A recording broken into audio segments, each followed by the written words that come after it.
Good evening. Hello, one and all. I am the Crown DM, and welcome to episode 16 of Cometh the Fall, Tears of the Southlands. Now, I hope everybody's doing well. Hello, Prostar, Zebus, Idis, Edtastic, Luna, Crimson, Tatsuya. Hello, everybody. I've been super excited for D&D all week, so this is going to be a lot of fun. Today, at least the session for today, is shaping up to be a very interesting one. The party has just ensured the safety of one Olwyn Goldmane, the unicorn that they had saved. What's going to happen now is sort of dealing with everything that happened during the night. The Morlings, the Owl Bear, the Kenku, and sort of figuring out everything that's happened and what's going to happen going forward. I'm expecting... I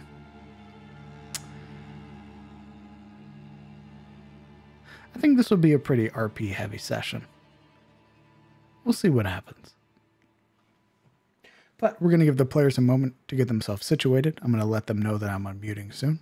And then we're going to hop on over and get ourselves introduced to the players. And then what happened last week.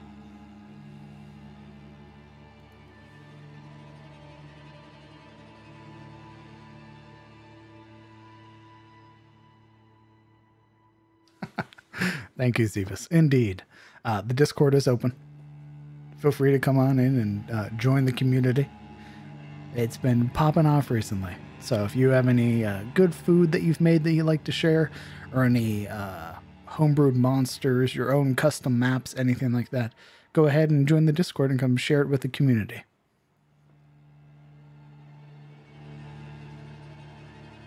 All right.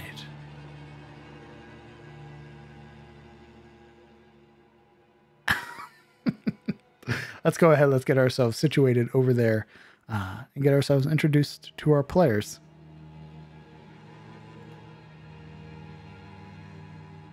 Ooh, Evelyn's is still booked.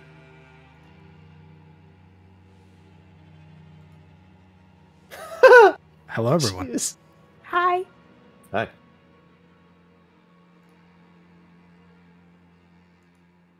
Good evening. Hello. One moment. I have to adjust the rules. Hello.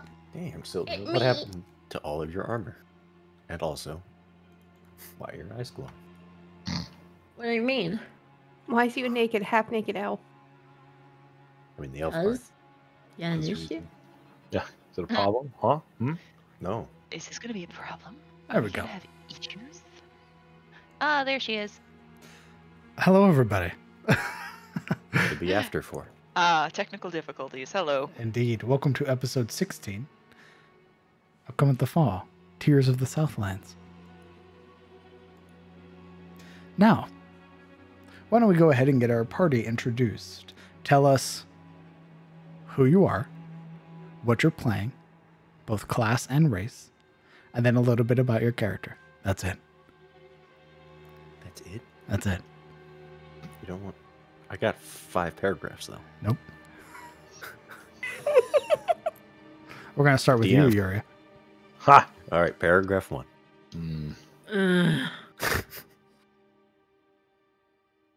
I am Yuria of Shademore. Yuria Zairi. I hail from the province of Shademore, from the lands of Careso, a faraway place from Tyros.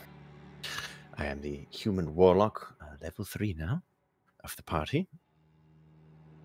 I have come seeking the lost history of my people, who were rumored to be refugees at one point, from this land of Tyros, as they are mostly human. Having recently saved this equian creature, I have had some private revelations and more questions that have arisen just from our most recent encounter. With the escape from Haynes Keep and our travels here at the mainland, I hope one day I can return to my original studies, though it seems my fate has deemed it to be that, well, I would be greatly sidetracked.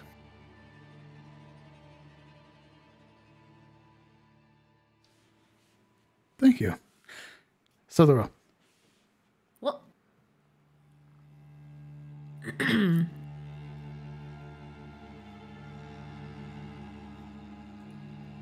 Greetings. I am Siluriel de Katarina, ward of House Ettenmoor, the Sworn Blades. I am a level 3 high elf fighter who finds beauty in every battle, and I will lay my life on the line for house and home. Unfortunately, I had found myself in the unforgiving clutches of Hainkeep. Manned and orchestrated by Lone Hain and his goons, I endeavored to seek the reason I had been sent there. But it seems, even now with my feet back on the ground, I still have no answers. Thank you. Sabine. I am Sabine Lillian Rousser, a Samara Paladin of Devotion Level 3. I took a job that led me to unexpected places, but new friends, maybe. As we are with our freedom, we now stood vigil over this beautiful creature throughout the night. And even if we do go back to town, I think I'm going to stick around for a while. They're very interesting people, these bunch.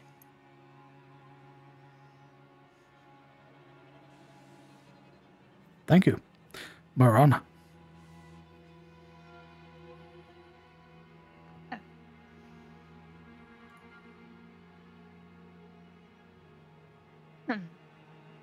Oh dear, sorry.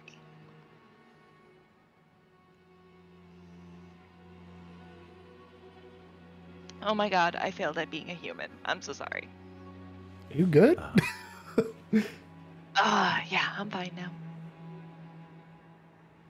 Yes. So, I am playing Marana Lamordia, level 3 Phantom Rogue and Dampier. Unlike the others, I was invited to Lord Haynes Keep, but like the others, I was also imprisoned. Now free and finding myself with a strange new power. Wilderness in search of station so that we might plan our next move from here to work against this Iron Duke's machinations, or simply find our own ways home.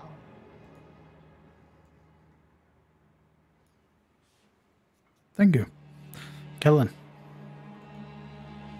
I play Kellen Aldane, a variant human ranger. A member of the Grey Watch, a militant organization that hunts shade or wildlings and moorlings and beastmen in the wilds, along with other monstrous threats. Having been originally captured after investigating and dealing with Haynes Keep and breaking free, is now attempting to guide the party through the wilderness to some semblance of civilization and finding the next direction for them as well. Thank you. And finally, Alaric. I, Alaric Cravain, half-elven scion of Karim, second son of Villadonna Cravain and an absentee father, paladin, worshipper of the Allfather, worshipper of Shirlir, and a practitioner of the great leveler's art of violence and death-dealing. A man rife with ghosts of a savage past and a blood of injustices done to him since a very young age. But now, Now Alaric Cravain follows along his newfound group of colleagues slumped over like a great sack of rice, slow-moving, scratching, sniffing, chewing like a big bull, trying to look like he has no killing in him, no mad fury, no devil. May his friends know better, lest the killer comes for them, too.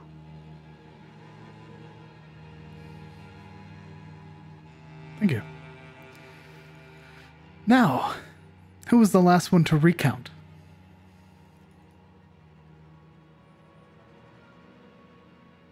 I think it was Kellen. Helen.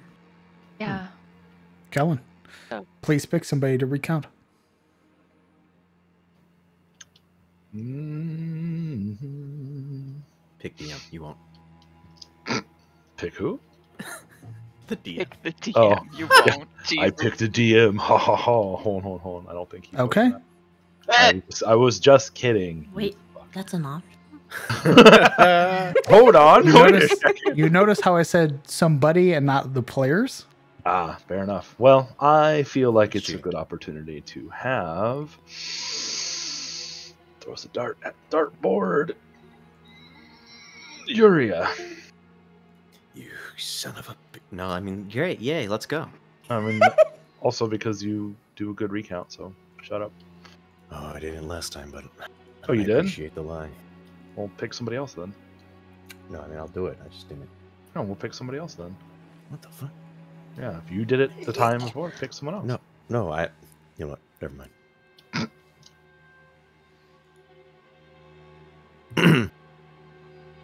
In our last journey, we had just finished fending off the unicorn from a pack of roaming hunters, taking the unicorn as their quarry. Many of the party members found that to be objectionable. I myself did not know the value of the unicorn at the time, or even really what a unicorn was. However, I did not want to be stuck out here in the woods alone, so I did what I could to help them save this equine mystery. Once saved and healed, Alaric explained to me that this thing is rare and a blessed unicorn and a good omen. It eventually speaks to us, using telepathy to speak to all of us at once, a power that I sorely wish I had. I tried to question it, but it has more important things to tend to, and explains to us that it will show us things if we help it. It asks us to follow it to its lair, and we follow.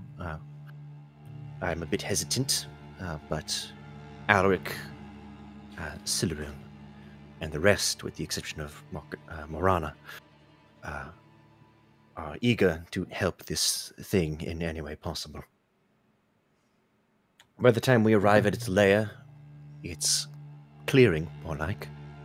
This space between the trees of different colored flowers and colorful leaves upon the ground, and archways, and a gazebo in the center with water. Its lair is guarded by strange hounds that lurk within the forest keep. I wish they had helped us later, but apparently, perhaps they had scattered, or perhaps they were busy elsewhere. He explains to us once we arrive that he is dying from the poison the marauders used upon him. He must rest within this water and drop whatever defenses he is using against what he calls the creatures of the abyss to heal himself lest he die and leave the southern Eltmore exposed to greater mysteries. We accept this duty, and we begin our watch as it rests within the waters.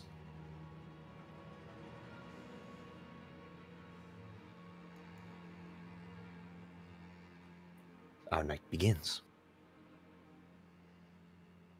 The first hour goes by without any issue. But it is not long, not even 2 hours in, when we are assailed by the Morlings. a giant one-eyed creature wielding a rock and some club, and its followers attack from the north. I loathe to admit I panicked somewhat, though my panic turned to murderous intent as I slew one of the ones who had later, I learned, also been ambushed by Kellen and Morana. After twisting its flesh with less than perhaps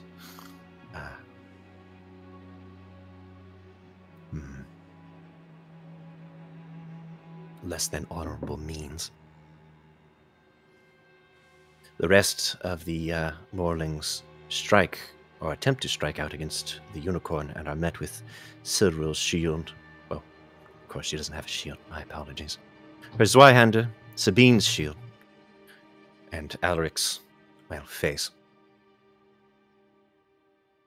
I myself am in combat with one of the Morlings who has singled me out and seems to be able to penetrate the darkness I have shrouded myself with.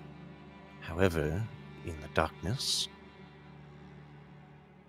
it stops attacking me when it sees the nature of my blade. It nods. Or at least, I think it did. Before it turns and goes on its main objective to slay the unicorn and my party members within. I try to order it to stop, but it seems respect is as far as I'm going to get with that one, as it ignores my order. I join with the rest of the party to fight off the rest of the Morlings. Sildaril is taken down by the giant one, her head smashed into the wall, though not lethally.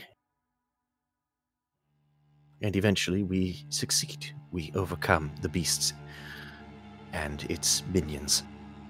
The one that allowed me to live tries to flee. I do not let it. After the fight, we rest and continue our watch. The third hour is peaceful. The fourth hour brings roiling winds that harry us and deafen our abilities to hear what might lie beyond in the woods. It dies down just in time for a group of all things. Roving Kenkus. 5 of them, approaching us casually and picking through the corpses. Alric seems friendly with them and explains to them that this is a place that they are free to explore, to tour, though not too close to the unicorn.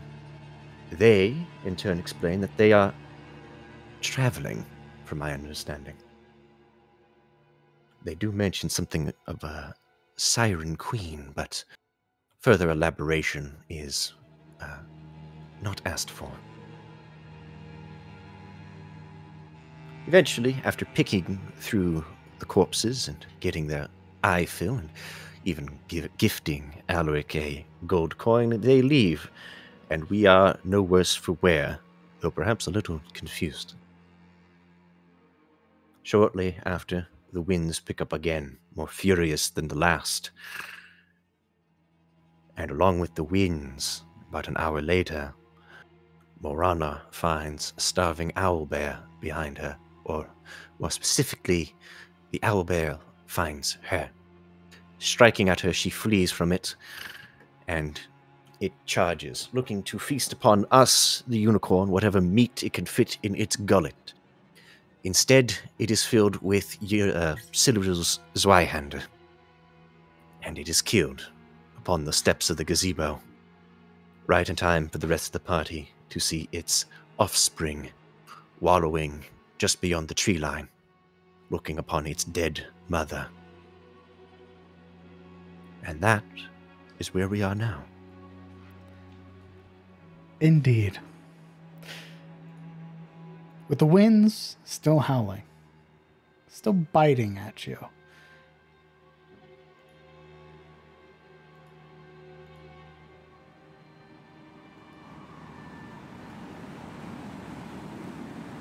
You would notice just over the edge, just over the lip of the trees, you can begin to see where the sky begins to take on that faint hue, that orange and subtle purple and blue that's being pushed back as the sun is rising. The creatures stare at you, almost as if caught in a trap, unsure if it's okay to run away or not. You stand before the dead owlbear mother and her 2 cubs as Olwen's body begins to push itself out of the water. What are you all doing?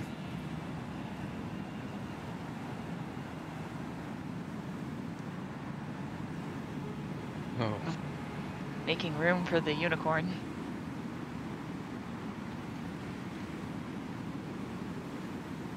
Alric circumvents the corpse of the owlbear mother and steps out openly to face the 2 cubs.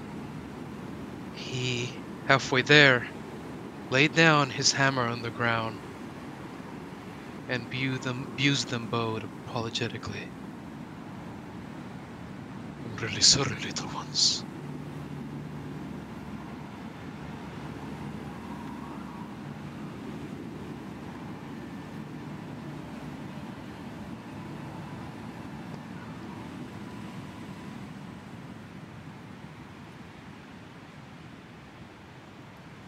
Are you just saying that out loud in common? Yeah. Okay. What's everybody else doing?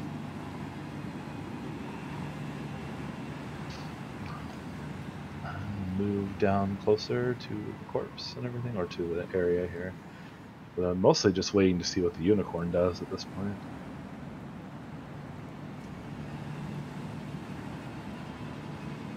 Sabine would be looking to the owlbear, to the cubs, to the owlbear, to the cubs, kind of a look of guilt over her face, and then back to Olwen.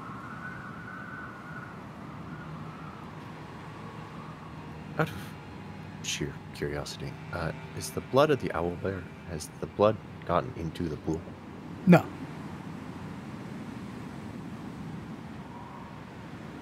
What? Why do you ask? Just wondering. Okay. It's just curiosity, bro. Why would you assume that I was going to do something quirky? No idea. Not this time. It's several moments. Though Olwen's body is moving, their head is still sort of slacked and laxed forward. Their eyes are closed. And it's this several moments that pass. You all are staying where you are? Yep, Silro will stand at the top of the steps, and if the owlbears make no advance, she will stay there.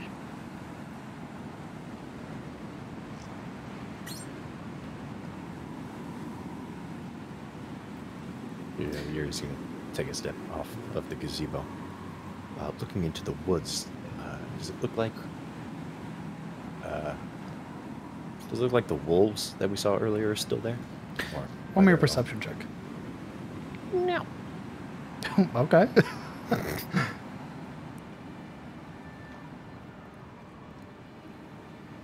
$14. You peer out, and it's in this moment now where you can see what would appear to be like 4 or 5 of them have sort of gathered in one spot. And as they lift their head up, you can see the markings on their body, those faintly glowing runes that sort of adorn where their shoulders meet, and like along the side of their head and their glowing eyes. As they lift their head to look at you, you can see that along the entirety of their muzzle, it's just drenched with blood.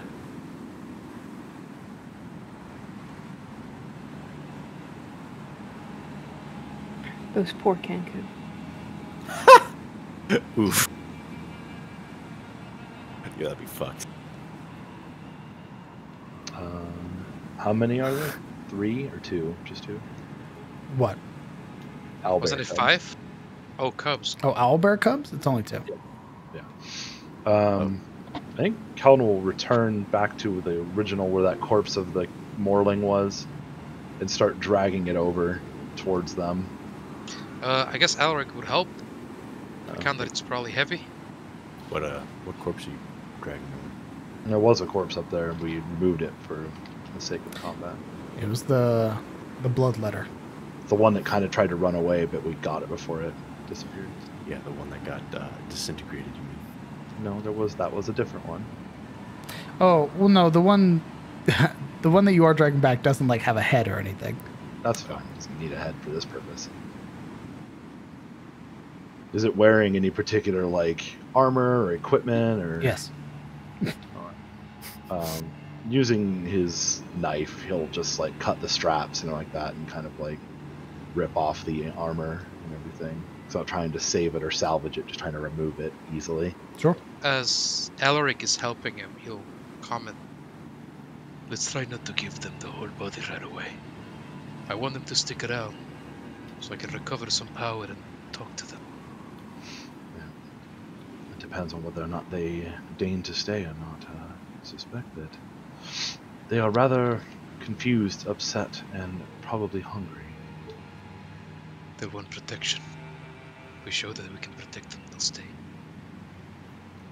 If nothing else, then at least we'll give them something worthwhile to feed on. I can think of no better reason, or no better fitting fate for a Morling than to go back to nature and feed it. I bet they taste gross. Oh, absolutely. Ugh. To an owlbear, though, perhaps it's nothing different than anything else. Yeah. Once it's like pokey bits and everything are removed, he'll kind of like drag it as close to them as he can get without startling them, and then Roll me an animal handling. at least I'm proficient in that. Where's my character sheet? No, there it is. If he's gonna feed one, then Alaric would feed the other. Could I help him in this regard? Are you proficient in animal handling? Yes. Then you may. Take it, son. It's a hell of a thing. You want me to roll advantage, or do you want to roll your own? Yeah.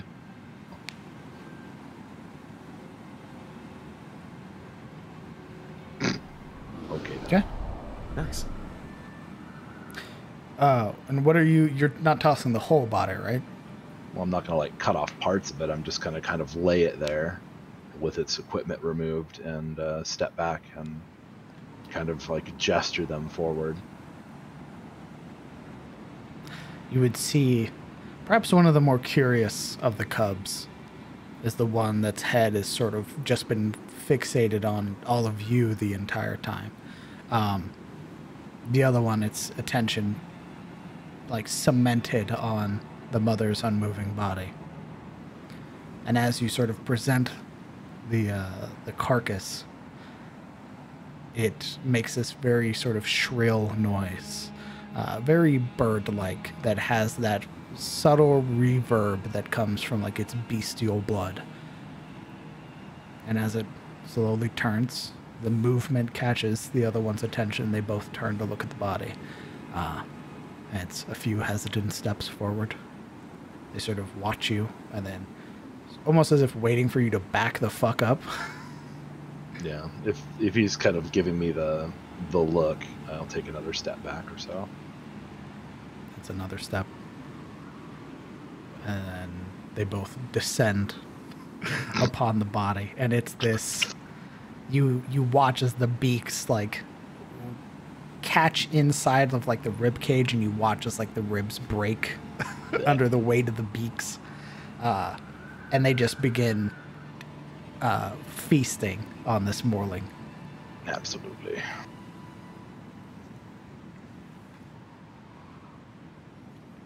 Sabine's mouth partially agape watching this. All right then, and she's gonna kind of look away because it's not pretty. There's a moment that passes, that howl of wind that's sort of buffeting all of you. And there's a moment that Olwen's eyes open. And as they do, Yuria and Marana, you would see that they hold within them this brilliant golden hue. And as their eyes open, they lift one of their paws out. Or not one of their paws, one of their hooves. And as they lift it up and slam it down, it's like they're striking and there's not even water that's beneath them. Because you hear that audible hit of hoof against stone. And as it connects, there's that click, and the wind dies immediately. And as they do, or as it does, you would watch as Olwen's attention sort of changes to look at all of you as we transition to what now begins to take over the domain, reclaiming itself. What have you idiots been doing? My eyes! It does go from like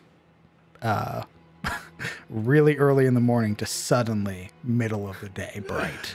Yeah, Yuria full on like recoils as like everything just the saturation is kicked up. Yeah, very much like you came out of a cave and like the sun is glaring right in your eyes. I think that might be both of us, frankly.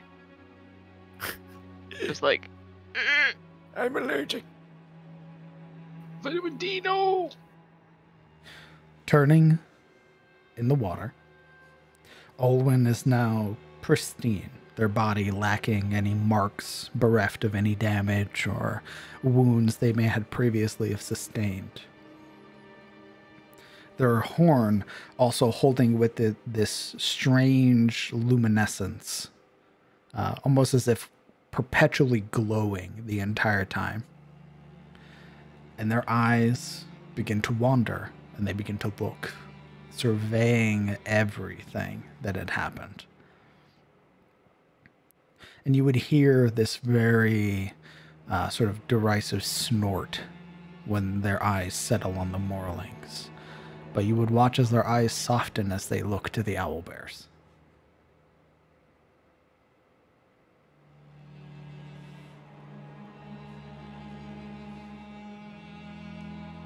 Sabine would look at Olwen's eyes, ruminating on what Kellen told her, thinking, like, And then she'd shake her head like, nah.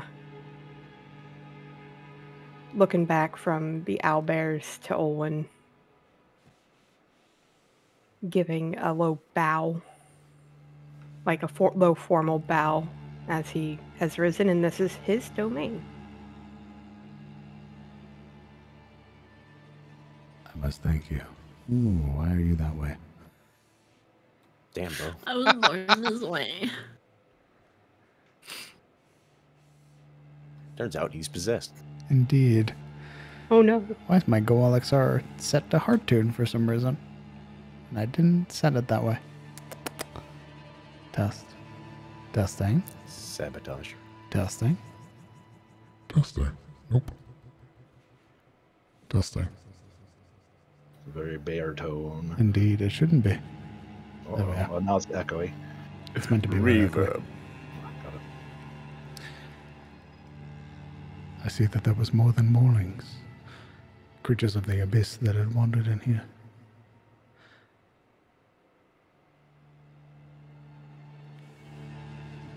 Their attention is fixated on the owlbear mother. How long have they been dead? No Not more. long. No more than, or less than an hour, Master.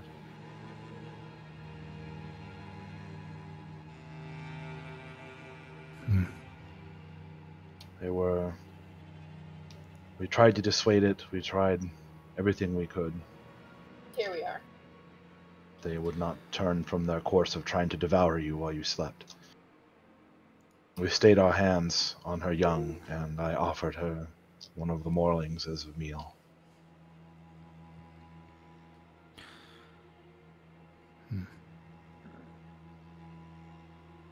Creatures such as these are driven by their instincts. I do not blame her for coming here.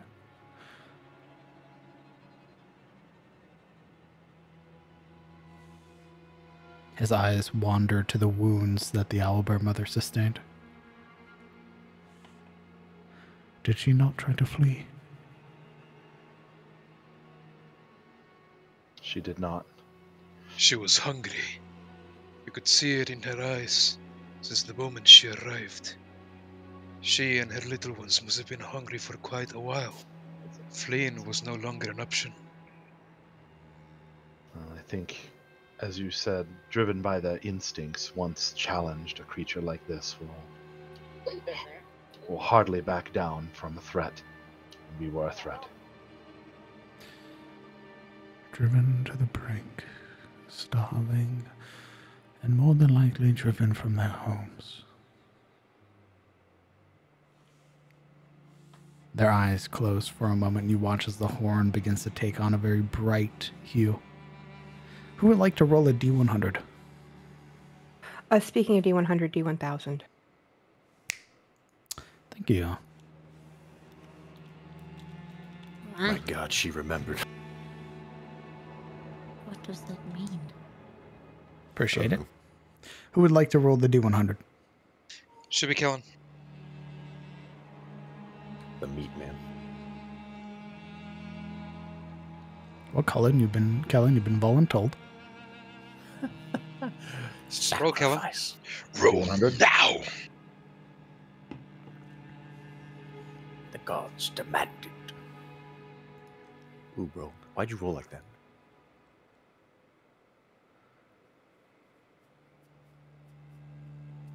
The whole operation is ruined. Mission failed.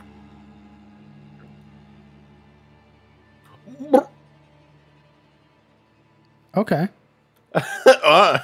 Wow. Sorry, didn't mean it. It was an accident. As their eyes shut, the horn glowing, there's several moments before their eyes open again and they exhale. Too much time has passed. I am not able to reunite the soul with the body, I am afraid. The mother is gone.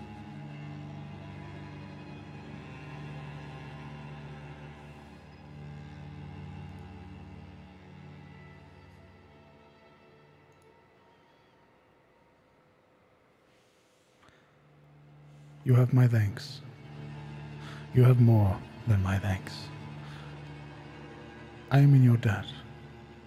The creatures that you fought here tonight, more than likely, have been searching for this domain.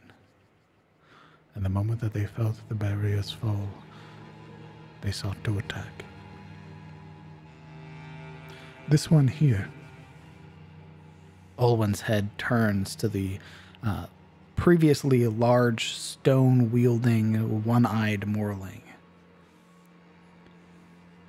This one here appears to be nothing more than an adolescent, a youngling, leading these others. Be thankful it was not their parents.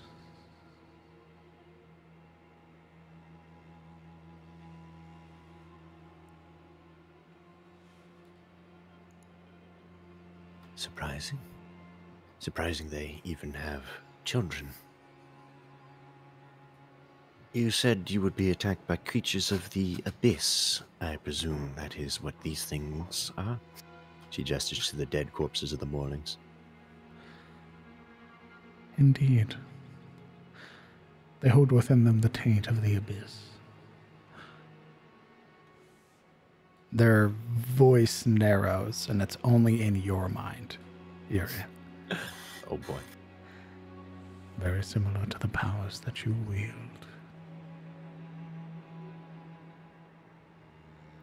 Well, if it was not for the helmet, the rest of the party would have seen her pale. Her jaw shifts as she considers his words and the implications of that.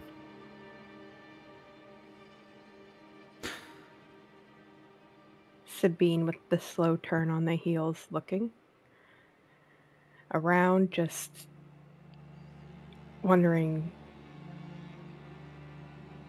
at the words of the owlbear, like what to do with the owlbears, considering all the options, maybe even taking care of them.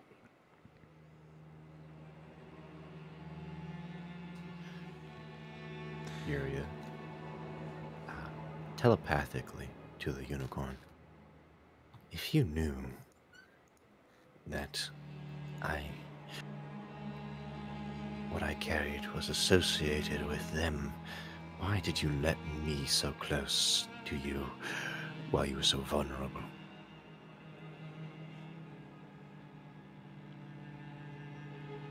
Though I don't know exactly how to do it, I have a suspicion I could have done just as bad or worse to you while you slept.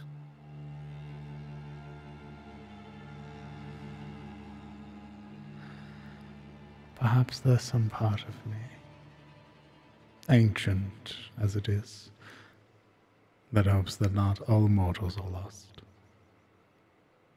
I wondered perhaps where you would fall, and it appears I have my answer.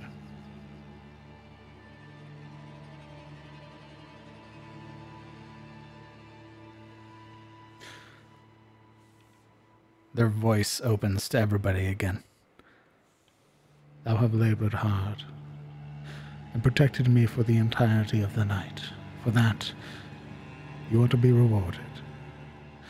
I will take these small ones into my care. While they feast, and I is able to speak with them, it was their father that was slain by Morlings.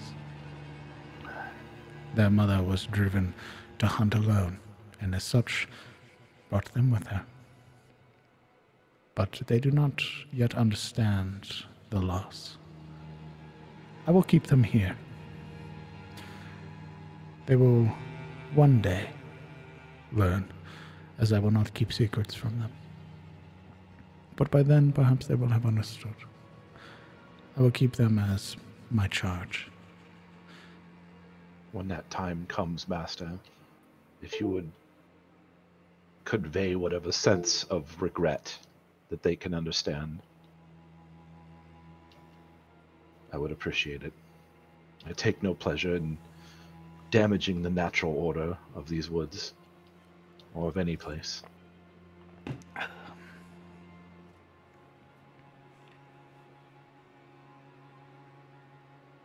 It is for that reason you are being rewarded.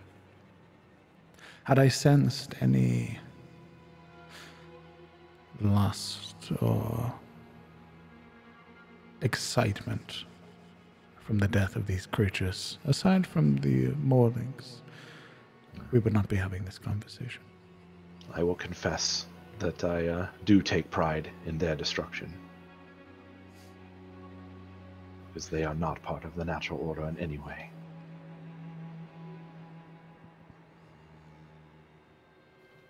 But beyond that, this was an unfortunate incident, and I hope that they can grow up one day to defend these lands against such foul creatures on their own. My protectors had sought to join you in battle, had there not been more Morlings to the south.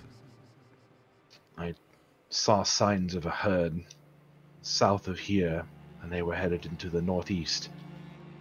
They had stripped the land clean. They are without guidance, for now. But within these lands harbors an ancient evil. Something lurks, and I fear that they will soon have a leader. Somebody to rouse them. Inevitably, one of them will grow bold enough to take charge of the herd and then lead them onto a path of destruction. It is not a Morling that I sense. Really. A man. A duke. Something far worse. Where we had come from, there was a man who could control them, though by the end he was perhaps more beast than man. He had with him an emissary of some foreign power, You sought to entice us with power for ourselves. We rejected this and fought them to the end. The man cast down, and the keep that he reigned over, well, is now under new management.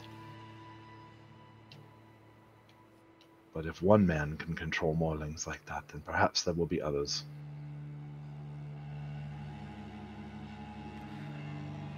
Perhaps.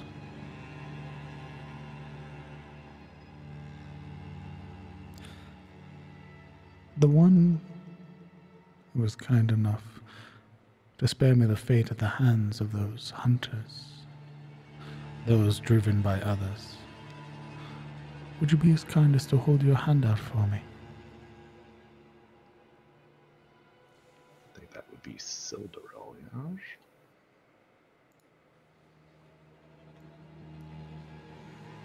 That's who he's looking at. Sildarel, kind of shocked in a way, Me? will turn herself to look at him.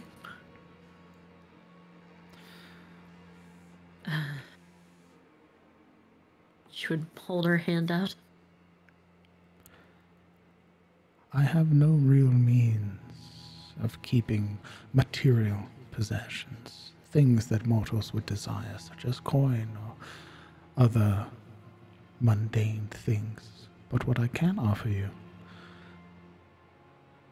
is something I feel is very important. Your kindness and your bravery have found you to be worthy and just in my eyes, all of you. And for your act of kindness, for your sparing and saving of my life, I offer you a tear. And you would watch as from the corner of that golden eye, this large, sort of free-flowing tear now begins to form until it takes shape. It is this beautiful, crystalline, golden tear that falls, and as it falls, it takes on this sort of shimmering appearance where it almost looks like it's caught inside of a necklace with this these two long leather straps. And it falls gently into the center of your palm. Thou art a brave warrior, one that I hope, should the need arise in the future, should my domain fall under attack from poachers or creatures of the abyss, that I might call upon thee.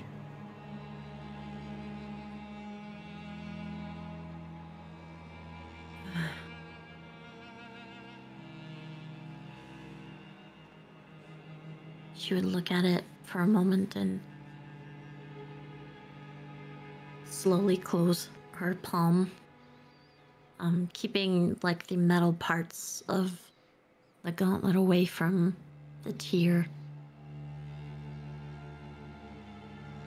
As the world around us changes, I have no doubt that that will happen again. And as ward of House Ashford, and yet and more, I would be honored.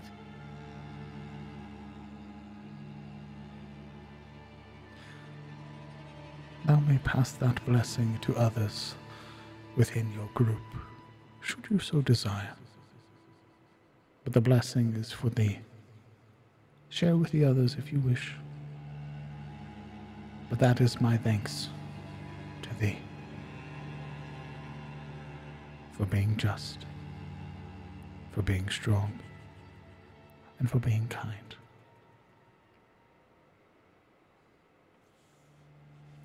You have gotten Olwyn's Tear. A crystallized tear from Olwyn Goldmane, a unicorn who protects a swath of Southland from evil creatures.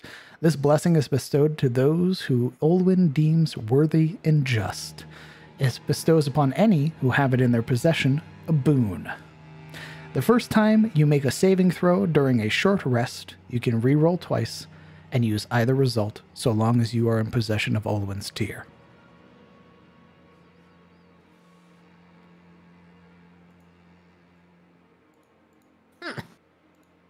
We should kill one of the cubs, maybe make him cry a little bit more so everybody can get one. My God. Okay. Why are This you is like why you this? didn't get the tier.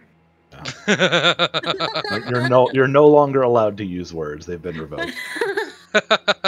This is why you didn't get the tier. Let's put some sadness in him.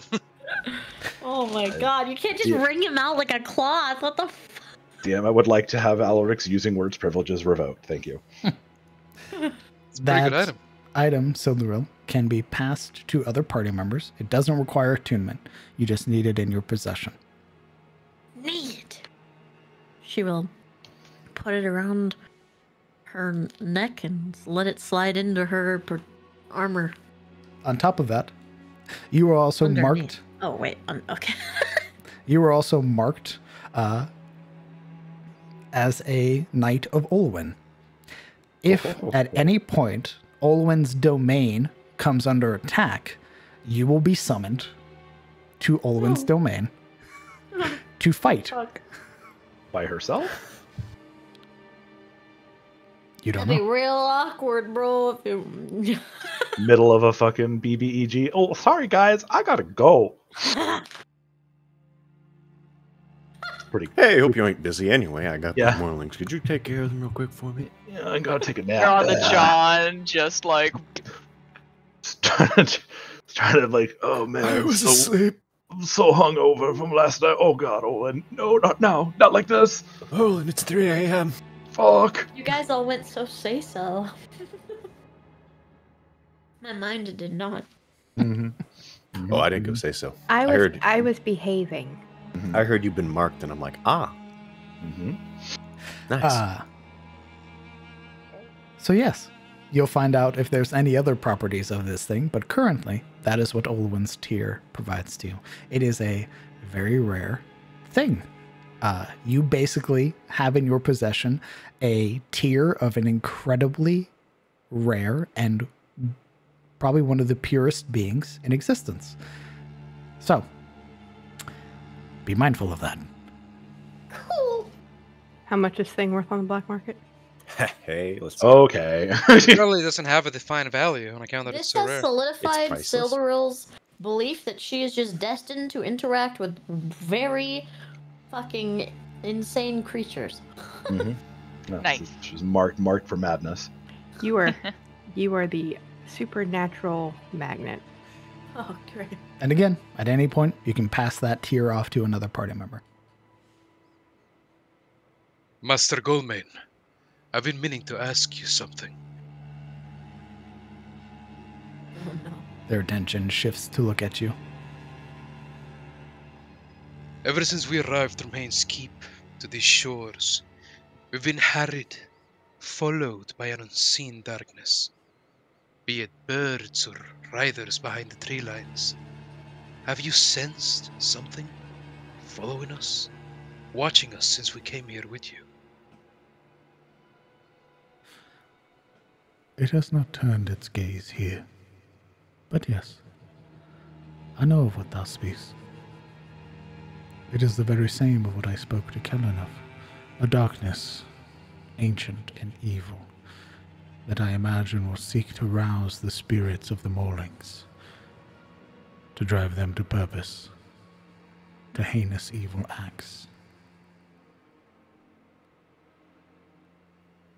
I knew it.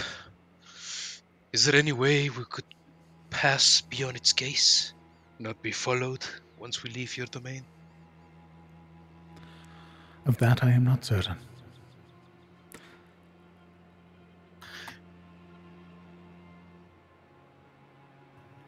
I don't worry for our safety. What if we leave and we lead it here somehow? Beings such as those, powerful as they may be, dare not tread in the domain of gods. This is Pelor's domain. I am but a servant. Should they wish to tread where gods reside, they will find themselves swiftly evicted. On that note, Master, you know of those who I work for, rather, I'm sure. I have seen your kind, yes, wandering and repeating through the woods. They hunt maulings all the same. Yes. Do you have any notion if there are any of my order within these woods, or at least nearby?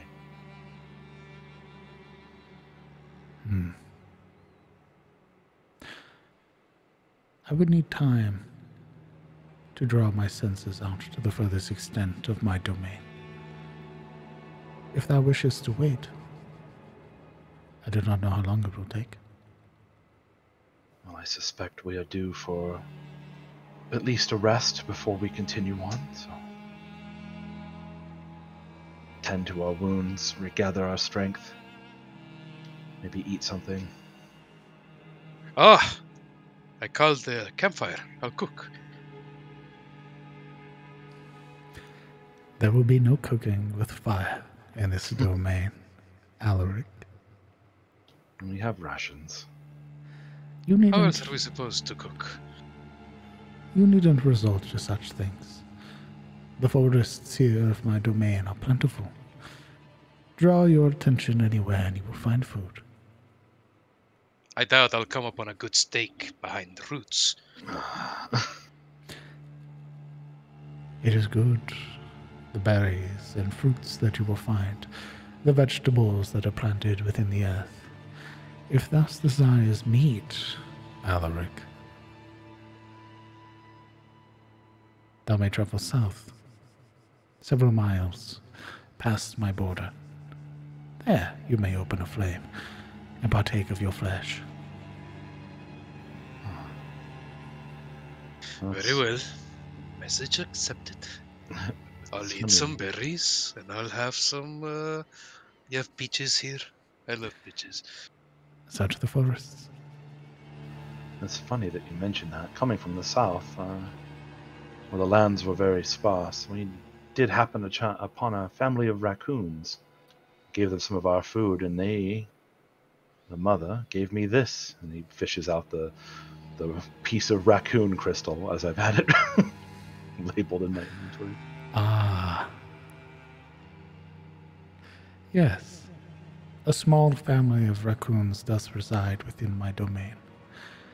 Though they linger on the border, I imagine in hopes of finding things left behind by humans and mortals that wander through. As well, they seemed to be a bit of an exchange for the food that we gave them, and I'd never really received a gift from a raccoon before. I don't really know if this is just a trinket that they'd found. And Creatures of the Southlands are abnormally smart. Be mindful of that the next time that you hunt. I wasn't able to hunt anything since before encountering them, so I suspect any hunting that I did do was well before you were in your borders. But I will keep in mind as long as we're in your domain.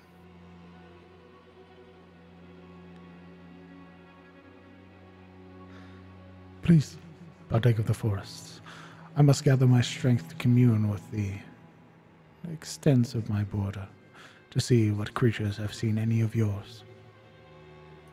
Very well. I think we're due for a bit of a rest ourselves, so. Olwen, I wanted to ask as well, I understand many of the beasts here in the woods have been misplaced and displaced, but if you happen to have any servants, any horses riding about without master, without purpose, you'd be as kind as to send them our way. We could use with mounts to move swiftly through these woods, get us to where we need to go.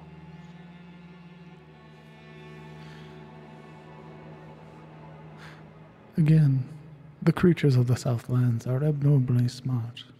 If they desire a master, they will seek you out. But I will not tell them of such things.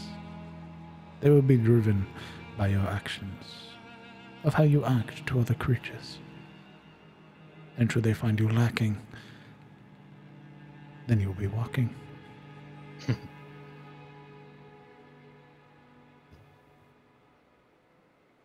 If they come at you with questions, I hope you'll sell us well. Tell them we're good people. To speak of them good. Of us, no? I will be honest, as I have always been. We have berries.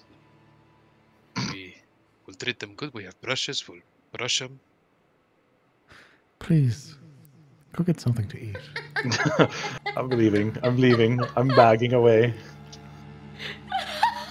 No, but really, if they ask, Yo, here's my card. Young Alaric. Here's my Facebook page. They can see my Twitter bio. Sabine has just kept her eyes on Alwyn, kind of taking in this pristine, beautiful creature, committing it to memory. That, him in this entire place.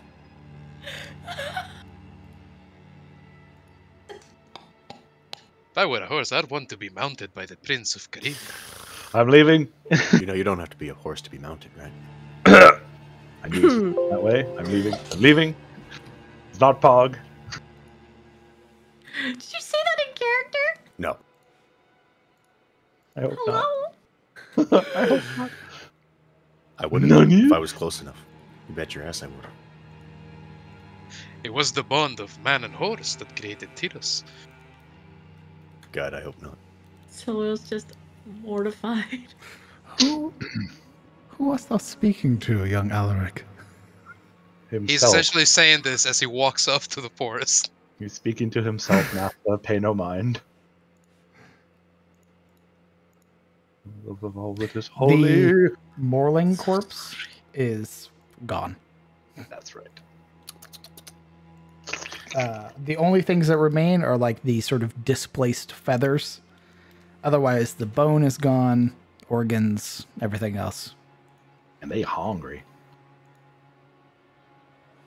These things were starving. Correct. Are the owlbears also gone? No, Obliterated. they've stayed. What about the corpse of the mother? Like, Corpse of the mother is still there. what do we do with it? Eat it. All right, steak. I imagine Malgrove has a good recipe for owlbear. I bet they do. It was more of My god. it's a little like mortification factor growing by leaps and bounds. I've made a mistake. I think that's sort of a notion of Kellen's to kind of approach the corpse of the owlbear's mother and lay a hand on its flank as he looks to the unicorn as to Olin. What of this? I don't think it's right to just leave her here like this. My protectors will see to the bodies. Those that are not consumed by the owlbears or the others, we will ensure are returned to the earth as soil. Very well. Might I have a feather or two to remember this? Thou wishes to harvest their mother right in front of them. No, not harvest, just a feather from her mane.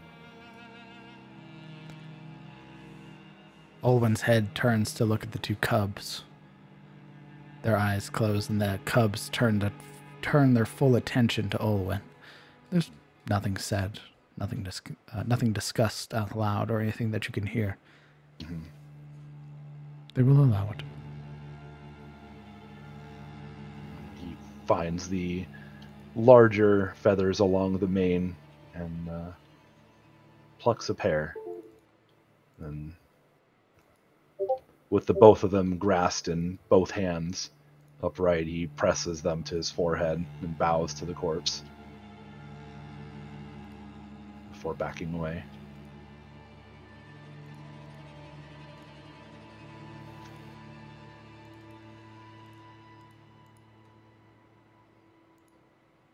Sorry, adjusting. God damn it. Adjusting everybody's art.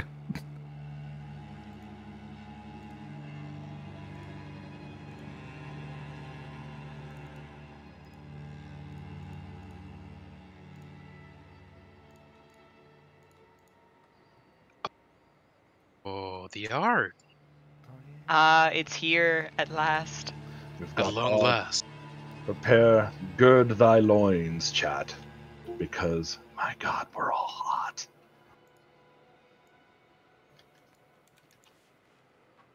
Oh, it looks great. We are a sexy bunch of misfits.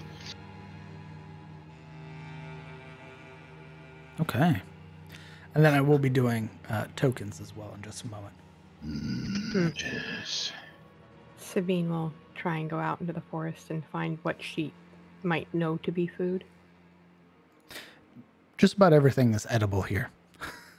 As you walk out into the forest, there are trees that bear these beautiful, like bright red apples.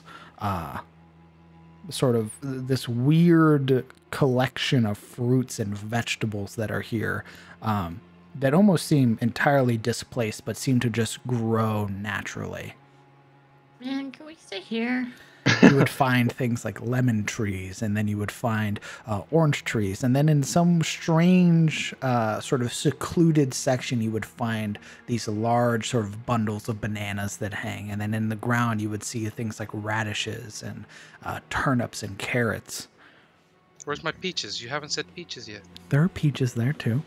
All right. God. They've got Sabine- all the apples, Red and Granny Smith. Damn, it's a farmer's market in here. We need ourselves the most pretentious fruit available. The peach. Pomegranate. Pomegranate, yes, that was my phone. I was Sabine going would- to suggest avocados, but Sorry, Sabine, what's up? Sabine would try and get all the fruits she can. She gets something in mind. She gets enough to make something pretty much for the whole party. Essentially, what she's going to do is a fruit salad, and she's going to use the citrus as kind of like a seasoning on it instead of in it. Hey, whatever, sounds good to me. She comes back and she's kind of looking around, and she'd walk over to Morana. Could I see a knife? I think I have a spare one. I have a spare one, pulls out 15. she'll produce one of her daggers. Mm-hmm. Thank you. I couldn't really cut fruit with a rapier. It'd be rather difficult. Yes, I agree. Also, messy. You put that into people and things. Sabine looks at the dagger. Does anybody else have a clean knife that Oh, hasn't been plunged into that- people? That one has not. I meant your rapier, but yes. Oh, well, yes, but I'm just saying in general. This necessity is a cruel mistress. Yuria pulls out the stolen dagger she's been carrying around in her pocket. A steak knife? The steak knife from so Nice. long ago. A and literal hands it steak over knife. to- Nice. This thing has been the carrier of dark gods and a lockpick in its lifetime. Has it cut the steak yet? Probably. Absolutely not. No, it is untouched by steak. I knew it'd come in handy one day. Yeah. Nice. Nice. I feel like this is a trick, and you know it's a trick. You Why jerk. is it a trick? It's a knife Mm-hmm. Mm-hmm. and nothing else. Mm-hmm. Yet. Some vestige of your dark god is still in there. Like, No, what are you no, doing to no. me? Stop! No, no. Gets lemon in its eye. Ah! You asshole! Look, it was only there. It was only like an apartment, right? It was only there for a moment, not long enough to like make any permanent. It's the best changes. Western for the fucking. Yeah. It was a Motel 6. Motel 6 for dark gods. Mhm. That's right. Nice. Knives. Everybody's token has been updated. We're so It pretty. looks- Ugh. God, they're hot. Ugh. Sorry, BRB, I need to grab a rag. My It's so screen's suddenly so sexy. messy. God, you're awful. Mm-hmm. Awful. The Degenerate worst. human being. Yeah. After a moment, a number of the ruined wolves sort of round the gazebo and have sort Evelyn? of... Huh? Evelyn, what are you doing here? The ruined wolves. Shut the fuck up.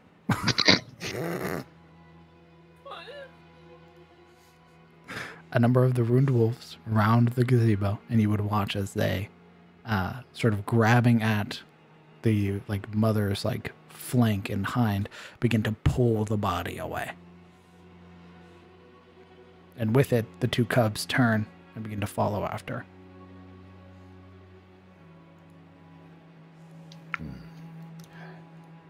Goldmane, you said it was more than likely that the mornings would be pushed into cruelty and further darkness. Is it possible to push them in other directions? I have never seen such a thing happen. But I imagine, like many things in life, anything is possible.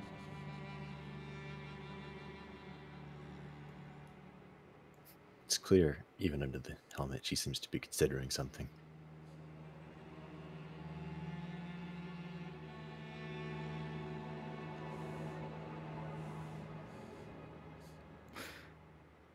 Olwen's eyes close, and he begins to concentrate and begins to open his senses out to the rest of his domain. It is currently the 31st of God's Night, and it's about 7 o'clock in the morning.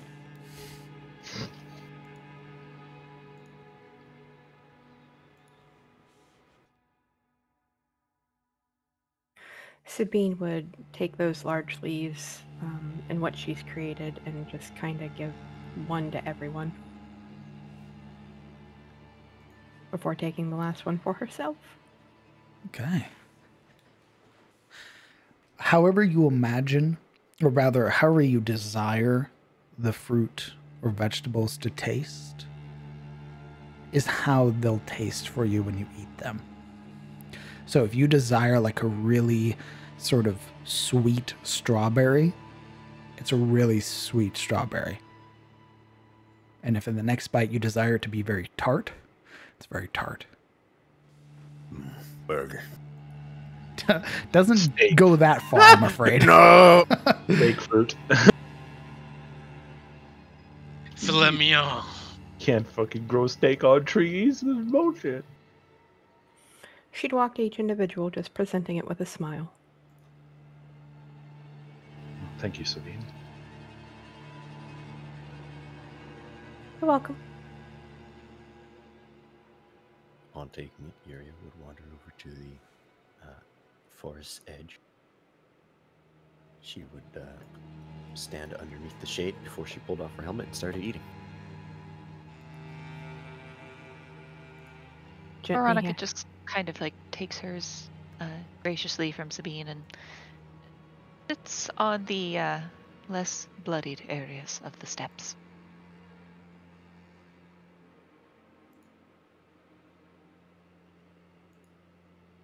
She'd offer it to Silverell first. I and doubt then there would be any blood after the change.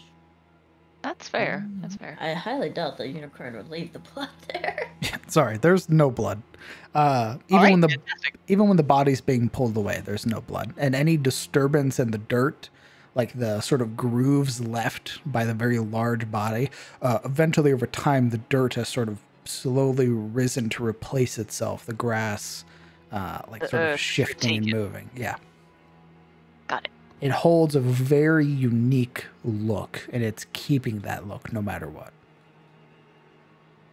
So even as you pluck the apple free, in a matter of moments, another apple has taken its place. Dope. Sabine would trepidatiously kind of gently tap Silverell because she sees her deep in thought, handing her the meal she made. meal? I thought it was just like fruit. It's like a fruit salad. It's a meal of fruit. Silra would take it, right? Like absent-mindedly, she would take it and kind of like place it in her like lap. And upon looking at it, she'd look at it and look back up with a question on her face. There is no meat? Apparently, the good Lord Olin is not a fan of meat or fire in the domain, so this is the best I could do.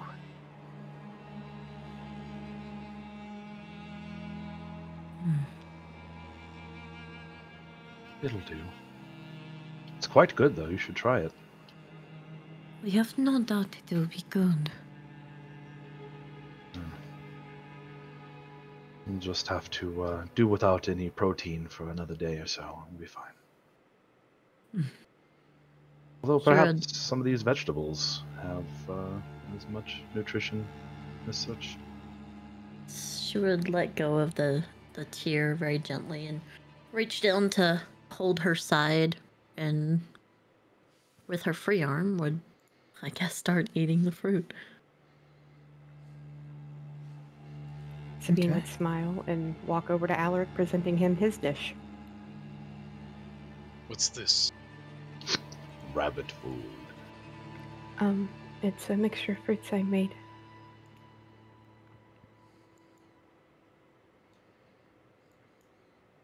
I made some for everyone. As she holds out the fruit in offer, Alaric hasn't even deigned to look back at her or the offering itself. Instead, he's looking off into the distance, looking for something. His head sort of bobbing and weaving up and down to the left, to the right, searchingly. You made food? We were told we couldn't make food. We were told we couldn't cook meat. So it's not food. Silra goes, She's chewing one and like kind of raises her brow at Alaric. He gets it. Well, here it is if you want it. And she'd just kind of walk away. Did she put it on the floor? She would actually kind of set it up on the stonework on the gazebo. Yeah, I'll go get it. I'm waiting for my horse, like the stories. Should be popping up anytime. Oh. Salt Redwood. Oh. I've never heard those stories. Well, Savine, they're in books, and no offense, you really don't strike me as a reader, you know? With this, the smile fades, eyebrow goes up. Excuse me? This has Alaric freeze for a moment, catching himself, realizing the implication. He slowly looks back, looks at her, brows up. What? Like, her eyes are glowing slightly brighter as she's staring him down. What? What did I say?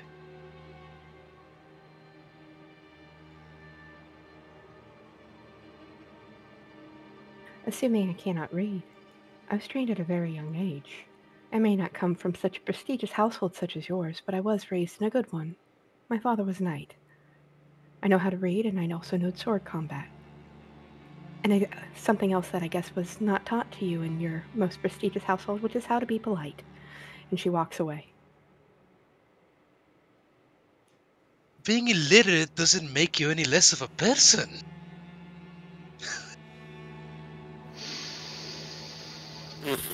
You were outdrank by a female in front of a bunch of orcs that hold strength above all. So, you drink well. Why should I care?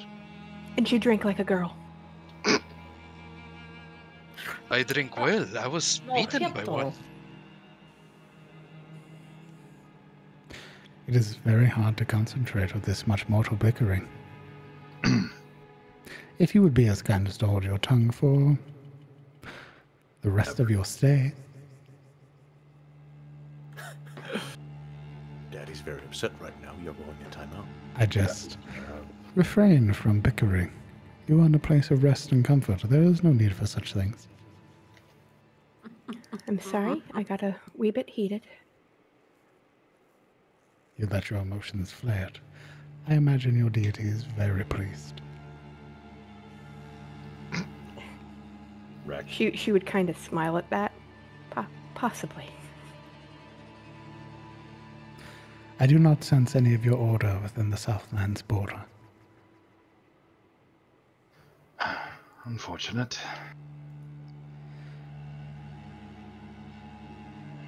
What about the town to the north? Does it still stand?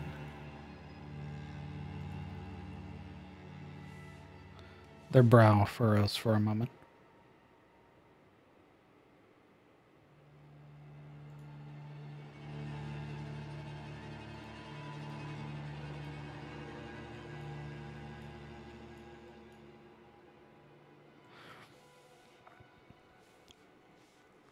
Apologies. When you spoke of the north, I did not immediately assume. Yes. The settlement of Elion's Tier still stands. I do believe they are finishing their Yuletide celebration. Oh. How far? And could you give us directions for when we depart? You need only follow the Tier once you leave this place. Head north. No more than a few hours. You'll find it. And what lingers of the southern farms. Follow it northeast, and you will find the town proper. Thank you again, Master. I will not burden you with any more of my questions for now.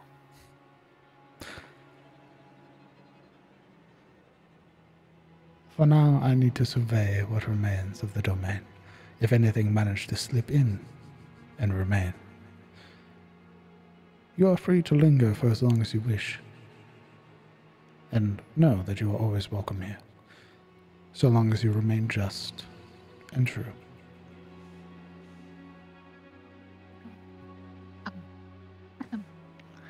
Marana kind of fumbles for a moment. I'm still kind of unsure how to dress a unicorn, frankly.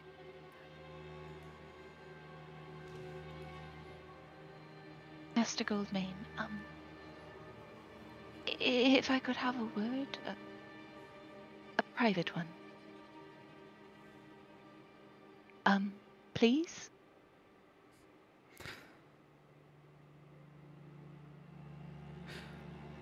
Are you willingly opening your mind to Alwyn Goldman? At this point, yes. Okay. Then whatever you say in your mind will be said to him.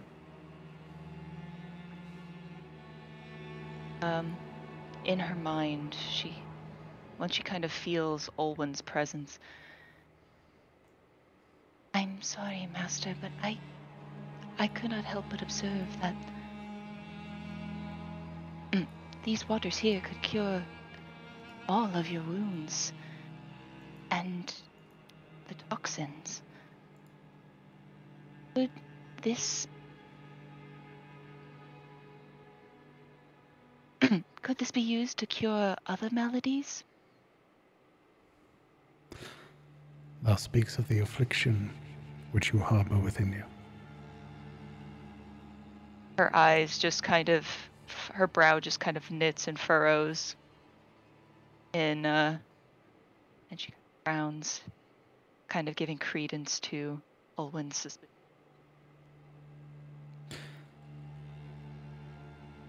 There are many within your group which, at a cursory glance, I would simply have leave. Tell them to take their leave of this place. But within you I sense something deeper, something more. I am afraid that your affliction cannot be cured by healing waters. Not these healing waters. And not while thou...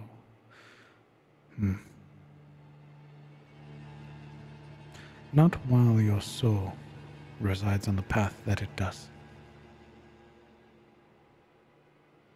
He would be able to kind of feel a pang of fear course through her anxiety. What do you mean? Thou allows chaos. Thou allows not controlled emotions, but excitable reactions. You are just, but you harbor within you something more. I worry if it is the affliction, it takes hold of some portion of your soul. If you can shake its hold, perhaps the healing waters can be of use to you.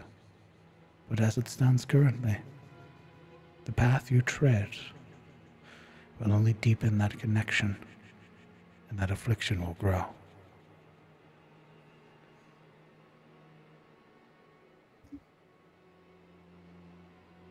Then, if I may, by your allowance. Sorry, I'm having microphone issues. If I may take a small portion of the water, just a vial, so that one day I may know. Would you allow this?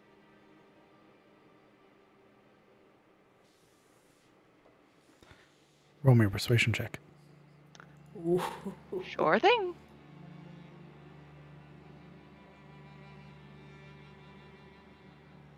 Hey, that's not bad.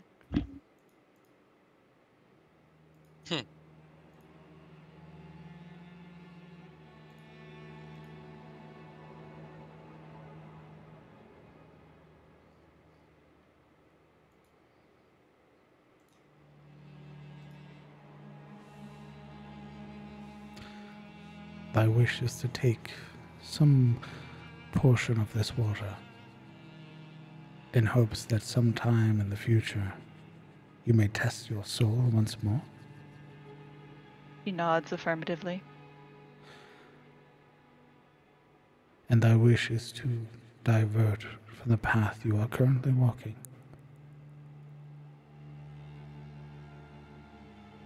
He nods again.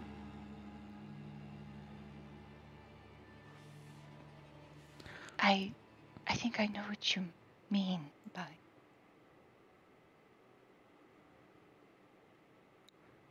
Are you lying? No. Morana wants something different from the player. Okay. At least at this point in time. not We'll see what lying, happens DM. later. I'm acting. No, this was very much, is Marana lying? Morana is not lying. Okay.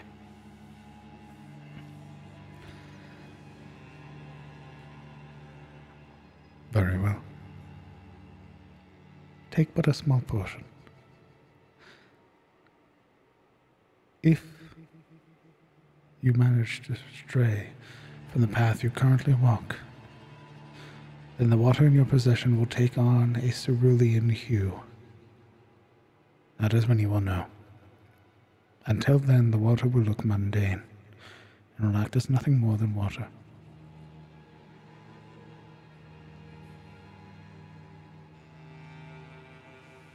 He nods very profusely and curtsies wide and low to the unicorn, taking out one of the cleaned vials that had been previously used for her medicine.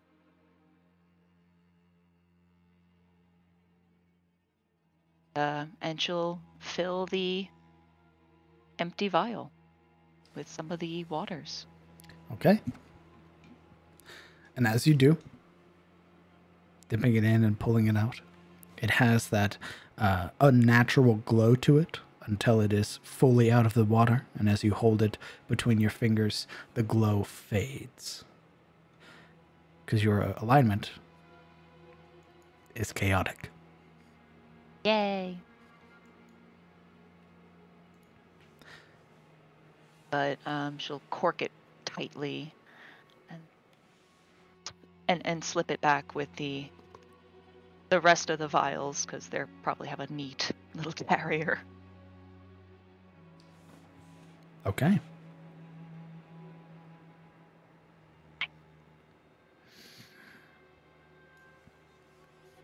Is there anything else anybody would like to do?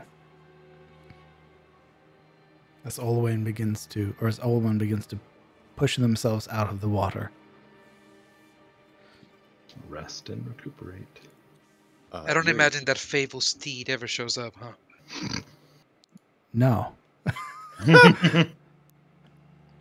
However, Alaric just hanging out there in the woods. before Olwen leaves, both.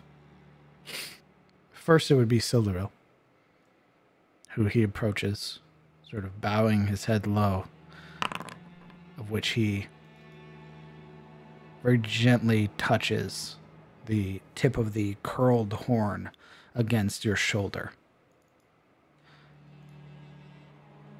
And you are restored 8 hit points. Hey, let's go.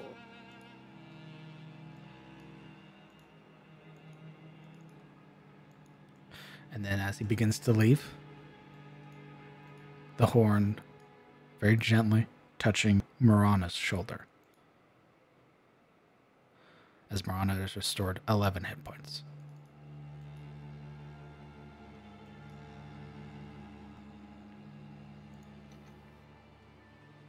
Thank you for these. Keep thy thanks, warrior.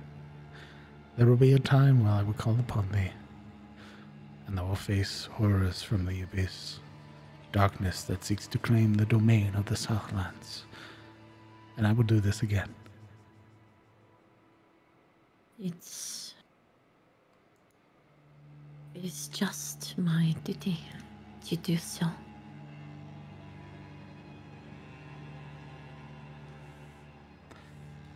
You can see a very subtle rise in the eyes, as if Olwen smiles, as they begin to make their way.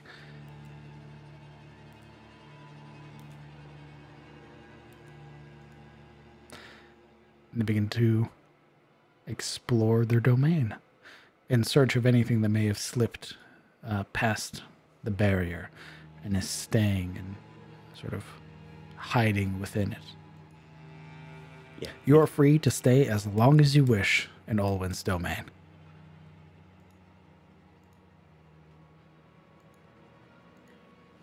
Well, it's going to be a minimum of a few hours, because the moment Iria gets food and goes under the tree and sits up against it, she's out like a light. Sure. I will say that during the entirety of the fight, remember, you didn't feel like any exhaustion while you've been in here. Oh, And we don't right. feel tired even after doing Yeah. that all night.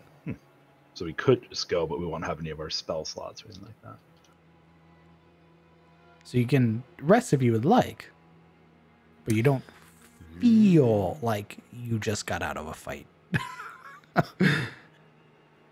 Would that mean that we're kind of resting even when we're not? Interesting. Yesn't. There appears to be some effect of this domain while you are allies with Olwen and Goldmane, where you do not feel like exertion. Interesting. Well, in that case, she wouldn't be out like a light, but she would take a short rest for those tasty, tasty spell slots. She's snoozing. She's snoozing. I'm just a very lazy person. Jesus, who's cutting trees down around here? My God, the schnoz on that woman. That's 7 Has years time for a nap. deviated. She wasn't lying. That woman can snore. Yuria has sleep apnea. That's what it is. That's right. Yep. Has almost no pounds. If you would like, you may partake of a short rest, or if you wish, you may also partake of a long rest. That bitch didn't even heal me. Fuck him. You're like almost full health, aren't you? Almost. Both Sildaril and Marana were Fuck bloodied. that dude.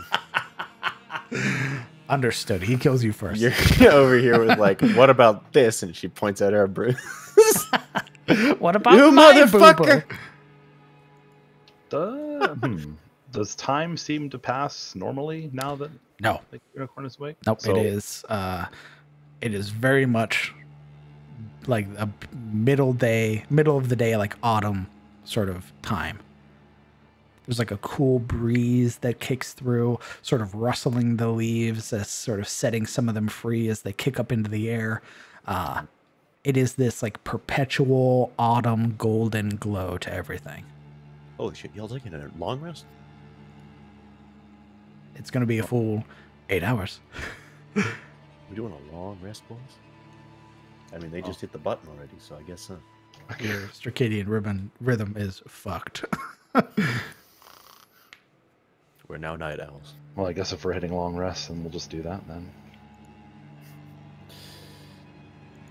Can't believe it being power game to the long rest. Feels mad now. He told us that we could take a long rest.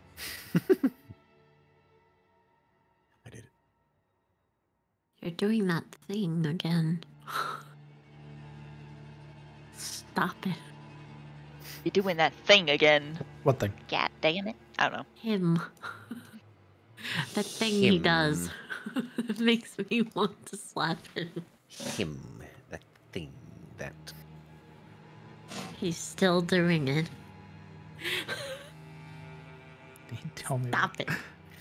What is causing you issue? Oh boy. We do. A little So- trolling. 8 hours. 4 for one of you. 8 for the rest. What are you all doing during your rest, your downtime?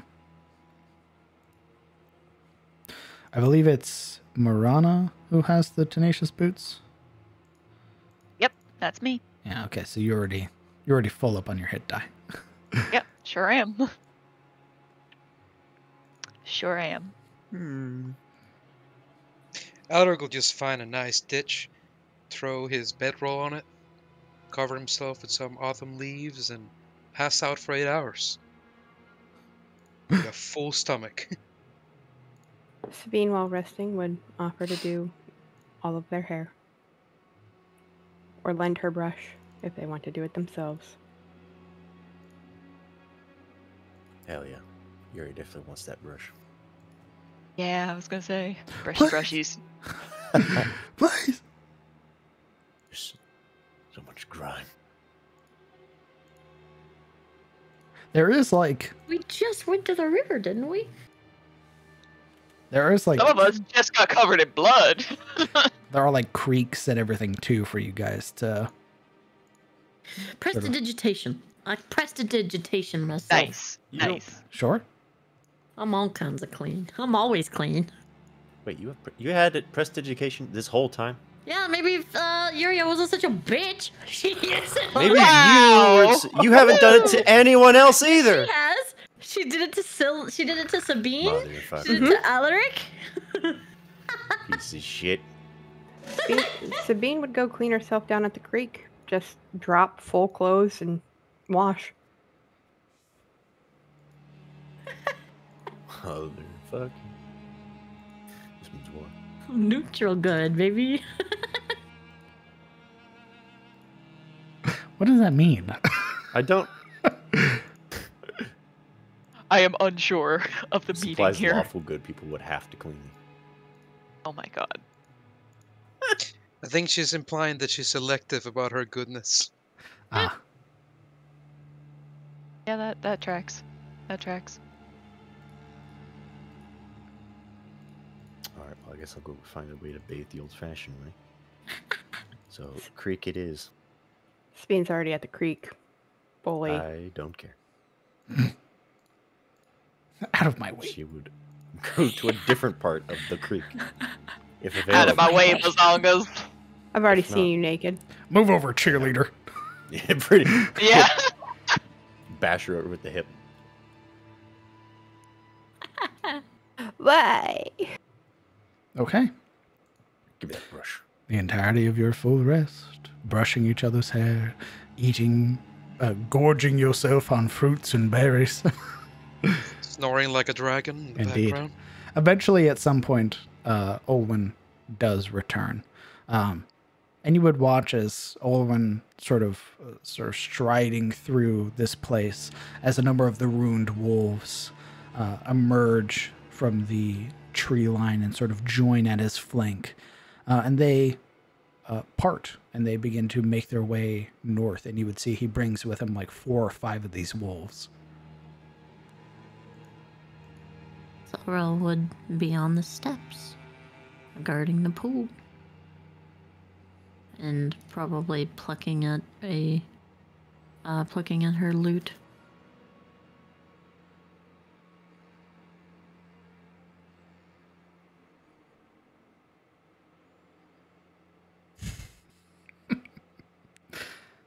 You want to play us a song? I said plucking. God. Start plucking. Plucking. Gee, Dungeon Master, nobody else lets me play at the tables. I want to play some songs. Okay, play some songs. Wait, that's not what I meant. Not like this. I'm just plucking. These things, you can't really force them. Pling, pling, plong. That's fine. It was mostly a meme. Too late. There we go. I'm plucking. Yeah, she plucking. She doing it. She plukin. I just wanted to be too loud. So with the return of the unicorn, they don't really say anything. They just kind of move about their unicorn business. They don't say anything to you, nor do they return. They return to this area, gather 4 to 5 of those ruined wolves, and then travel north.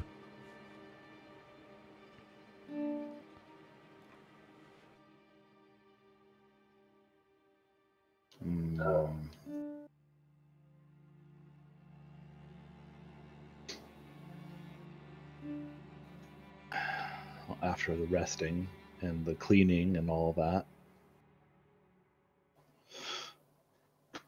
Well, as pleasant as it is here, we have a village up north that we can visit.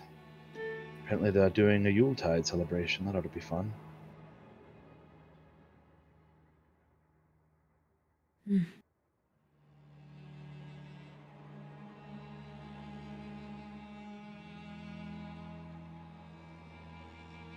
Maybe we should consider getting moving? Agreed. I think we've dawdled in this place long enough.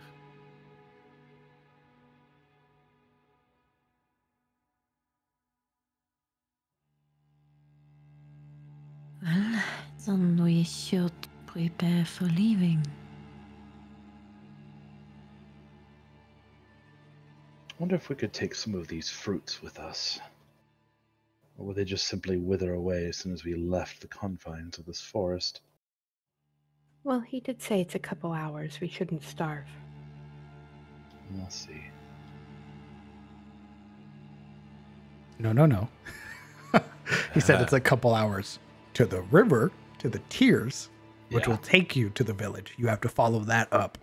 It's a couple hours to the border, and then we still have to another day or two, I'm sure, if that.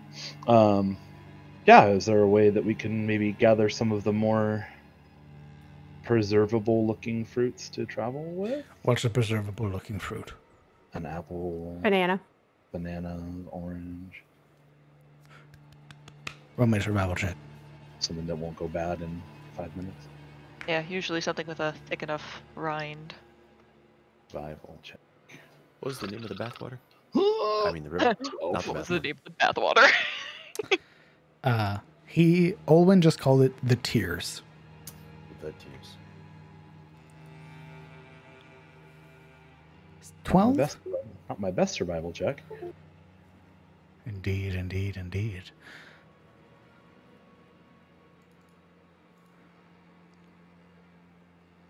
Okay. Split between all of you.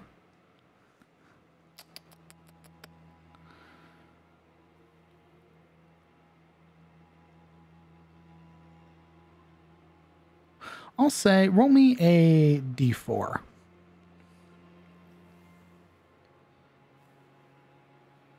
Okay. I'll say you can go ahead and make, from all of these, 3 perishable rations. Immediate consumption. Indeed. Fair enough. 3 rations, so that's 3 people's worth of food. So for one day, basically. And they'll last for about 5 days before they go bad. No, we'll probably be eating them first. So. Okay. Well, shall we? The way, I dare say. Let's do it. Unless anyone is, for some reason, wanting to stick around.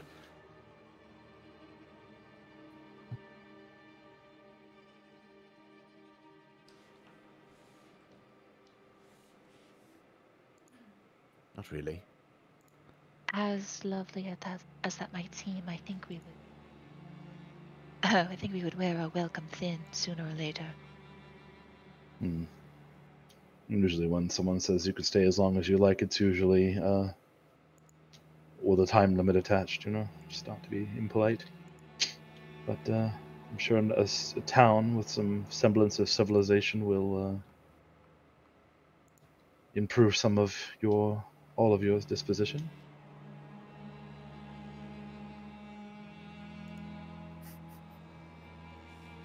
Yes, it would. Not that we have a whole lot to spend. I believe we've got a single gold piece that Alaric threw at me from those Kenku. So, shan't be expecting much.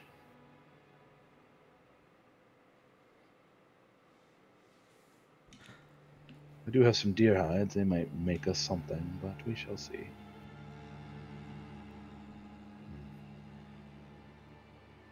All right. The intention is to travel to the river, correct? Mm-hmm. Let's travel to the town. Yeah. Very well. The party. Now, gathering your things, having gathered what fruits you can, begin to make your way through the trees. And as you do, you watch as if the trees move, the trunk sort of shifting and pulling aside to create a path for you. Oh, shit. Allowing you to walk free. However, at this point, as you're walking, off to continue on your adventure, Alaric, roll me a wisdom save. Not a bug.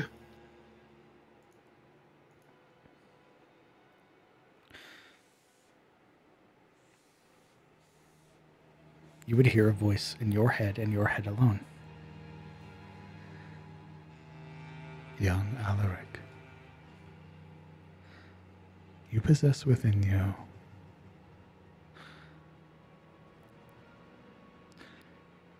something very dangerous, and if left untended, you will be a risk to those closest to you.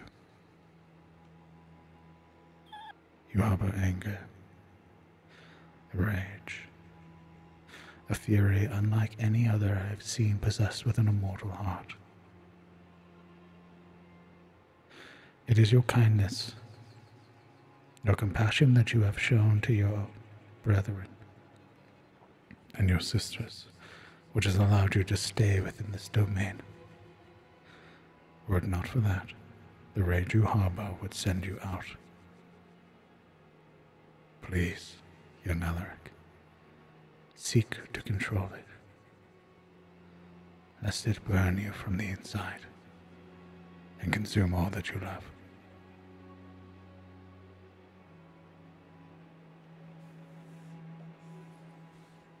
At first, as the party walks and the voice floods into his head, Alaric's leading pace, that loping gait of always wanting to be at the helm, at the front, lags.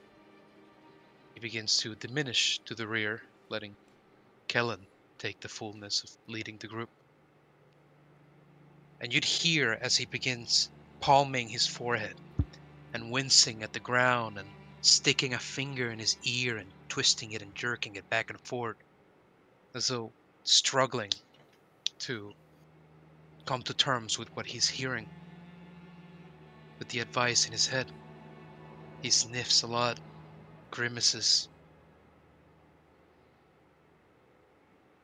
and ultimately,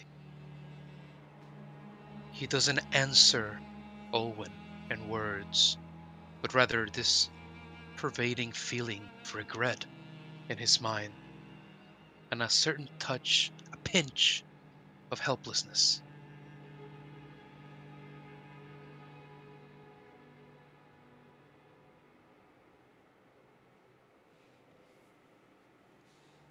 There's no response. But all of you would hear eventually, as the hours pass and you begin to march forward. I wish you safe travels. The lands are full of terror and darkness, but you, my young friends, you can act as a beacon of what is good and what is just. Stay safe.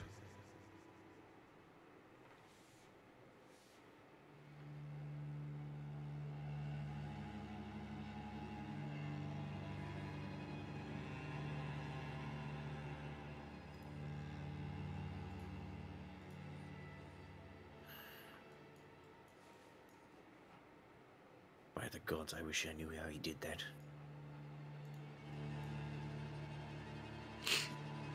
It perhaps was by the will of the gods. An unfortunate outcome, if true. Why so? He's a guardian of this place. He should possess such gifts. If not him, then who? I do not begrudge him the gift. Only if it is through the gods, then I doubt I will ever learn how to do it. Then Can best you you start not praying. do the same? Pardon? Can you not do the same? I have felt you rooting around in my mind before. Not to the extent that he is able to do it. I cannot send my thoughts to more than one person at a time. I cannot. Have you tried? When I was younger, yes. Not She kind of like recently. holds her hands up and points to everybody.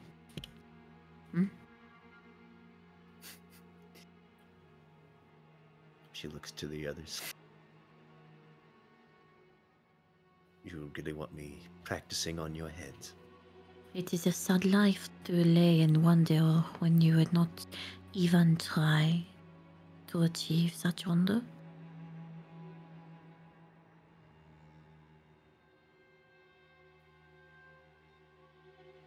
I know I haven't asked for your permission before, but are you certain you want me practicing on your heads?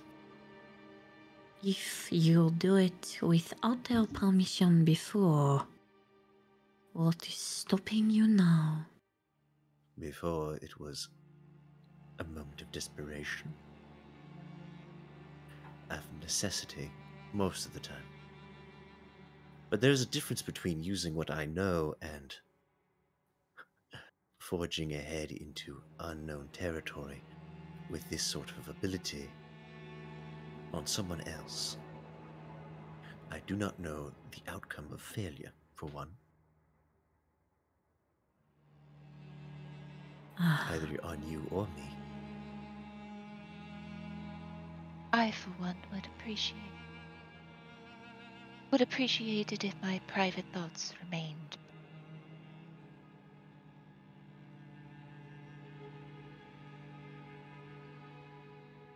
As far as I know, she was not meaning to go to our thought, but to share her own.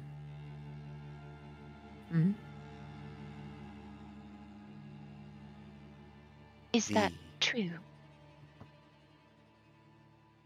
The idea would be to not only allow me to send you my words without lungs or lips, but for you to be able to do the same back, to scoop up just the most prevalent things, the thoughts that you put into words, rather than scooping out everything. Why would you want to do that? Why would I wish a contact between myself and you without having to use words? Yes, it feels very unnatural. Keep to yourself, Yuria. You remember how useful it was in the keep? Able to talk. When again do you reckon we'll be in a position like that, Lady Lamontia? There are many creatures in the woods with preternatural hearing. The slightest whisper could give us away. Would Fine, then have it trained among yourselves. Keep my mind out of it. Ironic. You were the first to allow me in. The only one who's allowed me entry. But It was... I will respect your request. As Lamordia said, it was a different time. We were being watched. But now, if you want to hear from me, ask. Sabine, now realizing that Yuria could poke her head in at any point in time, starts mentally humming a song over and over and over again. But she also gets this kind of wry grin about how she could tease her with it almost. If you're expecting a reaction, you don't see any. Nope, she's just going to constantly do it. For like, ever? Especially when the situation occurs.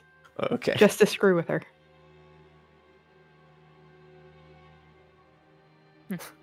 Kind of The hum a most, song. the most. Duly noted. The DM will remember this. Driven to the brink. Oh boy. Alright, well. She looks to the rest. Everyone else besides Alric. I admit, now that the subject has been broached, it would please me to be able to fine-tune what I can do, if possible. I would be grateful if you allowed me. But again, I will allow it to be your final word.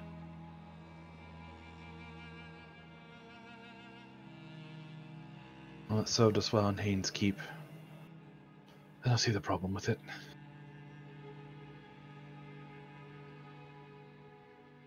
She nods. I will need a little longer to decide.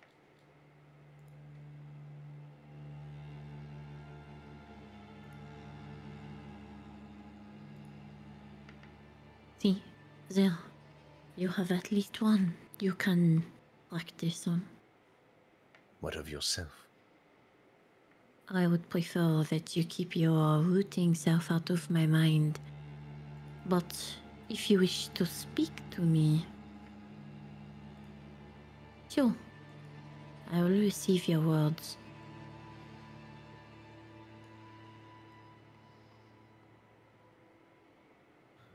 Indeed. You have been spoken to before in a similar manner, if I recall. But could you somehow come up with maybe a way to warn us? Like a chime or something? So I will not be thinking something and then suddenly be assaulted with your voice. Doom doom. You have a page. I'll be honest with you. I myself have hero never trip. come into contact with a being that can do what I do until just recently. It did not feel like how you describe it. It did not feel invasive to me. I do not know how my interactions with you feel. I just project. I will try to think of something, maybe. I don't know what good it will do, or if it will feel any different, though. She shrugs. Marana, did you keep the spirit with you The ranger? during Yeah, your... I haven't changed up. Okay. Neat. Fantastic. Now then. Who's leading? I guess me. Very well, Kellen. He's getting help. You know what I'm going to ask for. That survival roll. That survival roll and a D100. There's your D100. It would not be very long when Kellen starts to hear. You get this nagging feeling in the back of his head, and the occasional test, test, test. Oh my god. Testing, testing, testing.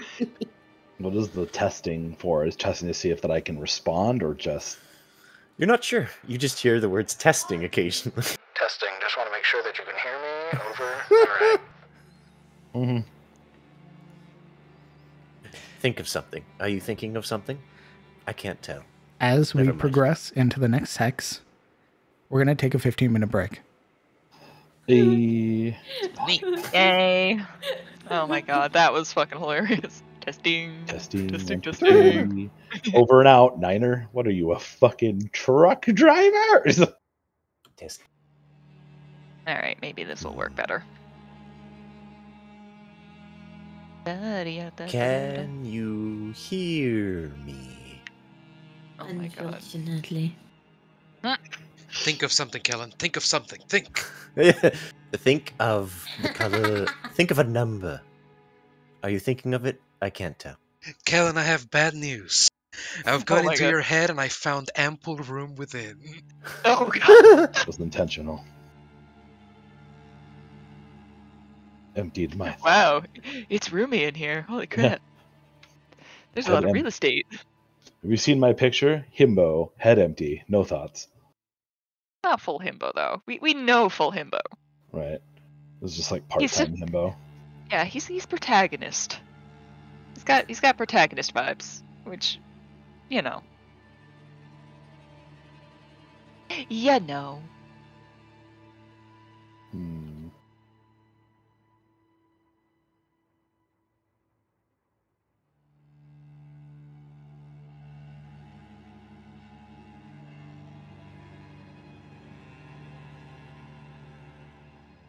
Let me use the bathroom. I'll be right back. Yeah, sounds like a Sounds Good like plan. the entire purpose of this break. yeah, wow. Imagine that. Yeah, Fancy. no, holy shit. Imagine us taking a break and actually doing what we're supposed to do on break. I got one vial of unicorn bathwater. I've got elbow. Yeehaw! Sell it. This vial is straight from the bathwater of a unicorn. A unicorn, you say? It looks just like normal water. Trust me. Trust me. Give it a whiff, trust me. Unicorn bathwater. What is this, a Twitch streamer? Oh my god.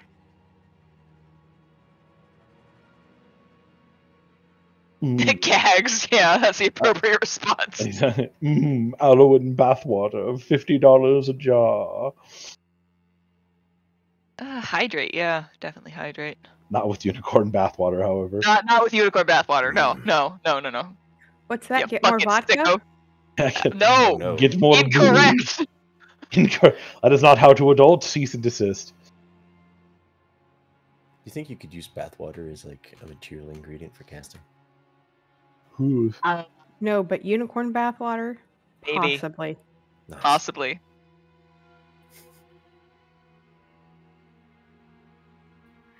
That's not why I have it, but you know, I have it now. Wonderful. Well done. Nice. Water good. I hope it was a Water. fantastic reward for almost 9. Yeah, it wasn't. I didn't get knocked down, so you know.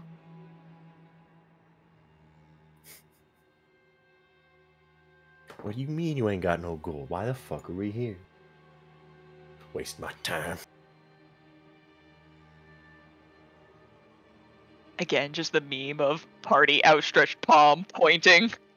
Gimme. You have saved the southern realm. Gimme. Where is it? Where's the thing? The reward.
I return. Is anyone else here? It's just me. No, just you. Oh. Also, just confirming for my own sanity, there was no music this entire time, was there? Nope. No. Okay, cool. I was just making sure. I was like, Yeah, there was. Fuck you. Fuck you.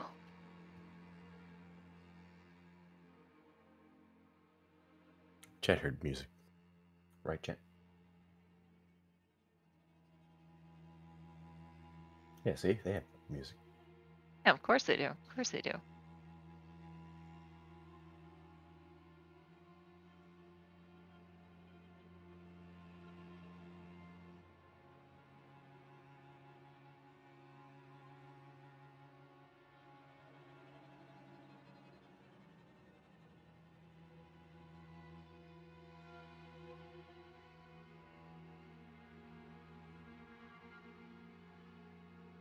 Look at them go. Oh, they're wiggling. They wiggling. They're jamming to all that music. Of course they are. Very well, I shall put on some wiggle music. Oh. Wiggling. Behold. DM, I have admittedly found the Arrest of the Killer Instinct fucking album. Good. And yeah, holy shit. Holy shit. Good. That way I can know true fear when boss music comes on. I have upon my desk a Dante. He's coming out of the room way more. Demon. A devil. I hear he's becoming brave. Indeed, very much so. What about? Oh, little boy, little man. He's a good little man. I think it's time. I enjoy the hunt. Oh no, not this asshole again. Hey, yo, you still got that spirit with you? Pulls out hands like a hat. Pulls it out of a hat. Yeah, he is. Nothing up my sleeves. Behold. Curving. Puts him back. God, yes, Crovey. Holy shit.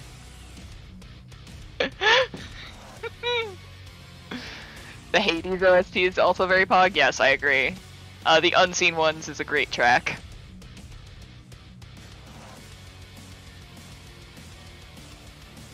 God, when I discovered that Hades had a phase 2, I just about shat a brick. He's like, ah, I beat him. Oh no. Giant. I say again, get fucked. That was the experience. Yes. Really, you get Oh, unique why is this dialogue about? if you reach him without any favors. Oh, hold on. Eh? Uh-oh. What? Talk again? Interesting. Ah. You. There we go. Talk again?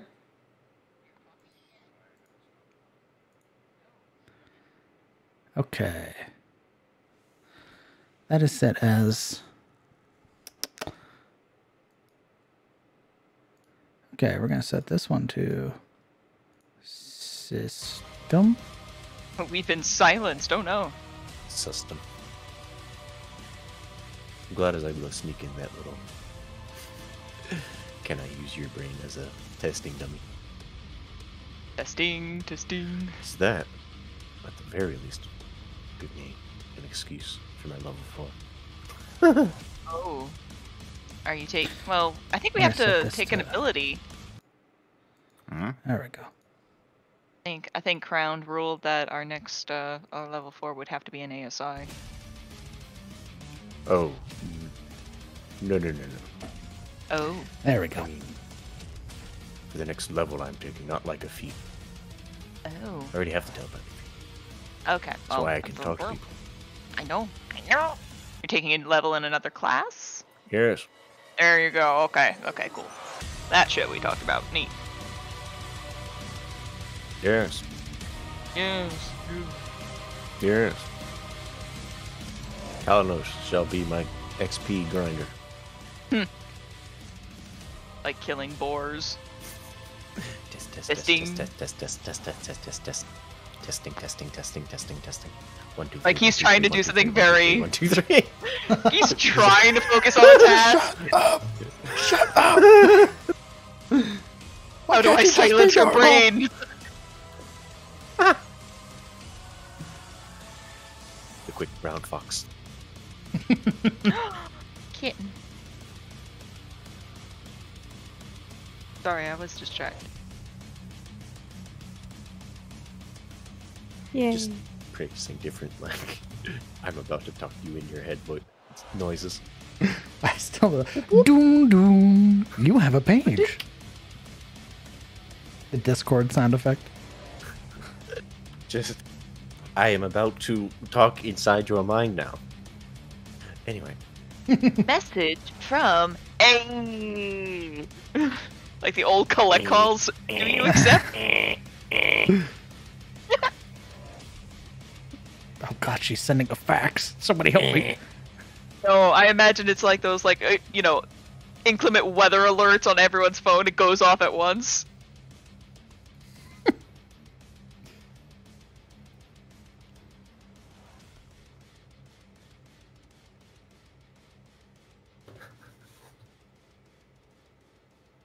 It's the team's message beep.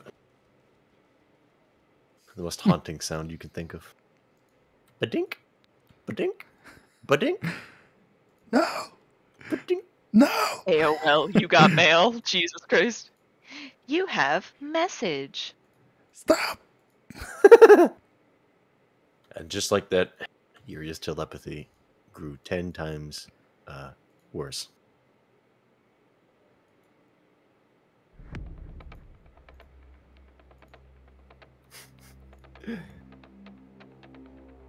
That's right. Kellen's gonna have to invent mental ad block. Have you ever wanted to hunt? Oh my god. You ever wanted to be free from the persecution of the law? Well, come on So down to Shademore. I was gonna say, wait a minute. This sounds like the start of a Cabela's ad. This telepathic link brought to you by NordVPN.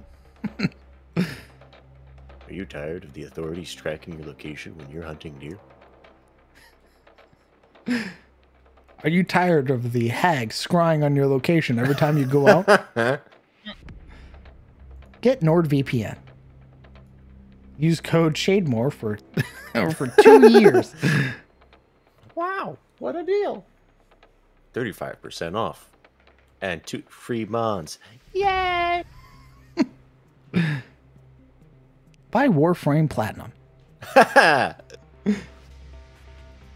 New Prime out. God, August. just a way to never ever get sponsored right here. That would be But the most- problem is I keep getting sponsored by things I don't like. Yikes. Like, please, hawk this product that you do not use at all. Just trying to haggle with a merchant. Did you know Honey has almost 1,300 different coupons online? Honey doesn't do up! that. What the hell are you talking about? Honey doesn't do that. Marguerite, why couldn't you tell me that the bees could do that? So what in the hell's a coupon? Bees on.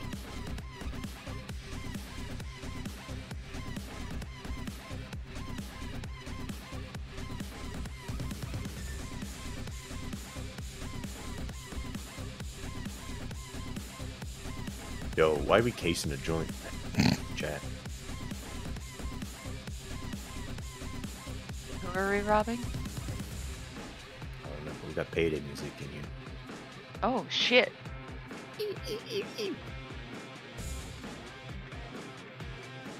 That's the right, stealth run fantastic. goes tits up. That's the dream. Oh yeah, I guess I can show off everybody's much closer appearance. Everybody's faces.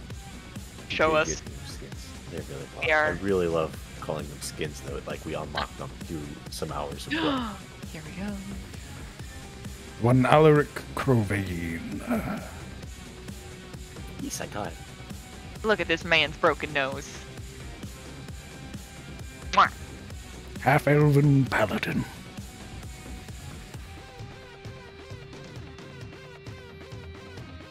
Oh. That's disappointing. Hold on. Why did it do that? Ah, there we go. That is Sabine Rosaire. Your ASMR paladin. Look at how pretty she is. Good damn. Lipstick on point. Her makeup will always be far better than mine ever is. Bro, I pressed it a gushing right now. Oh my god. Kellen Aldane. Big protagonist energy right here. He still has hope in his eyes. Don't worry, it'll soon be fixed. This isn't Secrets of Eurist. Come on. Hey, you guys saved a unicorn for crying out loud. Yeah, seriously. This is Secrets of What did I get Eurist. for it? You'd have killed the unicorn because it was corrupted. Corrupted. Yeah, exactly. If it were the campaign prior to this, we would have accidentally killed the unicorn trying to save the unicorn. Correct. We would have showed up way too late. Wait, how old is he? I don't know. How old. Most of the characters are between like early 20s to like late 20s. Nobody's like older than 27, I think. We're all babies. Children, we're fools. I very explicitly asked for not like children, but young characters, because this is meant to be a flagstone campaign from 1 to 20. That's why I'm keeping track of time and everything like that, because it's meant to have an actual effect on the world. This is Morana Lemoria. Why'd you say that? Now I feel like there's like a time countdown somewhere where it's like if we don't show up in a certain place by a certain What are you number of talking about? days, it's just gonna Why would I collapse. do that? Uh-huh. I would never. We're not in a rush. Big DM. librarian energy, yeah. DM, Celeral de Catarina. What? who's the oldest character? I believe you are. I figured. Well, you're an elf, so it comes with the territory. True. I'm actually an incredibly young elf. I mean, yeah, by elf standards. So do we get Like, to have character Think, birthday How parties? old did Yes. we make her? 26? I think it was 26 or 27. Holy shit. She is basically like an infant. You are a babe. And finally, Yuria Zairi.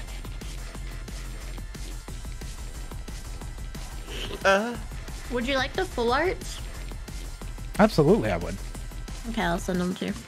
Ooh.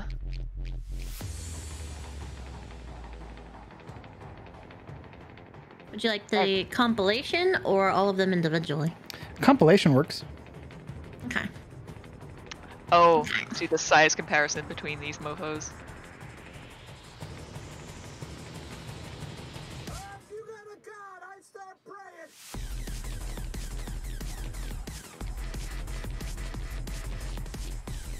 That's right, Ed. Here you are. Ed, that's the I'm about to make a very poor decision one. Perfect. And do you have a link to Niku's like Twitch and Twitter and stuff like that? Yeah.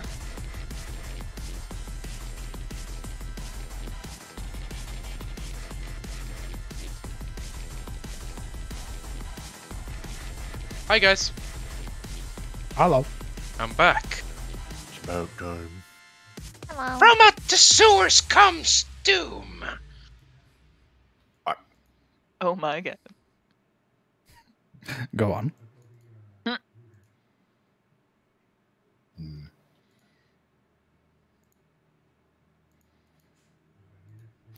Okay, so this should... Ah, good, it does. Perfect. Perfect, because then I can do this. Behold! The party. Here we are! Yay! I actually have to lower it because Alec's tall as fuck. Oh boy. Oh, I had boy. to restart the stream, so ads. I have to wait. They put ads? Yeah, you have ads. I do? Everyone has ads. Hey, If you're not subscribed. everyone has ads. But Amazon behold, puts them there. the party. I have the stream pause, so every time I click play, I get added. Very well. Are we all back? Mm-hmm. Oh, I was jamming. Apologies. What the fuck? I was jamming. Now then, We're all so hot. What the fuck? Kellen Aldane. Yes. Which hex are we moving to? Which hex is the way to the town? You said northeast, right? Right. I believe he said north to the river and then northeast. Was that what the unicorn said? Somebody's not taking notes. That's why I'm asking you a question. Making sure. Yes, that is what the unicorn said. Guess we'll go here. Okay. Thankfully, with your rolls, you pass back into, or rather back through the way that you had gone, sort of passing through the area where you had met the brigands the day prior. You can still see some of the spatterings of blood that have stained that old stonework and earth that's here. But otherwise, you pass through the large cluster of pine trees that are here until eventually the 12 hours pass and you find yourself now at the sort of edge of this river. You can see that even just standing here that it is this beautiful crystalline color that you can see to the bottom.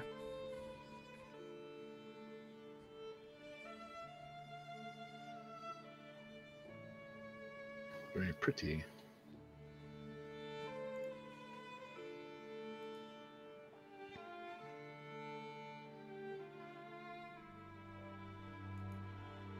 Pretty deep, though, I'm assuming. Looking at it, incredibly so. It is like deceptively deep, where again you can see the bottom, but throwing like a rock in or anything like that, it takes a very long time for it to hit the bottom.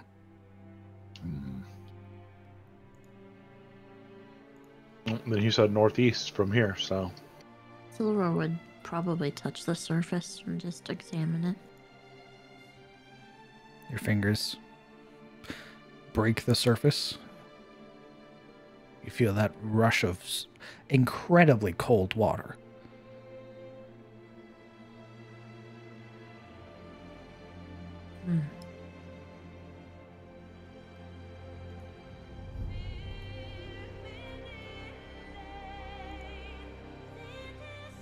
Okay. We're moving on to the next hex. Which one? Being directed for everyone to refill their water and such, but yeah. Northeast, so that would be here. Roll me D100 and your survival checks.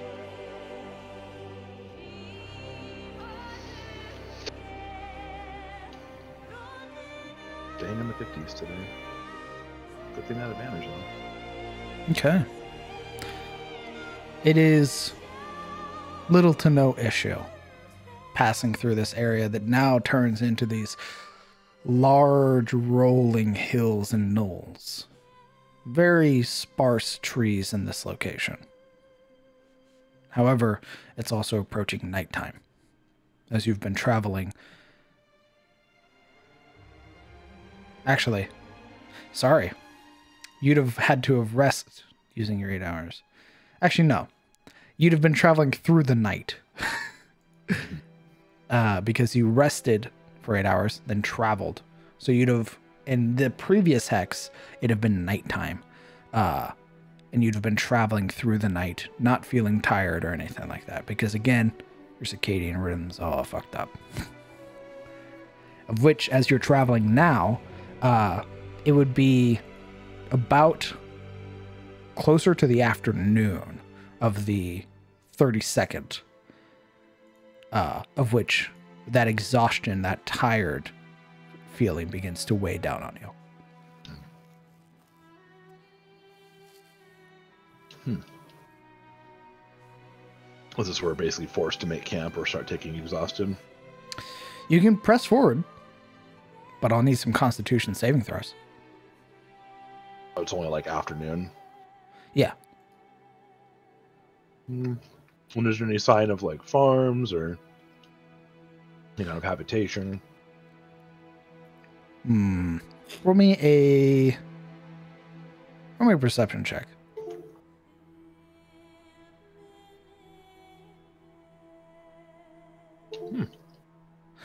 22. Let's see.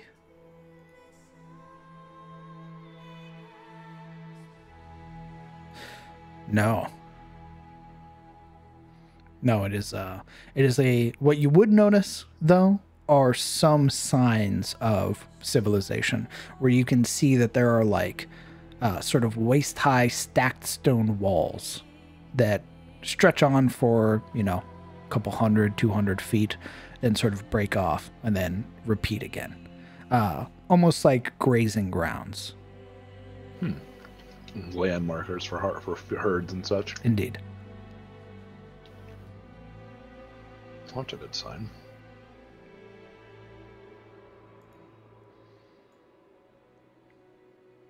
Well, we can make camp here, or we can push on for a little bit longer until we find some farms or the like. However, it is getting towards the end of the day, and I imagine we are tired.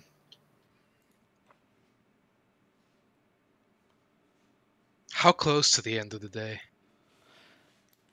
You're nowhere near it. You're in the afternoon.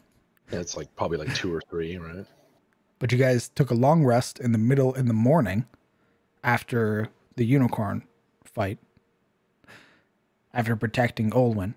Took an 8-hour long rest and then marched through the night effectively, like into the evening, into your next hex, then through the evening, the night into the next hex. So it's about afternoonish now. It's the 32nd of God's night. Well, we can make camp here and then just leave.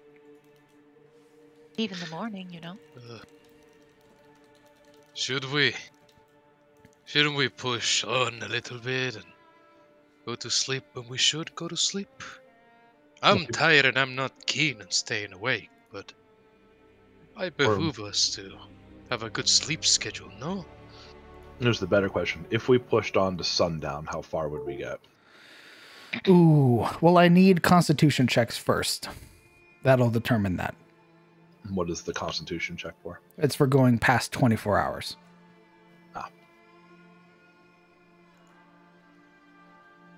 Do we want to do that?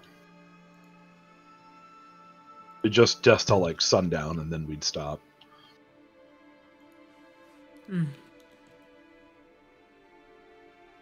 I'd rather not push it. I will push as far as we need.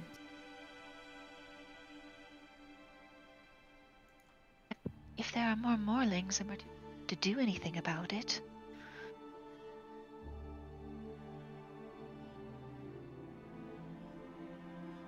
Well, we're well out of the unicorn's forest, correct? Absolutely. Why don't we just stop here then? Get our bearings, get our sleep schedules back in order, and do a spot of hunting.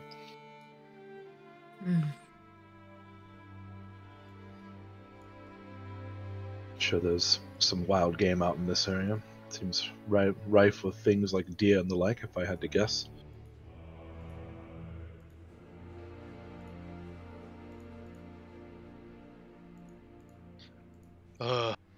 Olwen told us we've been followed, Kellen. Are you sure you want to go out and hunt? I won't be going far. Okay. And in the woods, I can move about unseen. Uh-huh.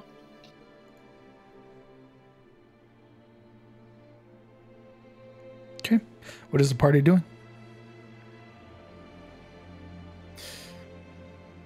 Yuria would want to rest.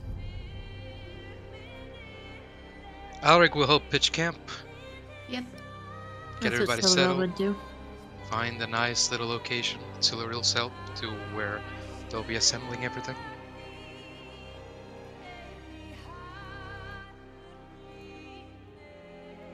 All right. Kellen, roll me a survival check.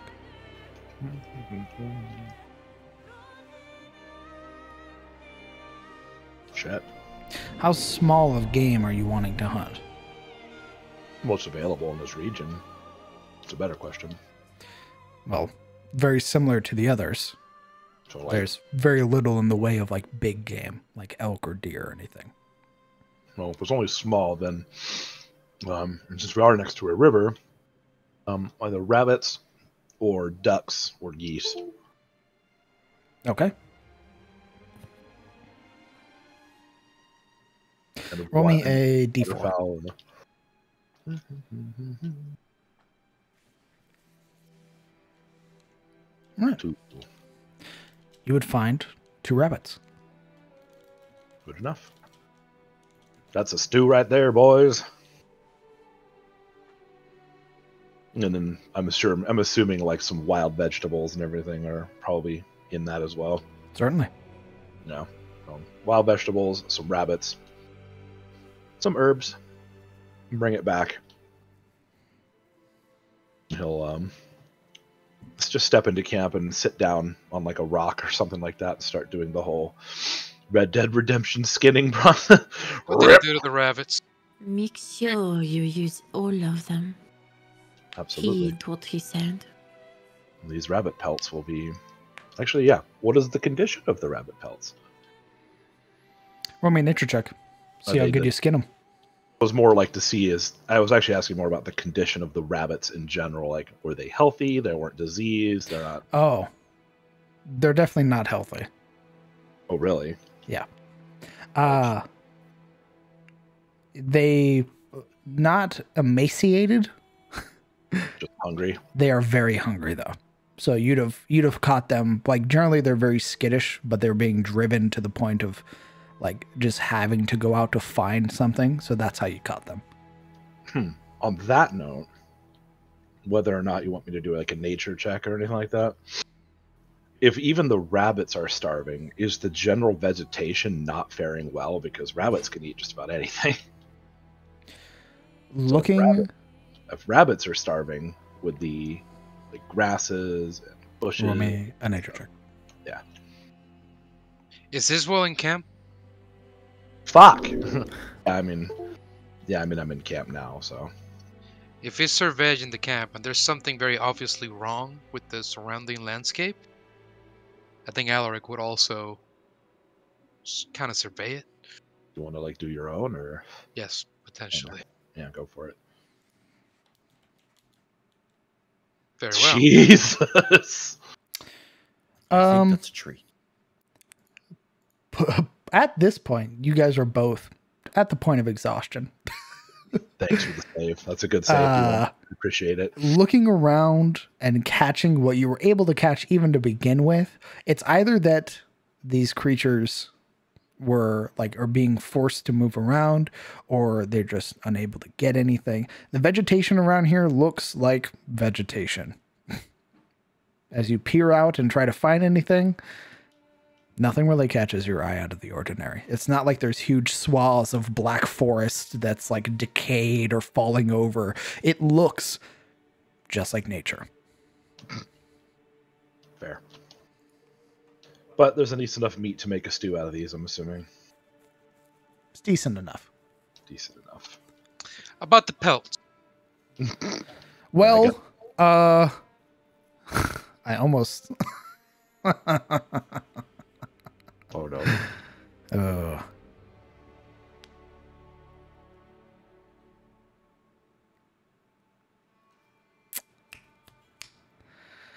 Hold on. Here we go. I'll let you roll a nature check to determine how good their pelts are. Very well. Nature. Depending on what he rolls. This is for him. Yep. You already fucked up with your natural one. So go back to putting up camp. No, I was going to ask if Alaric could make a thing out of the pelts after. You'd have to cure that leather before you made anything, bud. Yeah, it'd take a while. It's like a couple days, but we'd have to be in a place with a couple days of you treating. Yeah. If we got to town and stayed there, maybe. Looking at these pelts, It's trash. they're pretty much trash. That's fine. Given how they were already starving, sort of hitting them with the arrows the way that you did, or whatever traps, seem to have just probably riddled it with holes. Yeah, or just they were just not in good condition to begin with, or something. Indeed. either way. Well, he'll make a cat hole somewhere out of camp and leave it open for when they bury like the leftover bones and things like that. So yeah, they'll just toss it in there for composting itself later. But yeah, stew time, ladies and gentlemen. Mental gem. If this was Secrets of Yours, it would have been the Italian rabbits you just killed. Yeah. Hey, what are you doing? I'm walking here. Hey, Corrupted. you're gonna make him roll for that stew, huh? I'm not Absolutely. Cooking. You're cooking. I'm not cooking. Oh, Alaric is cooking? I hunted. You cook. Oh no. Unless Yuria would like to cook. I say we make her do it. You want to make Yuria cook? Somebody. Who would like to cook? Well, it'd be a great honor. Here, hand them over. Sabine will give it a shot after the What? last go round. Hey, Why don't the both of you do it? That sounds like a plan. I'm not going to cook. I don't with believe her. either of you have proficiency in cook utensils. So Maybe. it'd be individual rolls or one person's rolling. Congratulations. You're a bunch of nobles who don't know how to cook out in the wild.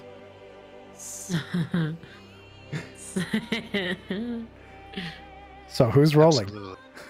What kind of roll would that be? Laughs and D20 plus your intelligence modifier. I mean, I guess if I were to throw in there, could I use survival for that as well, considering that it is basically camp food? No. Son of a bitch. Why are you trying to fuck up our cooking, huh, Kellen? No, I was just saying if it's going to be one of those things. But yeah, you guys go ahead. Go ahead and enjoy. I'll be over here. Test. Head empty, no thoughts. So Will's just like, well, that's not how you do it. Instead of helping. Yeah, just critiquing from the side. Excuse me. I don't know what Oh. you're doing. Somebody cooks in the kitchen. Sorry. I'm sure she's cooked sometime out. I World. need a 1d4 from Kellen. What for? What'd I do? 3. 3. Who's this for? Okay. Nothing. Got him. For me is what it was. For me. So, who's cooking?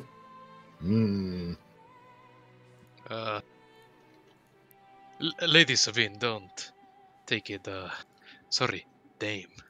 Don't take it as an insult, but with how embellished you are, have you ever truly cooked in your life?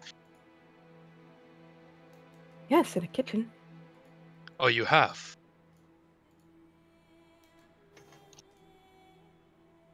Correct, I've fixed myself a meal, have you not? Of course, I've cooked with the best. Right. Knowing that, why don't you leave me to do this? You can go back to fixing your hair or whatever it was. Sabine cooks food. Oh wow, I'm over here just being far away from those two. Why? What the fuck happened to your token? I didn't do it. Silence, I was not talking to you. Silverill's just grinning as she's like, I mean, I've cooked in the field before, but I'm just gonna sit on this log. Mm-hmm. Colin's waxing his bow. That's not even a euphemism. Legitimately waxing the bow. You said I'm the asshole. Sabine will give it her shot. You are the ass.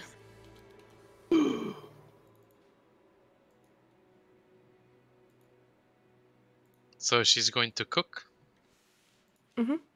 You've challenged her. Well, yeah, she cooks. And it's Shit. delicious. Holy fuck. That's some rabbit stew. That's some Hassenpfeffer right there, man. All right. Challenging her stew. Alaric's own stew. You gonna go? You've split the Absolutely. portions and are making your own. I don't think you understand how pride works. Okay. Oh no, That's they each it. got a rabbit and they're each making their own. Oh boy, it's a D20. chili cook-off. Plus your intelligence modifier. I think we have a winner. Oh. It's Edible. Yeah, just like last time, but oh boy. There's a very stark difference.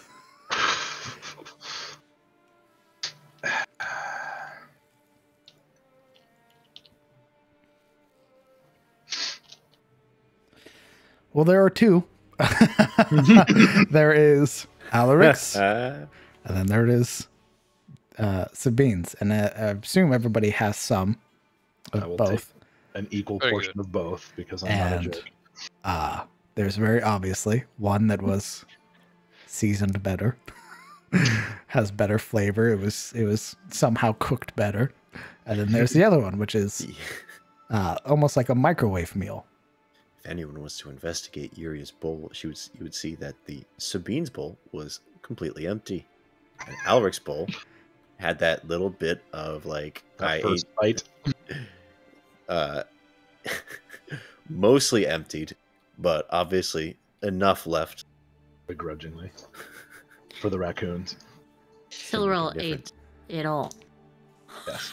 All Yeah, both bowls. I imagine Morana eats more of Sabine's at first, but then kind of like mixes the two together, so you kind of end up with a mediocre. Neutral Yeah, amount. yeah, neutralize it. Like, oh, they're both so good, and I'm just so hungry. Oh, it's delicious. Oh, fuck my Yeah, life. she mixes the two together so that they cancel. You know, they at least end up neutral. Evens it out so it becomes the Yep. Switzerland of food. As everyone eats, Alaric very critically surveys them with an upturned nose. Sabine, after taking a bite of each and knowing that she's better, mixes the two together. All I need is the knowledge. Hey, what are you doing? What are you doing? I'm fixing yours.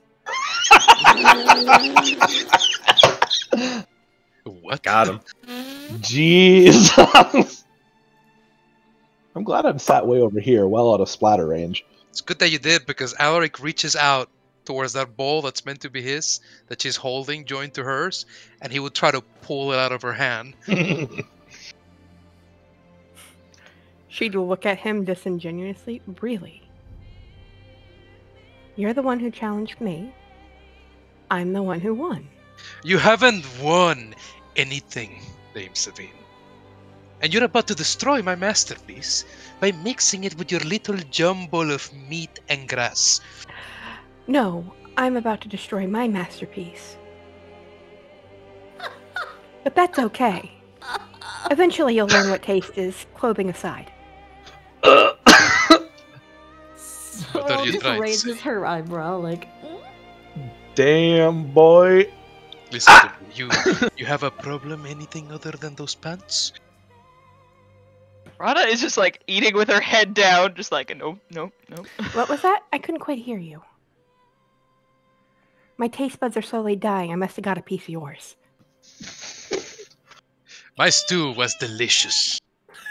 Yours was a mess. Sabine. Roll me a religion check, please. Something bad is going to happen. Why would you taint your beauty with imperfection? Yeah, I didn't know. This- Paladins of Sariel could get vicious mockery. 19. Okay, somehow I got Tasha's hideous laughter cast on my dumbass. You would hear this. It almost, rather, it's not so much that you hear it, but you almost feel this, like, you're wasting it. She stops and she doesn't mix the two. And she hands him the bowl. You've come to your senses, huh? Finally, Alaric takes the bowl and he, at top of his huge palm, he brings it up, cups it weirdly, and takes a sip, and his eyes go wide.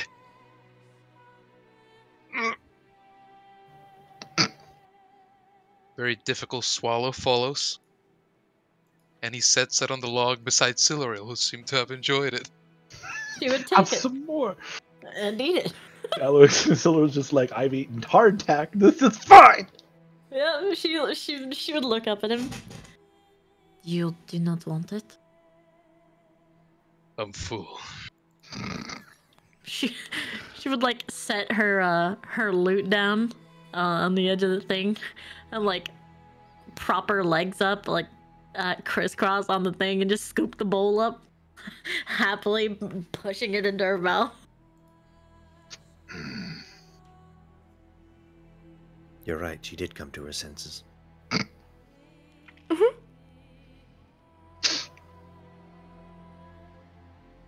What? Food is food. He turns, points at Savine's face with a very fat index finger. This isn't over. Then he stomps off to his bedroll. She's gonna whisper, "That's 2." What? A new rivalry was born. Siluriel shrugs, happily sits on the log eating It's her third portion. Siluriel's literally that meme of like, oh no, that dude's cake's way better than mine. And then Siluriel's like, fuck yeah, 2 cakes. Exactly. Exactly. Like as fucking Kellen too, he's just like, I've literally eaten shit raw. This is fine. This is fine. As the world burns around him, he's like, no, it's just fine. He's just happy to be here. Happy This is to be some here. gourmet shit. I'm just happy to have food in company. That's all. Just a happy boy. Just a happy So, boy. does anybody have any intentions of doing anything during your long rest this afternoon? I mean, No, I I don't feel- eat much. I feel completely and utterly vindicated. I sleep like a baby. Oh, Other than keeping watch. watching everyone just immediately go to bed. Areas like, well, I guess I'm taking first watch. Alric isn't sleeping. Did you? He's go- plotting. Are you in your bed? Okay. He's visibly awake, just laying down. And take first watch Alright. with Furia. Delightful. It is the middle of the day. This is more like the afternoon, right? So sun's Yeah. probably coming down by now, yeah? No, it's the sun's in the middle of the sky. Oh, Like 2 or 3 in the afternoon. That's why. Okay, fine. So if somebody wants to take a watch by themselves, they may. Or you don't have to take a watch. It's just like what when if we're you're at night. ambushed midday by more? Who knows? There is a risk. Ambushed midday by sheep herders. What are you doing? I just need to know what you're doing. If anybody's planning on doing anything, or if we're just going to do some perception rolls and then move to the next day unless anything happens. I'm sure there will be some conversation involved for some people. Well, that's what I need to know. If I they don't want. plan on doing anything specifically, except take first watch for whatever it's worth. Really, it'd be a really lazy watch. It'd be more like sitting there bored more than like active watching. Occasionally mean, kicking dirt at a. Are we planning to leave once everyone's rested, or just planning to leave in the morning, like sunrise? Well, I guess if it's middle of the day, 8 hours would put us around nighttime, right? Correct. Yes. 8 hours from right now would put you at around like 11 or so in the evening. Real gamer hours. Monk. I mean, in that case, Marana would just kind of, do what you do when you have like jet lag and just kind of relax. Don't do anything too strenuous. Probably play some cards Yeah. until it's time for like actual sleeping hours.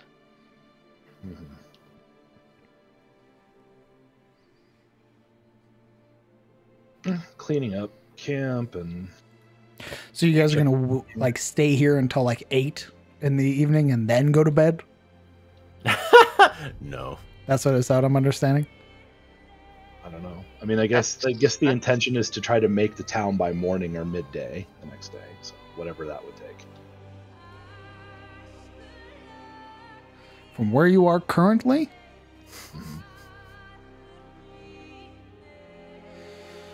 Let's see. It's 2 in the afternoon right now. It's 12 hours per hex. You could...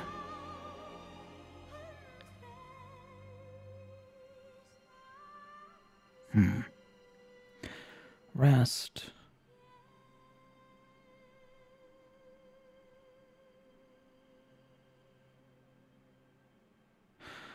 You rested till about 11.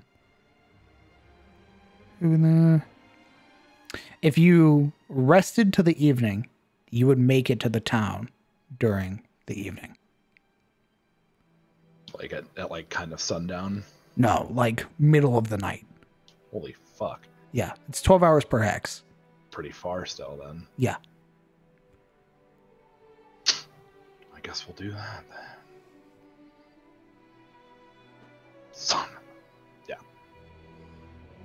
Okay, fine. Très bien. Let's do it. Or Or you could push to the next hex, roll for exhaustion, and then camp there in the next hex, and then make it into town by like middle morning, close to the afternoon. I mean, we already kind of made camp. So. yeah. I'm good for whatever everyone wants to do. Either or is a good idea. Me. My understanding was that we have already decided to take a long rest now, Sure. and we are already on the rest map. Okay. Well, let's do that then. So we would take a 8-hour long rest now instead of pushing ourselves, meaning sleeping and all that. All right. And then we will leave at 11 p.m. and walk at night. Through the morning, and then pretty much get there at nighttime the next day. Right. Okay. Let us do the thing.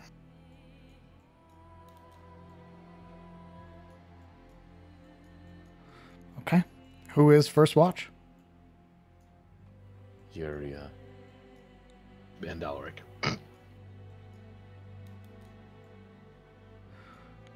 Alaric, are you actually watching, or? This bit too, yes. Who's bidding him to watch? He's laying in his bed sulking. Callan will just ask him to keep Yura company while she watches. That will be the simple answer. You want me to watch with you? Yeah, keep her company. What makes you think I'm any good at watching when I can't even make a good rabbit stew? Your rabbit stew is fine. It was horrible, killing.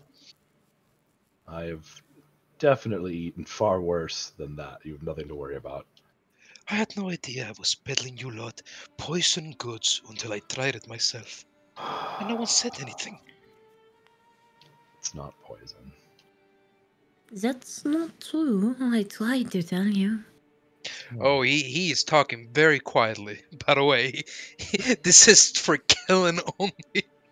Oh, I can't really tell. You sounded very loud. I'm sorry. It's fine.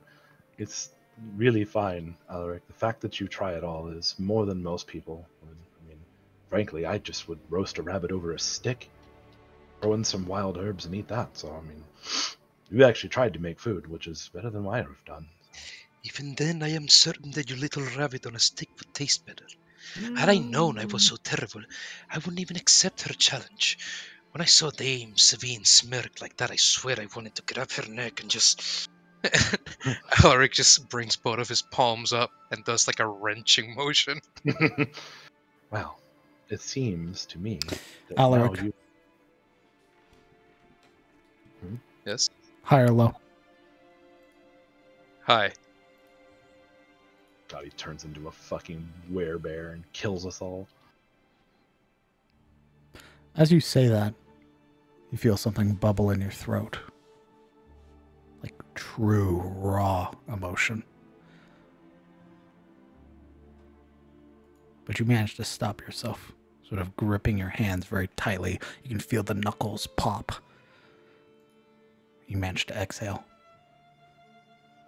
Kellen, you'd notice this curved, hooked vein appearing across Alaric's forehead. And there's a very, very minimal trub to it. Is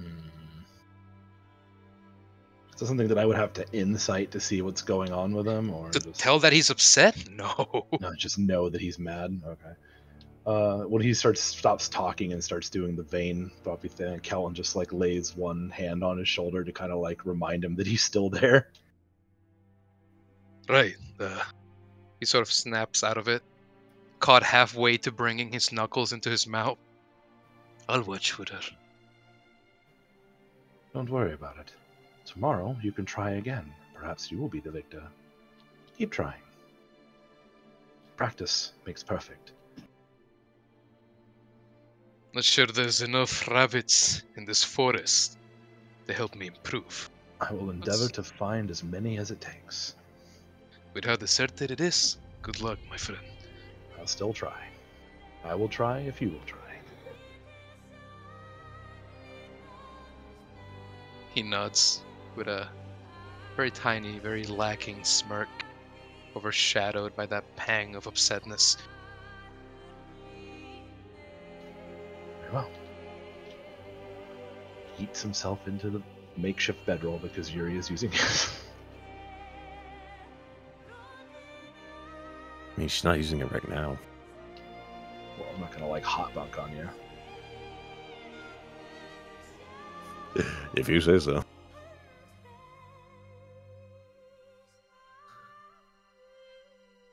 She's not going to object, but it is your bed.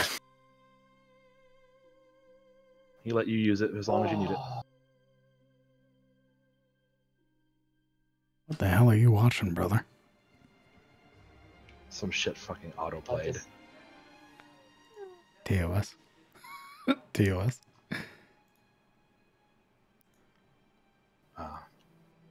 Anyway. Very well. Yuria Zauri and Alaric Cravain, roll me your perception check for the first 2 hours of your watch. Still rolls like 2. I go to sleep. Why? Why? What do you mean, why? If you're persisting past and wishing to persist past 24 hours, your body does start incurring some constitution saving rolls. Get some rest, nerd. You can take the final watches and stuff, so. Sure. You okay?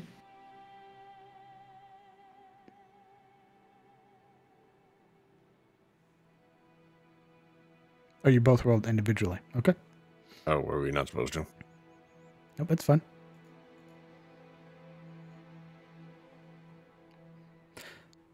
Is there anything you guys wanted to do on your watch? Because otherwise, your first 2 hours are very uneventful. The uneventfulness will be written on Yuria's face. She stares mostly bored, hunched on her log, hand against her cheek. Her eyes drift on Alaric. You know, you probably don't have to sit with me on this one. It's midday. Already down in the dumps, Alaric stands up from his bedroll and brushes off what little grass and whatnot clings to his armor as he mopes on over to the log.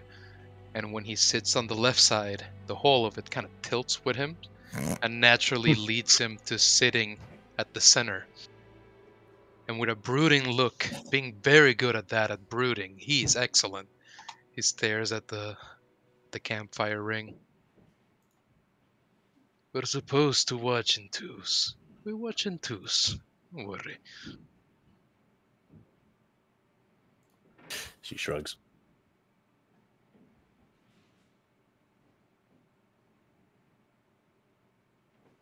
Do you like the stew? Better than I could probably do. Devin was very good at it. She's practiced in many different graces. It would not surprise me if one of those was making a decent meal. I suppose it is part of her profession, no? To please. I would imagine. And a good meal would be part of that. There are some people whose way into their heart is through the kitchen. That is my assumption as well. So it is technically her job. You can see that Alaric is beginning to convince himself that it was at a disadvantage. He's working the thought visibly in his expression. Why do you care? Where I come from, to hold the heart and cook a good meal for your people, for your kin, is very important. But I do a She poor, snorts. sorry job of it. It's alienating. She has a profession. You do not. You're a noble. No one cares how you cook. They care how you lead.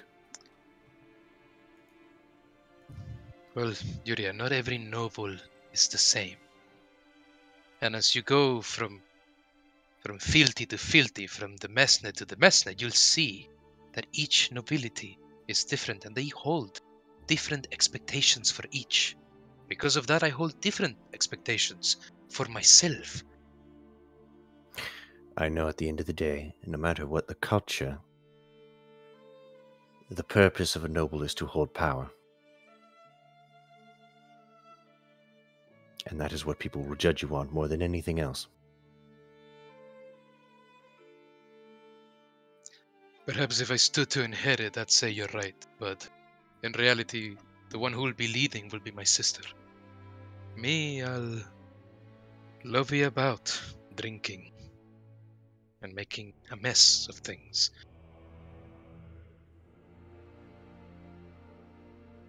Have you considered joining a military?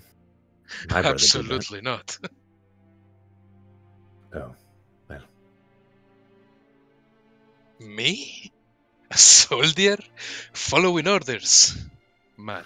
Making orders. You're from a family. You would be an officer. You would not be a foot soldier. Unless things really are that different here in Tyros.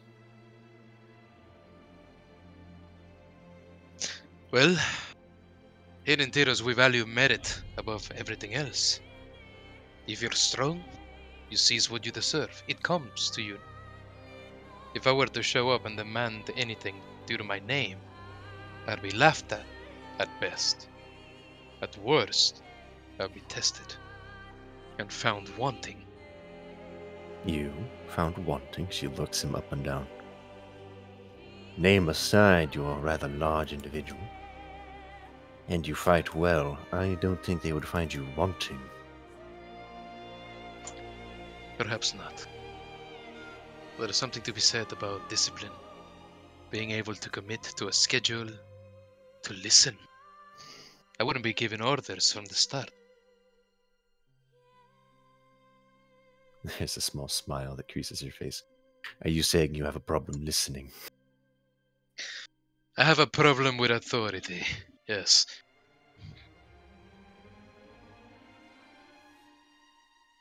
Well, you're certainly not his size, but you do remind me of my brother somewhat. At least in that regard. What was his name again?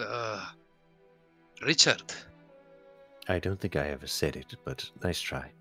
His name was Sebastian. He joined the military. A logistics officer. Just a nice way of saying he moved boxes around. He was like a quartermaster. Father never approved of it. He didn't Must have really been care.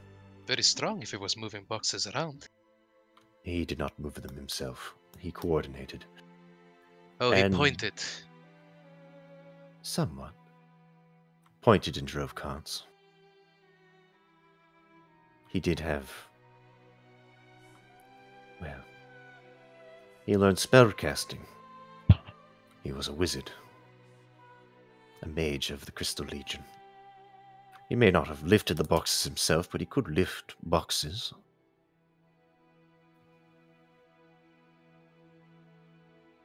And more. A dark notion crosses Alaric's expression, and he momentarily looks to Yuri's feet. Is he okay? Did something happen to him?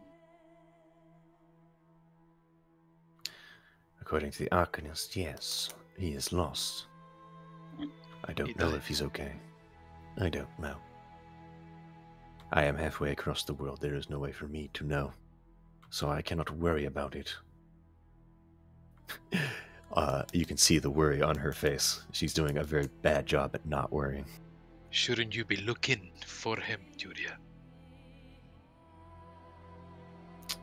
I wouldn't know where to begin. And I'm stuck here in Tyros.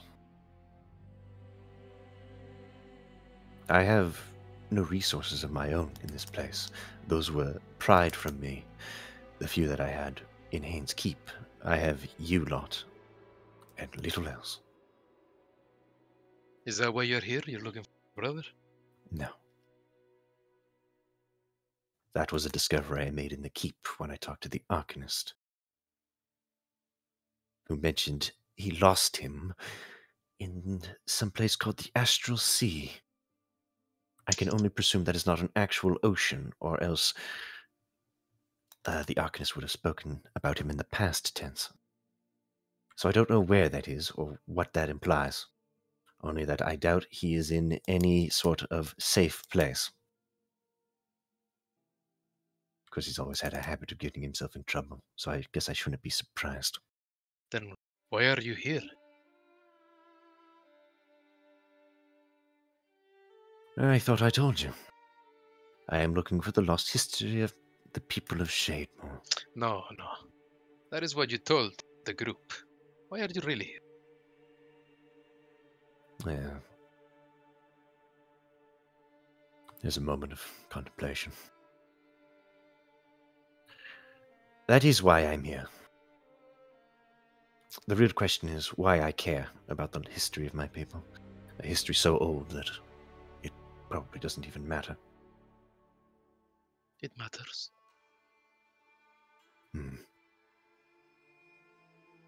Not everything in the past really matters. Especially considering most of the people in Shademore don't really care about their origins. They're very pragmatic like that. I imagine they're very concerned with seeing the next day for what you've told me of that place. Some, yes. It's not always that doom and gloom. Most of the regions are coastal. A lot of people get by with fishing, a lot less dangerous profession than hunting. Still, there are risks involved, and it does not breed many philosophers. Still, you asked why I care. And that is a somewhat selfish notion, and a selfish intention.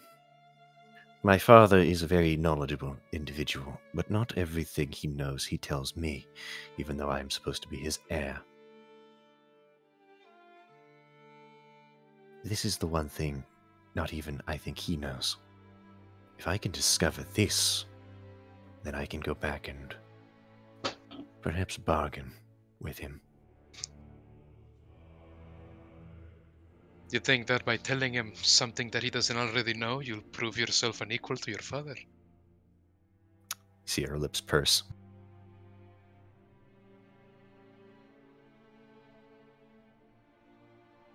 If already he doesn't respect you, I don't think anything you bring to his table will do so. Respect, at least, I think, between family, ought to come from a place of love and care, not one's ability to be useful. If that is the case, then you're nothing more than a tool for them, and are you really family then?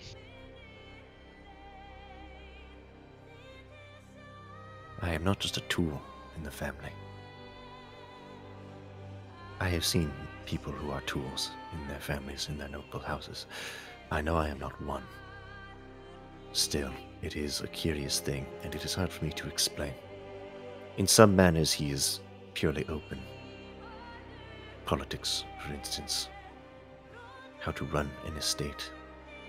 And then there are other things. where he treats me like I'm still a child. And he hides things. Ah, Him and Mother. Perhaps if I can show that I can learn this on my own, perhaps I can pull that information from him, bait his curiosity, so that the doors that are closed to me may open. hope that he treats you no longer with condescension. I can Indeed. understand. Else I can relate, even. My mother is the very same. Every time she sees me, she rolls her eyes. Like she can't believe what she sees. Like she knows of some failure that I don't even recognize. And she sees the flaws in everything I do. I understand that feel. And I didn't know you harbored that feeling. I understand now why you sail so far away now. I hope you find what you seek, Yuria. At this rate, it does not seem likely. Ah, don't doubt Kellen. He's very proficient at everything he gets his mind to. I'm sure he'll take us home. Did you know I was supposed to be in Rowfield at this point? Do you have a meeting with Balagar? No, not exactly. Rowfield is known to be more friendly to elves and Caressians than perhaps other places in the Atmore. You could have just said everyone. There's a small smile that creases her lips. Funny. I'm a human, and yet I have to consider myself one less than an elf. Well, It is how the people will treat me, I presume. It is not about being an elf or a human. It's about being from around here, you know? We are the people chosen by the dragon. Alaric holds up an open palm and he seizes a fistful of nothing, essentially. He clasps the empty air. And because we are chosen, in some respects, we feel superior. And in ancient days, not today, not the same as it used to be, we honored an ancient tradition given to us by the Allfather, Athos himself. Of course, things have changed, but the pride remains. Only that now it's not as justified. I was going to say, after visiting Haynes Keep, forgive me for saying so, can't see much other than pride remaining in that decision. Well, don't judge Tyros too harshly because of Hain. You saw what happened. He wasn't himself. I'm not so certain about that. Looking back, I'm not certain if I even saw his mind or if other forces were playing with what I wanted to see. I've never felt what I felt when I tried to probe into Haynes' brain. 100 voices shouting at me. Was that because that was inside Hayne, or were they just shouting me out? You thought it was some kind of purposeful distortion? She shrugs. One time I mentioned our metallic overseer, and I swear I saw the mouth look at me. It was through telepathic means. I don't know, of course, the mouth's power, but if there was a creature out there who could do such things, who could mask a creature's brain, I would put money that that would be what he could do. Do you have any gold? An equal? No. Do you have gold? Do you have any silver, maybe? She scowls. No. And that is No. a bit of an empty statement, isn't it? It's metaphorical. Right. I like more practical things. Fine, think I'll I bet still your have- gold on it. Speaking of his gold, Elric pats his pockets, and then he realizes and looks off to the sleeping Kellen. I gave him my gold. Whatever, I think you're right. Maybe there is something more to that, but we've left it behind. And whatever mystery disappeared on their verdict. I don't know if you care, but I still think it was the right call. No matter his mind. No matter what he had done, the man deserved death. This moment, Elric begins to play with the seam of a sleeve, kissing his teeth a couple of times. I'm not so sure anymore, Yuria. At the moment, it made sense. It felt like he was paying for the crimes he had committed, and that with it, with his death, order would return. But with every day that has passed, and the more I think of Hain, and the rage he must have felt, and the helplessness in the face of this thing corrupting his mind, all that comes to me is sympathy. Sympathy for him. Perhaps I shouldn't have been so quick to judge, or to render judgment as I did.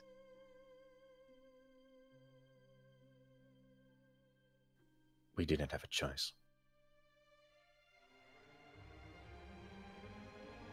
Besides, the world doesn't work on who deserves what. It Fairness never is- did. Mm. I know. And what Siluril wanted, a fantasy. Take him to the king? Take him to the local duke? Possible. Look at us. How we are traipsing through the woods.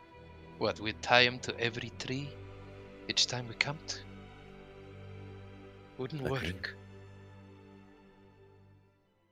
And that is presuming, of course, that the courts we sent him to weren't rigged.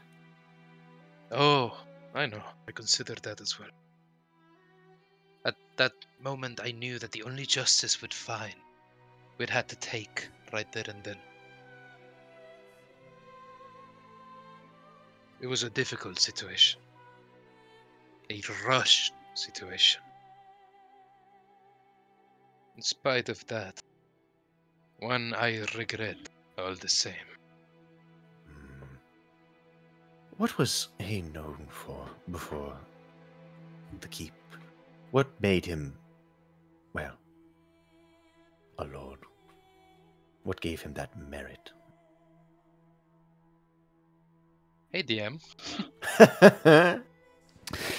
Roll Maester check. Indeed.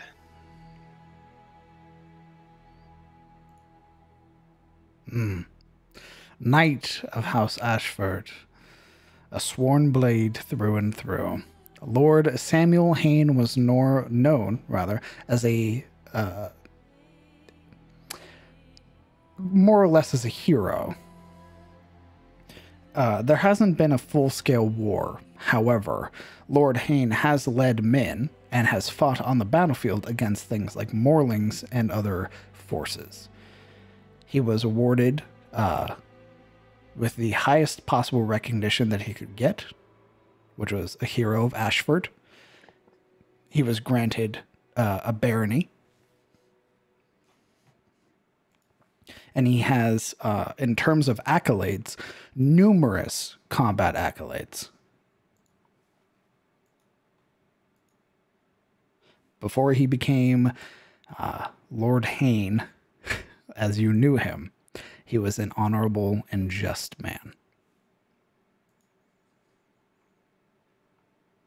Is that what people say? Or is that, like, confirmed? the accolades and everything like that is confirmed. People talked. Oh, okay. Everything else is more or less talked very highly of him, or it had been at one point. And that's purely just for, that would be Alaric and Sildaril that would have sort of some recognition with that, given their association with House Ashford.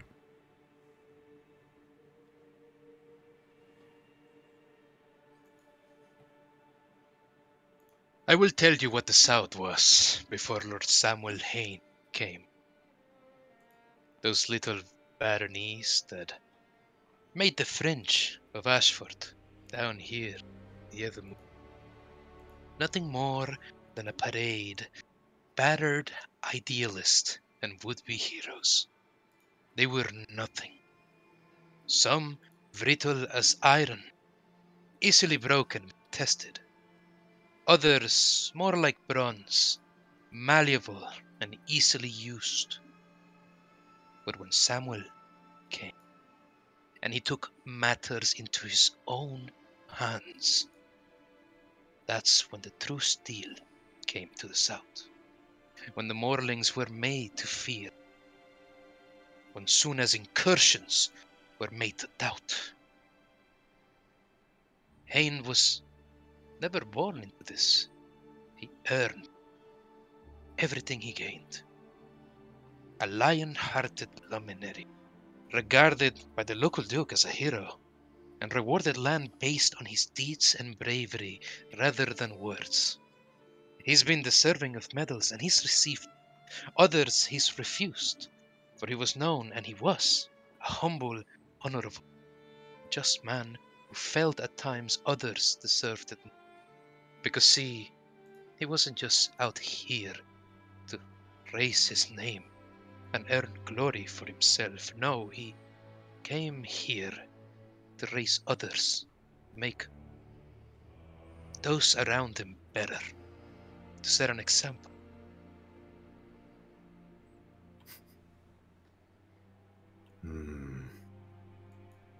Set an example. You know, you would say he's lion-hearted, yes? You would call him a lion. My father talked about lions. They are fearsome creatures, praised for their might. You said Lord Hayne gained his fame through strength, through his blade. That... Are you sure he wasn't always a bastard, then? A man who used violence to get his way, until that violence turned on his own.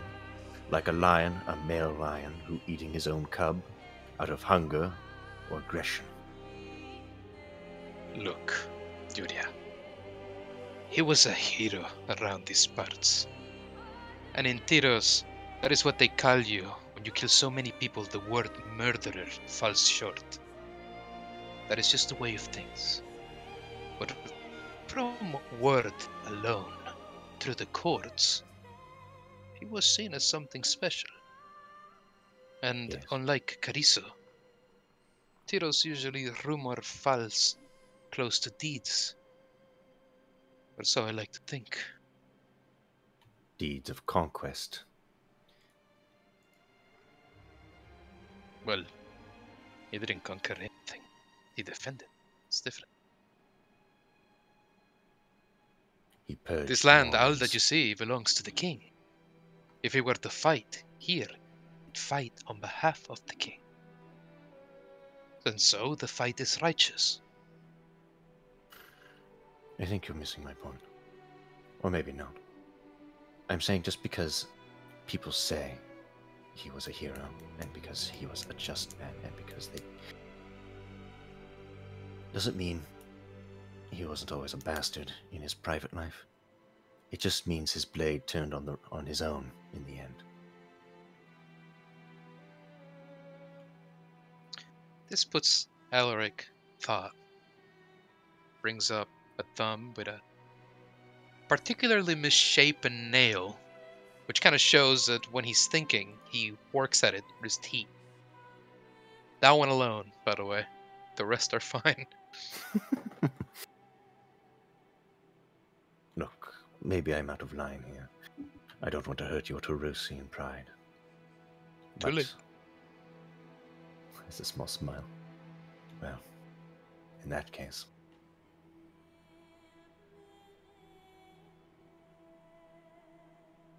He did sire a bastard. Indeed he did. But then again, he didn't have any heirs.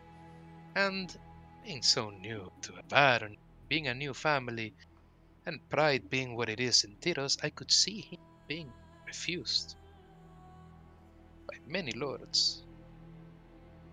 Lords, not doubting lords, I shouldn't say. Jealous, perhaps, of him, who didn't want to cement his claim to marry their families into him, because it is a risk. And it is good that they didn't take such a risk, seeing how things turned out.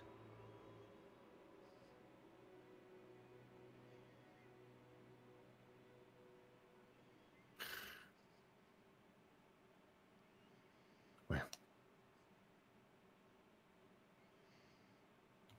look, I'm not saying he was definitely a villain. I just wouldn't assume that you killed a hero, or that it was, in the end, that difficult for our overseer, our hunter, to turn him. That shred of something monstrous more than likely had to be there for him to be turned in the first place. She pauses a moment. I suppose I am assuming he's a monster. I do not think he was a monster. I think part of him was wrestling with the demons.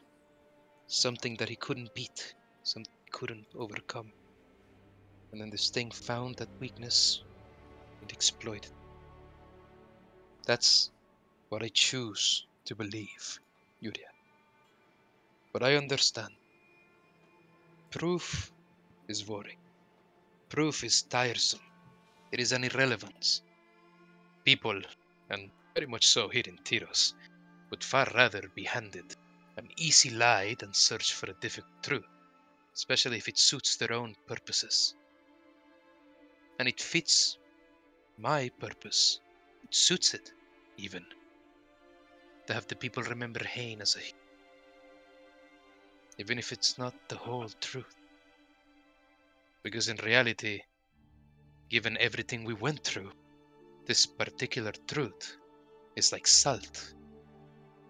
Like salt, men want to taste a little, but too much makes everyone sick.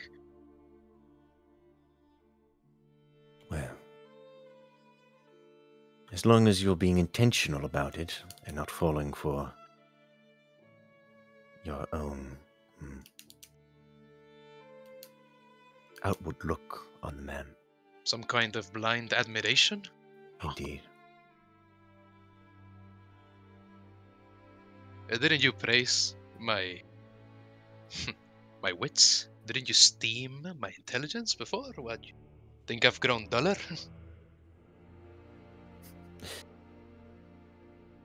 You know I didn't actually look inside your mind, right?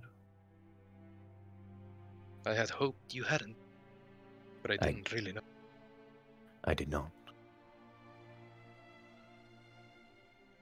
I was honestly afraid I might find something too close to the heart, and then I would have faced, well, a less than pleasant outcome because of it. Do you speak of the time we were having dinner? Yes. That is Very the only close. Aye, very close to when we had the showers, no? time. I believe so. The only thing in my mind was Siloril's arse. That's really it. Well, fair enough. A sensitive subject already. Don't say it. By the way, It's a small smile. he looks suspiciously to the sides. I'm afraid, Alaric, you've given me easy blackmail. What? For what? We can appreciate at a glance, at a distance. Well, maybe the next time you think you want to cook, I can bring up awkward conversation to distract you. Are you blackmailing me into never touching another pan again? There's a moment of silence to confirm it. Wow. Unbelievable. Fine.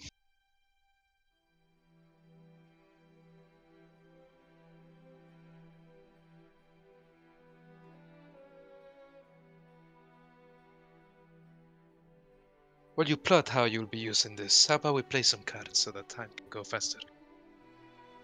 All right. I admit I don't play much cards. Your watch is brother. over. Oh! Okay. Indeed, I figured. It was meant to be a segue into ending, by the way. Yeah. Good. But DM, I thought you said you'd never stop roleplay. I didn't. The roleplay ended itself. Correct. We got to talk about Hain, which is awesome. Talked about a lot of stuff. Thankfully, your 2 hours went by with little to no interruption from the outside world. A small gust of wind here and there, but nothing egregious. Who is taking the next watch?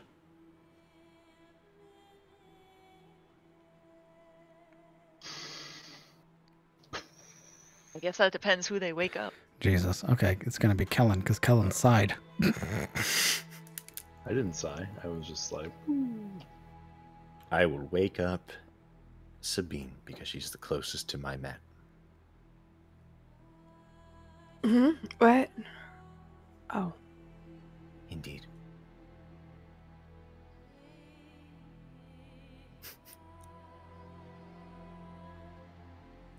Time to go to sleep at the ripe time of 4 in the afternoon.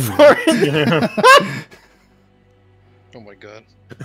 The sun beating down on you. Oh. Sabine and Humstova. Who is Sabine waking up to take a watch with? I'll go with Silril. needs her 4 hours. Actually, of no, sleep. she needs 4 uninterrupted. So, eeny, meeny, miny, Morana. Alrighty then. Alrighty then. You look like the kind of woman who could deal with some sun. Okay. Sabine and Morana. Please roll me your perception checks for your watch.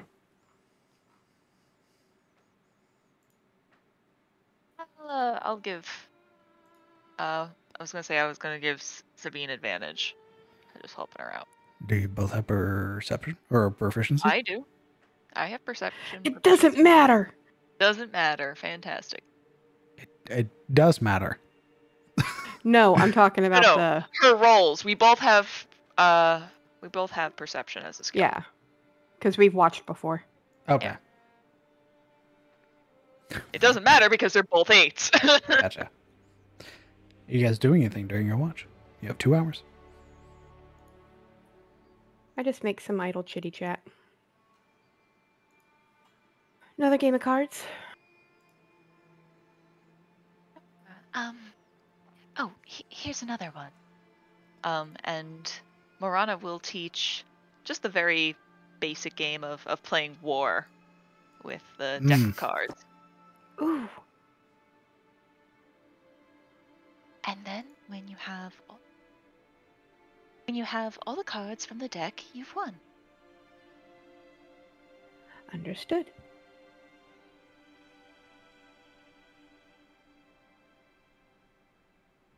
Sorry, my mic is not cooperating, so I'm talking, but it's not picking it up.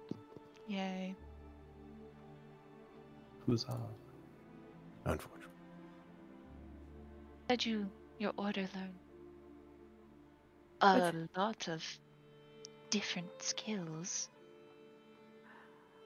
I know how to cook in a kitchen. I had no idea how to cook on a campfire, but he just keeps on pressing me, telling me what I can't do.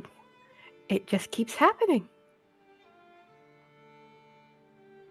Apparently, I can't read. I can't cook. The more someone tells you you can't do something, the more you just want to do it. Just to prove a point. Marana kind of smiles at that as the deck is split in two. I understand that. I understand that more than you think.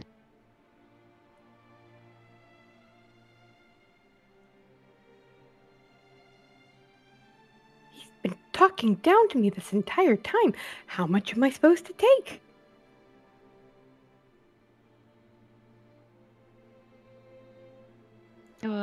He didn't hire me. Kind of going through the cards. You're lucky. At least more often than not, you can say something about it. Why don't you? She kind of leans in. It's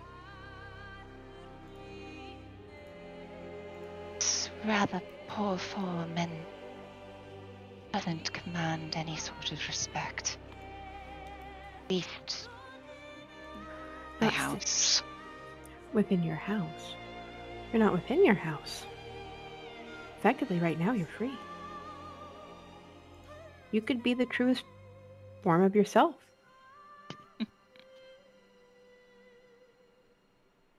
It's all a matter of who you want to be. I want to make my family proud.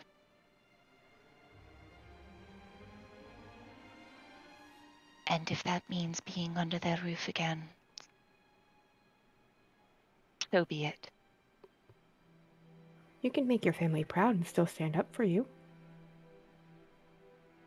Marana shakes her head while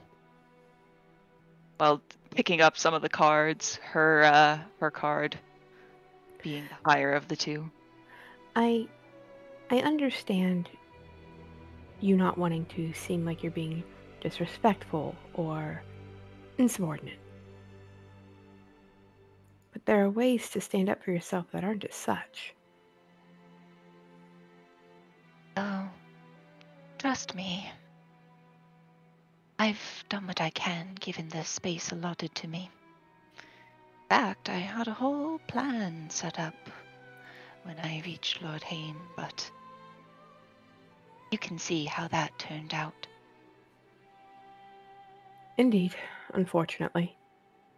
But she takes the cards as she has the high one. You can command some amount of respect. You can show honor and dignity and still go out with a clean conscience. Not leave things unsaid that linger. Spoil. There's just kind of a very sad look about Marana as she just kind of smiles and Looks down to the cards. Oh, we've matched. Going to need to draw some here.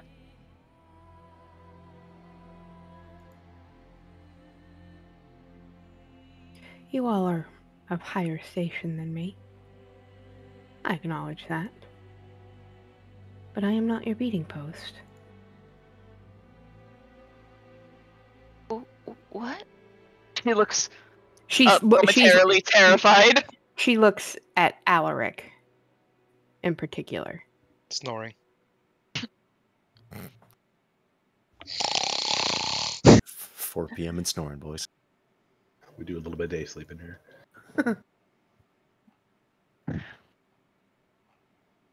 Well, frankly, he's a prince.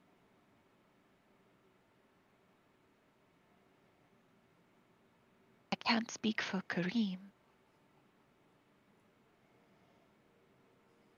I've met my fair share of nobles higher up the chain, even if but briefly.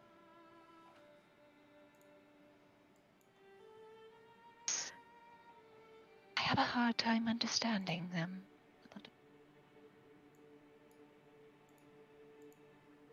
Try as I must.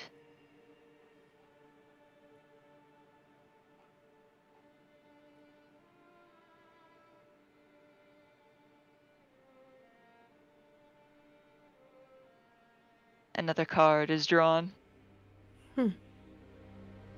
That's understandable.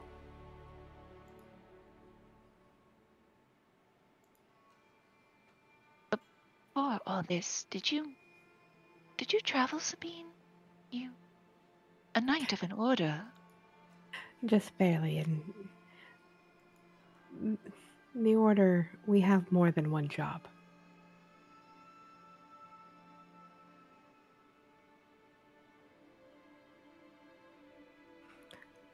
I don't think you get a lot of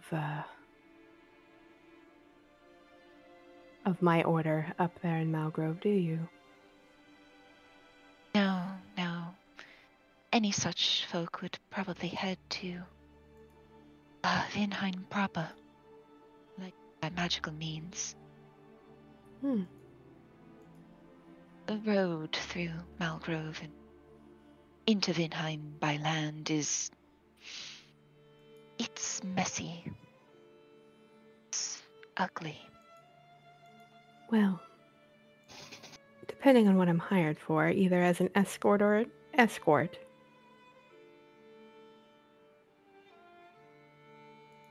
I'm sorry, could you repeat that again? I missed that. Either what I am hired for, whether it be to escort or as an escort. She kind of gives a wry smile. It takes her a little bit of a moment to get the double meaning there. And for just a second, you see that there might have actually been a bit of color that came to her cheeks as she anticipates the next flip of the card. She just has a smile on her face. I've only been out on a few jobs, per se. Nothing too far out of Katarina.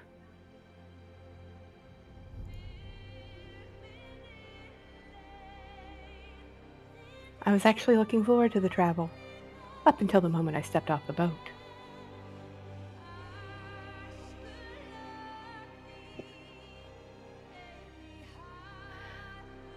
I understand that.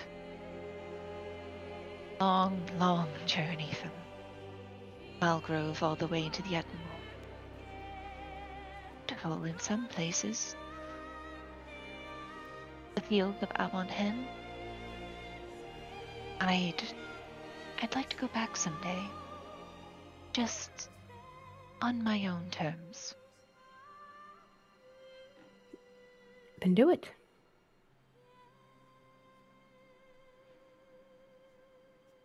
Were it only so easy.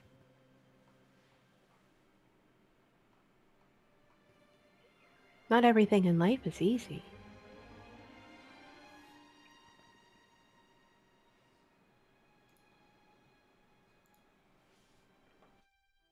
There's just a kind of raise of her brows as if to confirm that, yeah, she understands.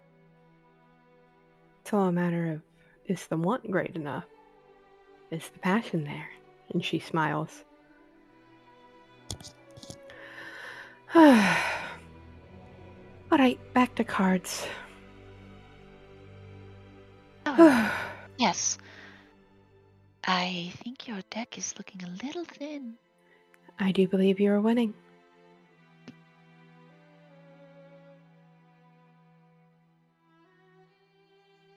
She'll continue to smile and make pleasant conversation with Marana throughout the time. And she's being genuine in the conversation. It's not like idle small talk. She's just trying to encourage her. Give her those pep talks. She can be better than she knows.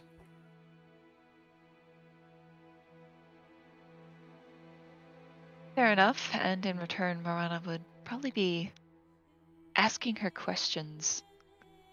Like, what is Katerina like? It's beautiful.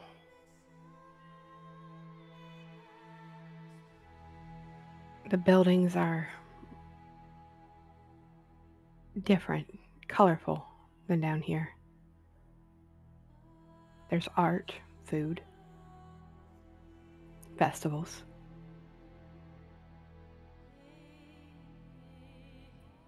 A forward push in thinking.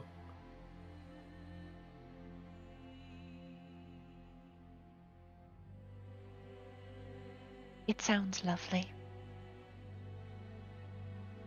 Perhaps one day if I do decide to travel, maybe I can meet you in Qatar. Who knows? Maybe we'll travel there together. Who knows where the winds take us? Or the duty.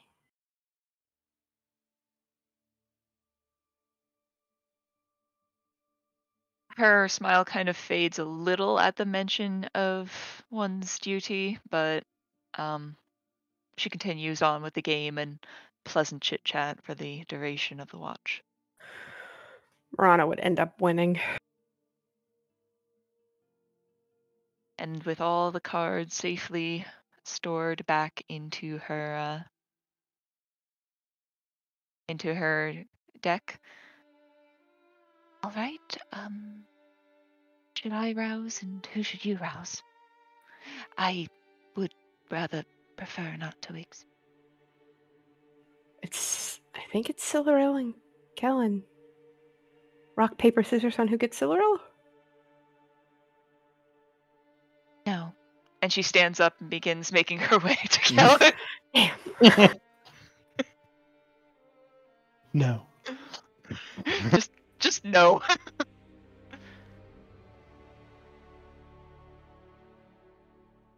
Sabine would gently wake Silverell.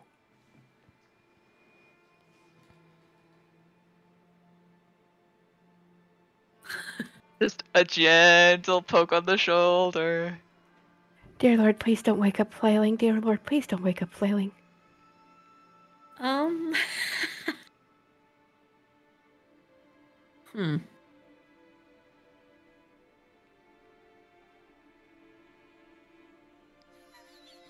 I love that I can hear the gears turning. Should I beat the shit out of Sabine for waking me up? What weapon should I use? Maybe the flail. Slashing or bludgeoning? Yeah.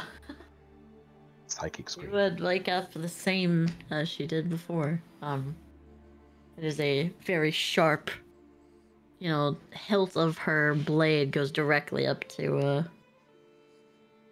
Sabine's Oh, there it is. neck.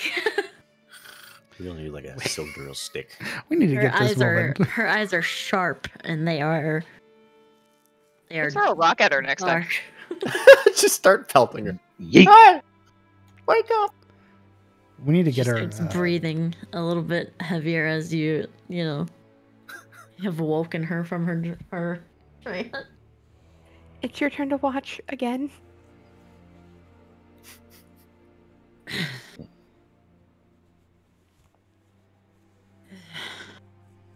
Kind of looks at her,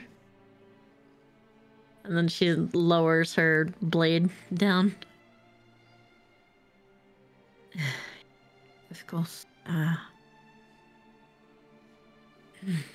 Even How when much time has passed? 4 hours. I was asleep for 2 before I was woken up by the other 2. And as a note, she never sleeps with her hair up, right? So when she sleeps, her hair is long and All over the place. it is all over the place. It is very long hair. When it's up in a ponytail, it's down to the back of her thigh. So when it's not, she's It's just wild.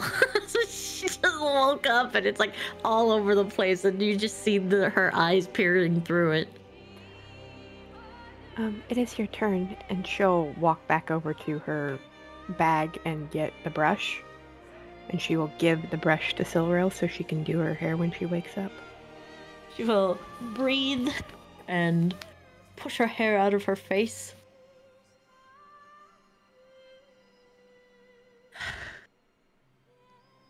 But she's all right. My hair does not take to brushes well. Understood. I would not want to break it. She kind of tosses it up, like while it's in her hand, right? And it's like a hefty as it goes back into her hand. Sabine would make an assessment on the hair, coming up with a game plan on how to tame those locks to where she can brush it appropriately. It is high elven, very long and very thick hair.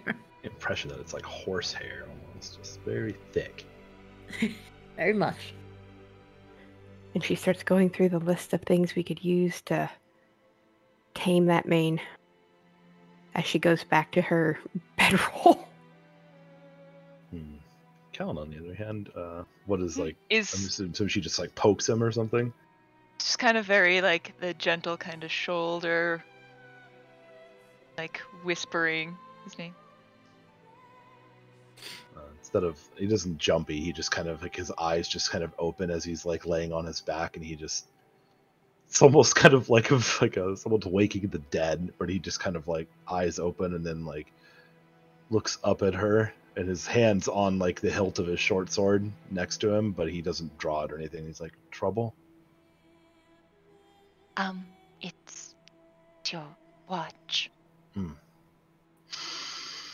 Very good. And he like rolls to his feet. Much appreciated. You Oh, didn't pull that on me. well, why would I? She kind of looks over at the Silveril Sabine debacle. Don't worry, I'm not very jumpy. There's just a squint of she's doubting that. We have to be ready to get up and fight at a moment's notice, so if my hand touches my weapon, it's only because I need to be ready if there is trouble. I would never draw on an ally.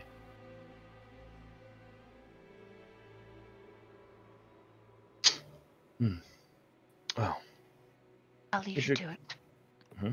if you get some sleep. And as he walks past her, he like catches her hand and presses something into it as he walks past. What is the thing? It is an owlbear feather, one.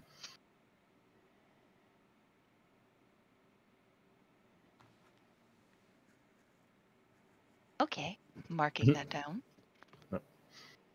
Silveril will be putting on her armor. Do you need help with that, Miss Silderell? No. There has been many a time before I might have needed help, but I have become quite akin to wearing it all the time. I know that feeling, although I don't wear anything heavy like that. You tend not to notice it. If anything, you notice it when you're not wearing it. I can imagine. I feel rather naked without my leathers or my bow.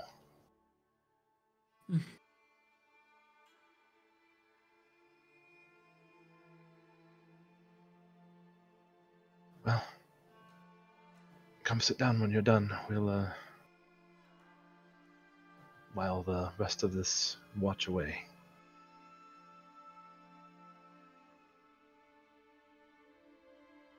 You are going to stay awake for 4 hours. I might doze off for the last 2, but I'll be nearby if you need me. I can always prod me.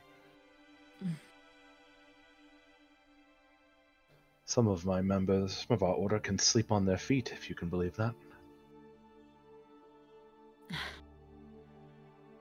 I have seen men walk in their sleep. Oh, not like that. They just train themselves to catch sleep whenever they can. You wait for a morning ambush for 12 hours, and you need to make sure you're rested when the time comes.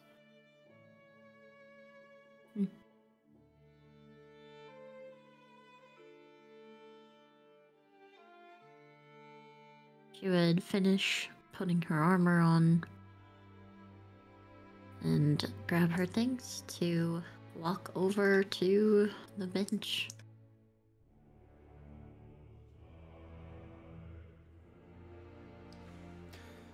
Who would like to roll me the perception check? I can give Silver roll advantage, or we can roll our own. You should probably do it. Fine. You want to give me advantage? Sure. Okay. Bonk. Oh, wow. 11. Well then.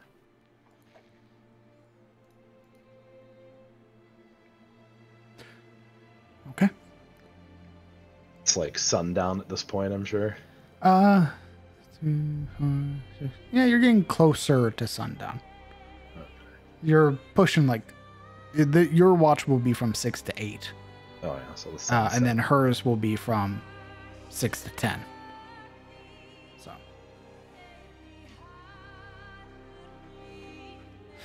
But for the first 2 hours, it's completely uneventful. Is there anything you guys would like to do? Siller would probably examine like the tear a little bit more. Kind of lean over, letting it come out of her metal collar there.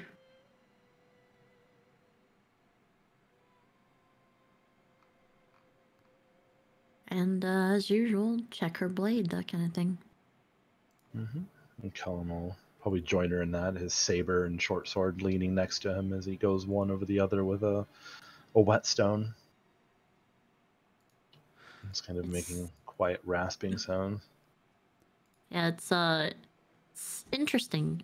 Silveril's blade, her Zoihander, she'll be prestidigitation on all her weapons, right? So she just casts this spell, and the words she uses are giant. It's in giant. And so when she does it, it should use it for all of her weapons and make them essentially pristine and clean. Not having such a magic, he uses an oiled cloth and a whetstone. But as basic and rudimentary as these weapons are, they do seem very well taken care of. It's like someone who takes care of them because their life definitely does depend on it. But other than that, I mean, he doesn't really press her for much, other than after like an hour, probably goes by of them just sort of sitting in quietness or the silence and everything of their maintenance.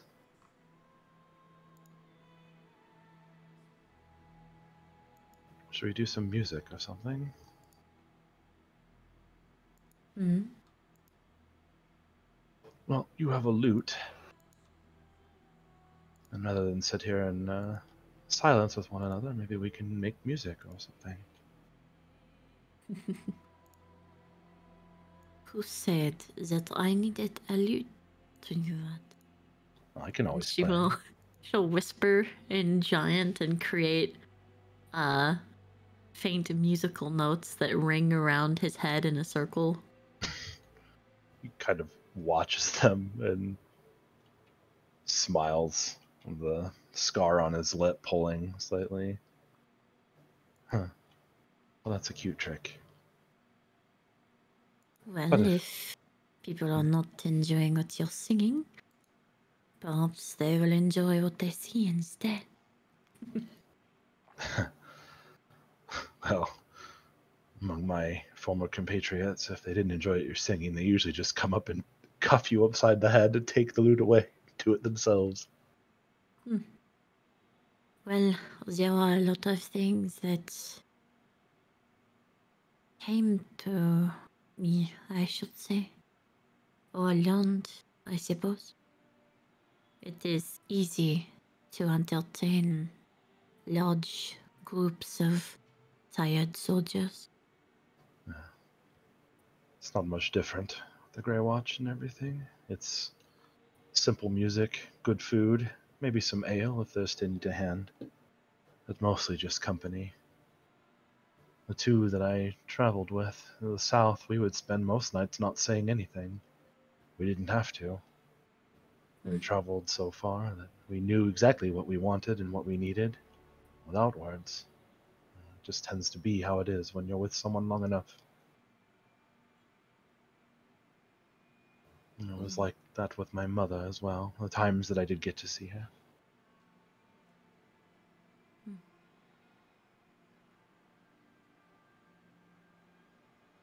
Were you away from home a lot? I grew up with my father, mainly.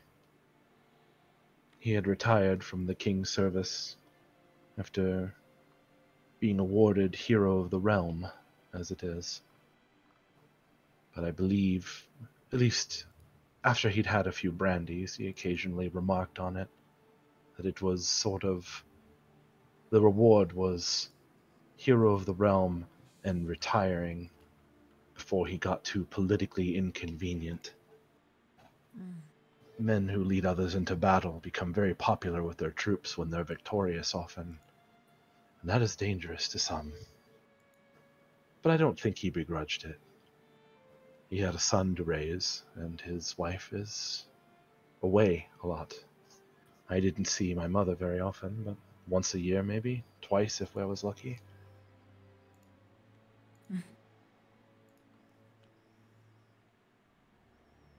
Was that hard for you? It was just how it was. I missed her greatly, but I understood. When she was around, it was the best of times, right? My father was very happy. I spent a lot of time with her. We would sing, she would teach me how to move about the woods and fill my head with all sorts of notions, generally at the displeasure of my father, who wished me to enter a noble house's service. But he wasn't displeased either. Would I have wished her to be around more? Yes. But I understood. Her work is important.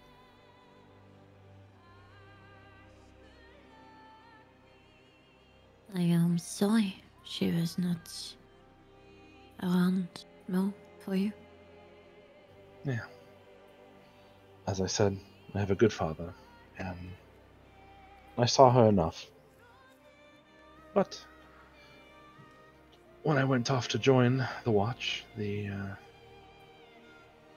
was definitely that expectation that she would not be giving me any preferential treatment. Rather, I believe that by her words, I was trained harder than most.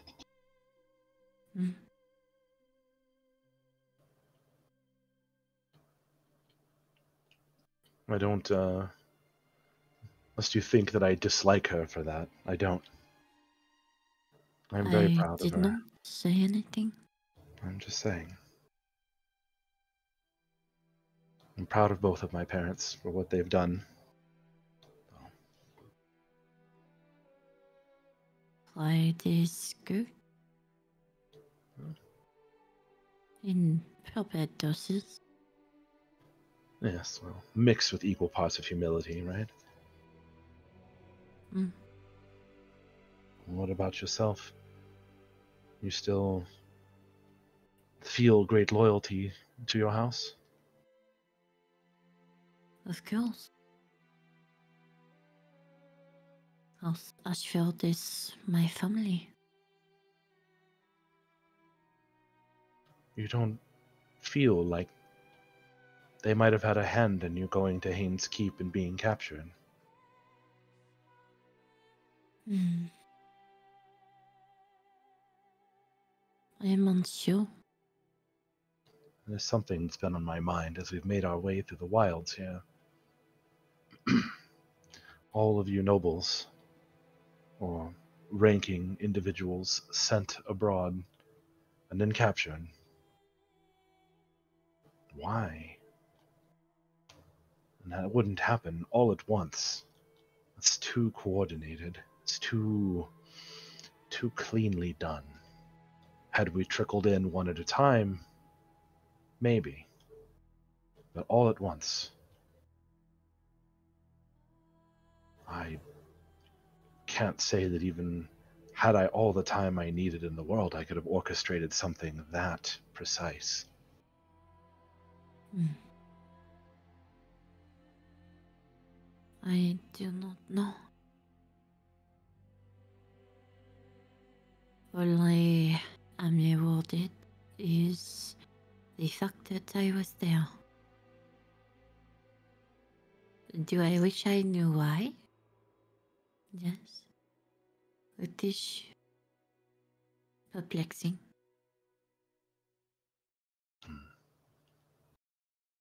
There's something that weighs on my mind and my heart greatly. And Well, if we can get answers, I would like to find out who is responsible for all this. mm. Or Well, what? there is a very easy lead. What did you have in mind? The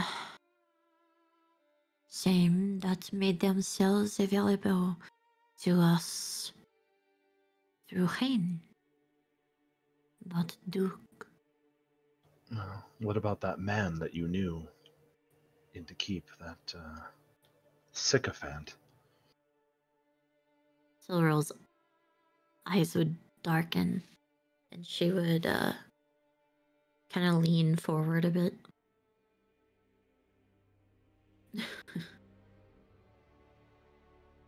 No. Even if he had all the strings to pull in the world, I highly doubt he could have orchestrated all of this. What if he just orchestrated it for you?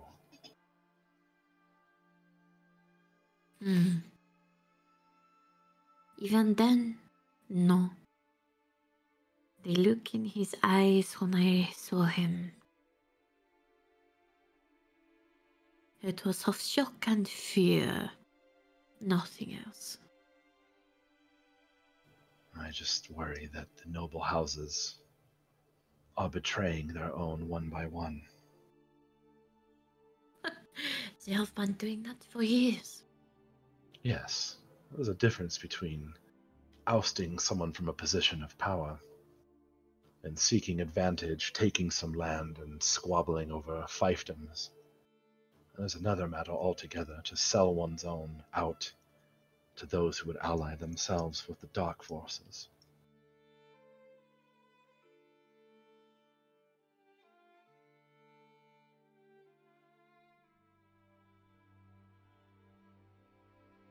I can hear her dying upstairs. Silver would kind of look forward, the sharpening of her blade, lulling.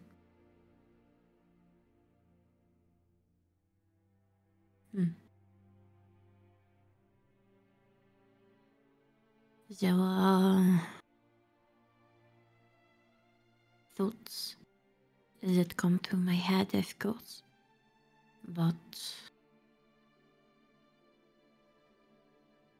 I love my family. I do not think they would have sent me here.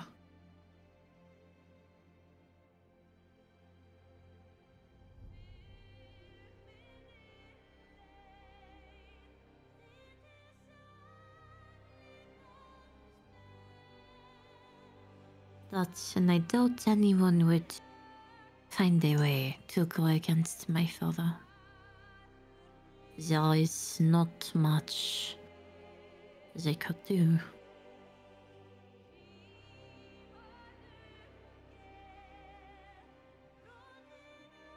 My brother, on the other hand, he...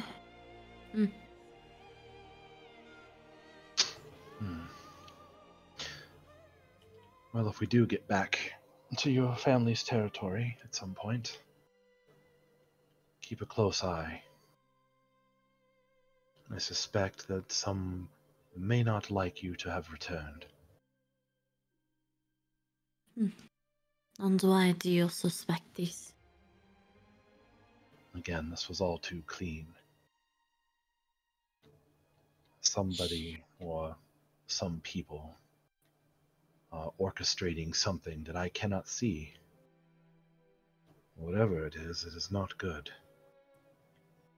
Silver would sit up from being leaned over, and her shoulders would square as she looked to him very sternly.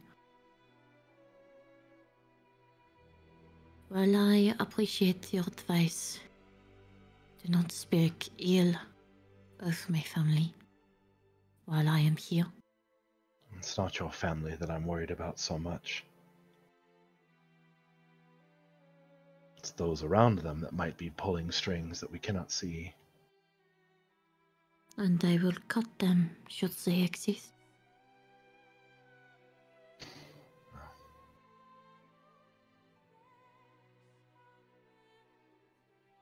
If this is all as connected as I am afraid it might be,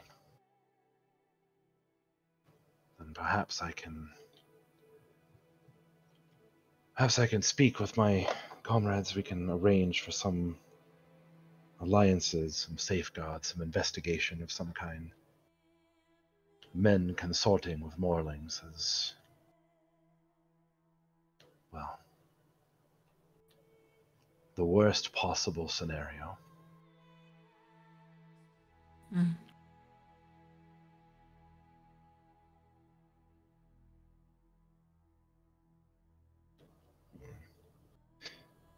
In either event, if you return home and there is trouble stirring, maybe you'll have some allies at your back. She raises a brow and looks just with her eyes to the left to him.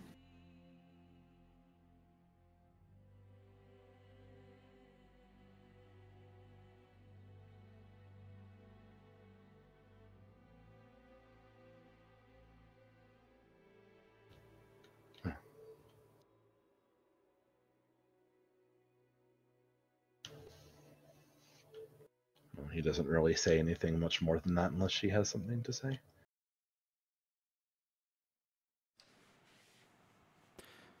Your 2 hours pass with little to no issue. For the last two, Sildura, why don't you roll me a perception check? Sure. Silver will shift to the center of the log and begin essential camp prep, you know.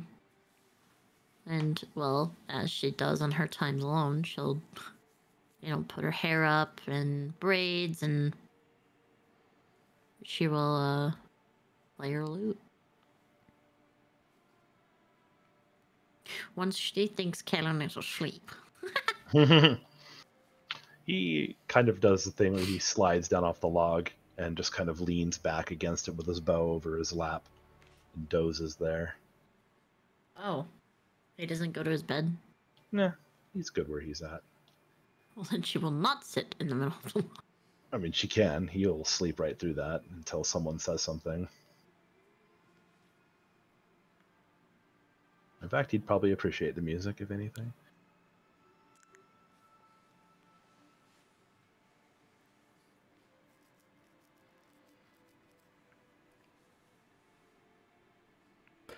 Do you got something in mind?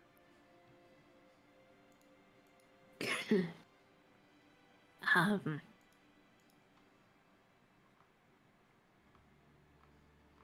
Let me look if there's one that I can sing with my current cough without coughing up a lung. That's what I mean. If it is in the current scenario where you are feeling too ill, you don't have to. You could just tell us the song she's playing. Yeah, not today is perfectly acceptable.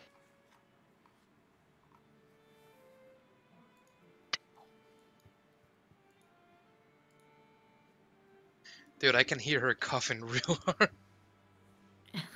Yeah, I can hear it down here.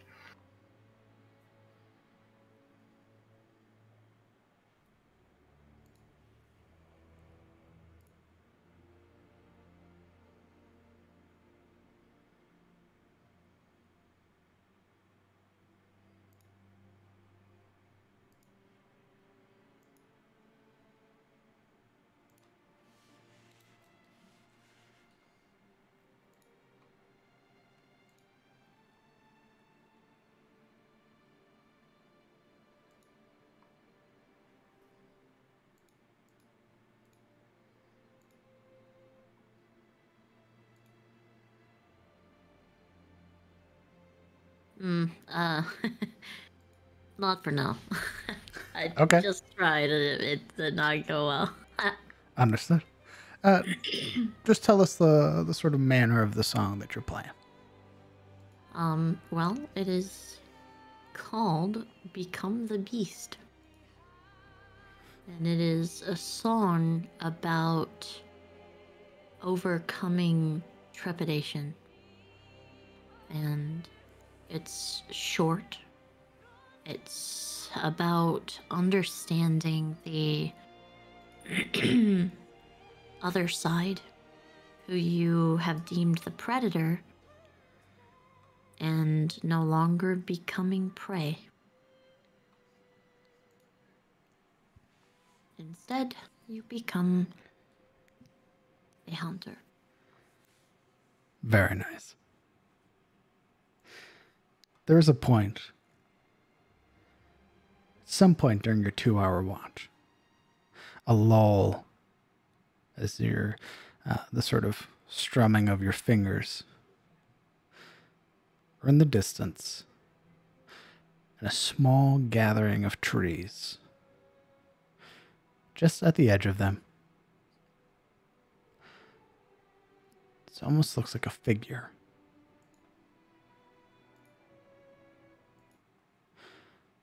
A figure silhouetted in shadow.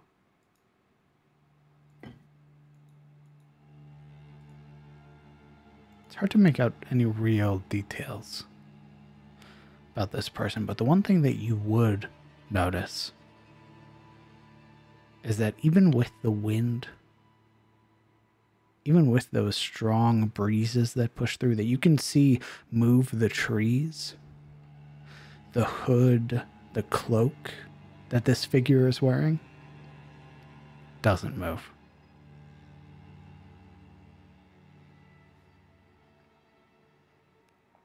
But when she noticed that, she would continue to play as if she didn't. Shift herself to make herself seem like she's trying to get more comfortable, but where she can see them.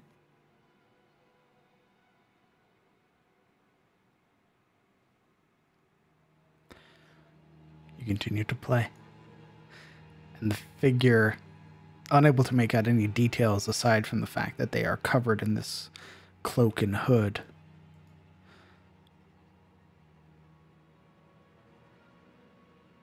it's almost as if you blink and they're gone.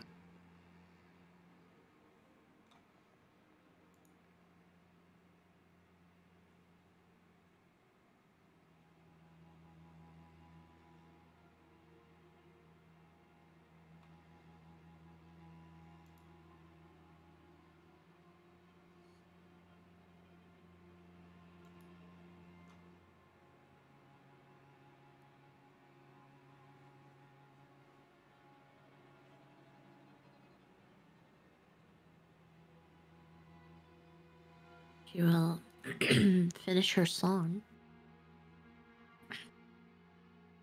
and idly play until about the end of her watch and begin tidying up like she always does at the end of her watch. Okay. It is later into the evening at this point. It is just pushing past 10 at night. The sun is fully gone. And it's only a few sort of glimpses of the moon beyond the light or beyond the clouds up above. Was it not for your high elven ability to perceive in the dark, you'd have more than likely never have seen this figure.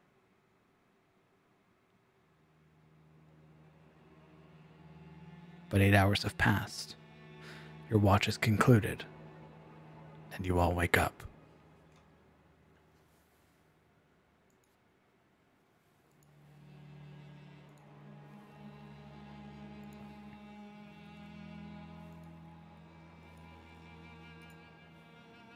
Nice. Silverill's face, for those that would see it upon waking up, is very sharp. And she is watching the tree line as she is idly cleaning up the different things around the fire. Her face is very placid and stern.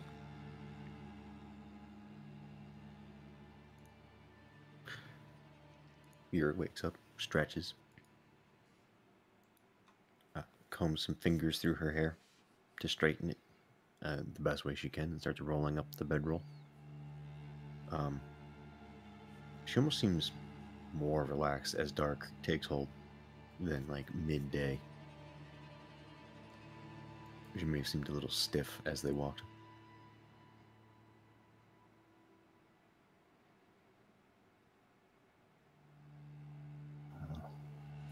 Well, everyone ready for a moonlit journey? What? Well, we should be able to make the town by sundown or nightfall, depending. We're walking out there while it's dark? What, you just want to stand here all night? You want to travel in the darkness? Well, I suppose with as many of you as there can see in the dark, I'll be more than fine. You're going to trip on every route from here to the town. Make all kinds of noises. Colin kind of squints at him like, you do know who I am, right? Can you see in the dark, Kellen? May not necessarily need to. That's all I needed to know. Actually, how's the moon looking? As you look up, there is no moon. Oh, so it's Listen real dark. very closely.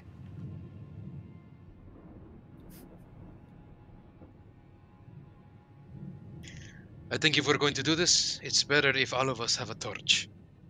That way Kellen can see, and we can travel easily.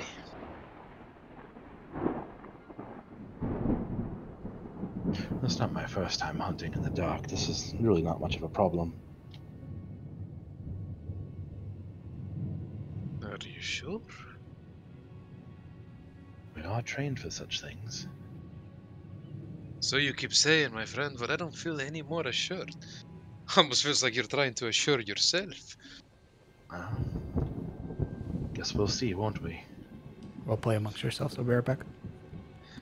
Alric kind of motions outwardly with an arm as kind of leaving the argument in the air, and then he turns, rolls his bedroll, ties it, attaches it to his backpack, and takes his hammer. Silverell would approach Alaric, carrying some of her things back to her bag and Is he still at his bedroll? Yes. It's She just that now would. it's packed. She would bend to kind of pick up her bag and start putting things in it, and she would whisper to him. I saw a figure in the tree line.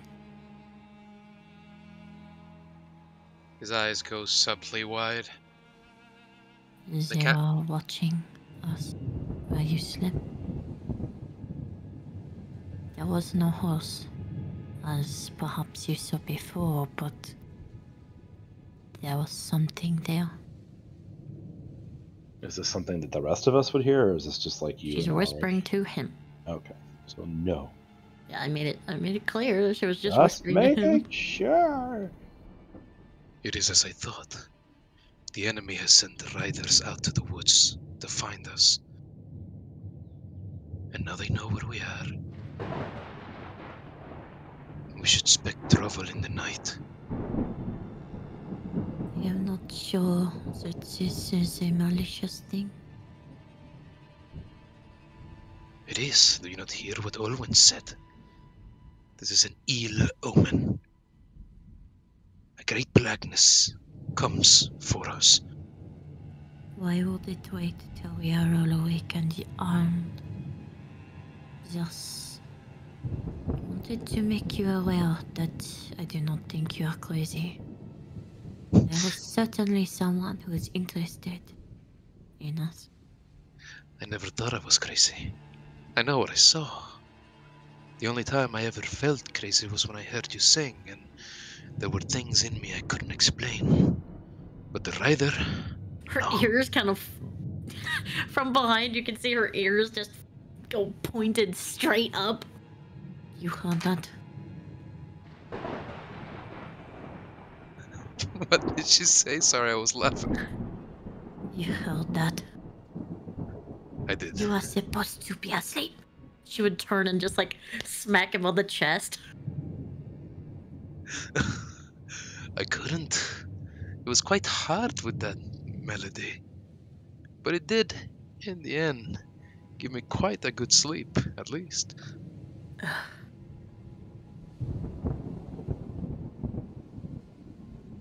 Anyway, I will go inform Kellen. Tell him, but I think this whole traveling in the dark at night is a bad idea. I agree.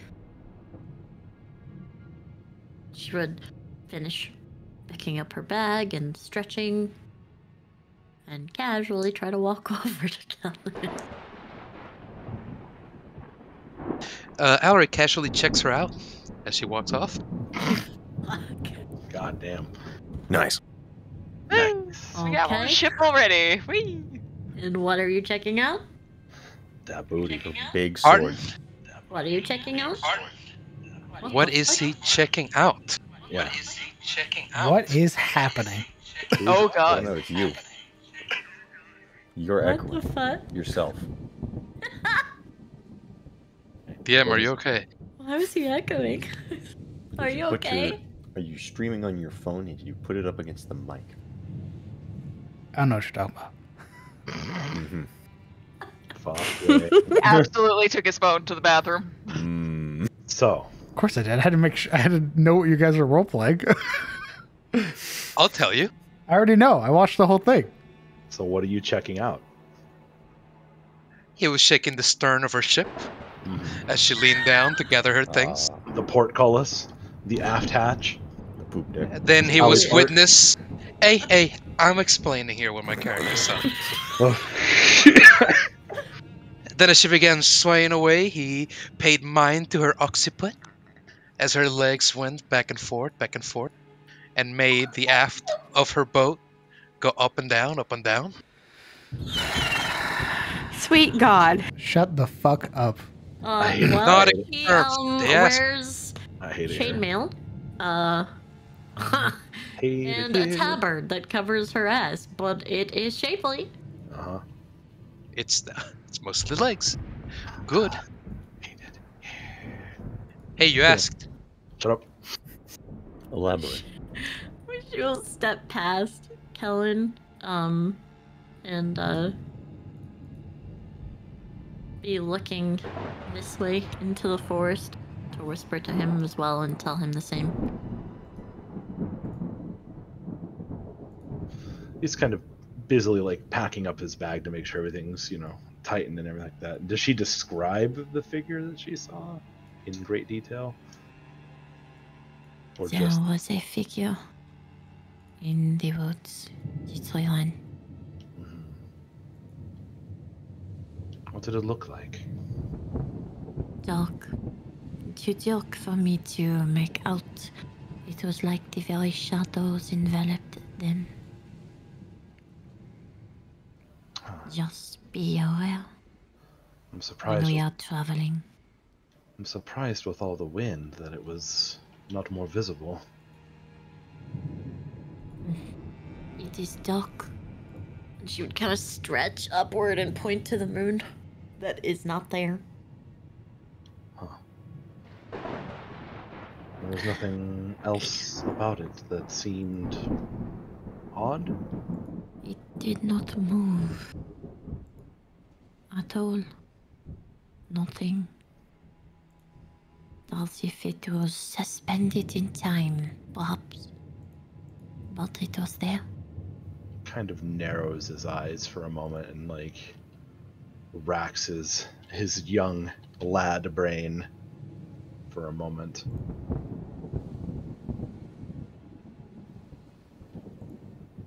It didn't move. No. Like it stood still, or was unaffected by the wind. Perhaps both. As I said, it was hard to see. Is there some kind of roll I could make to discern what kind of creature is unaffected by the wind? Like that?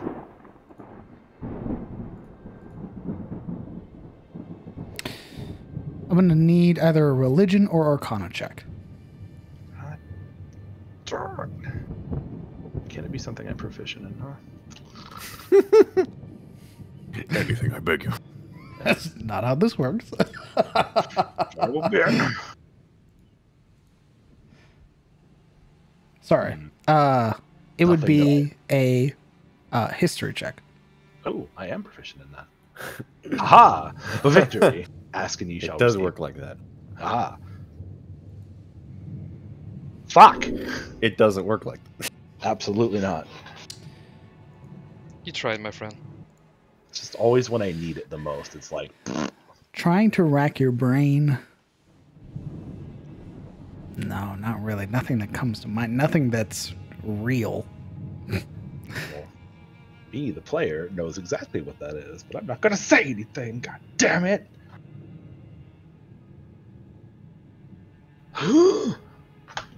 That sucks. Oh well, fuck it. Well, let's get moving. Say we're burning daylight, but well, it's dark, so.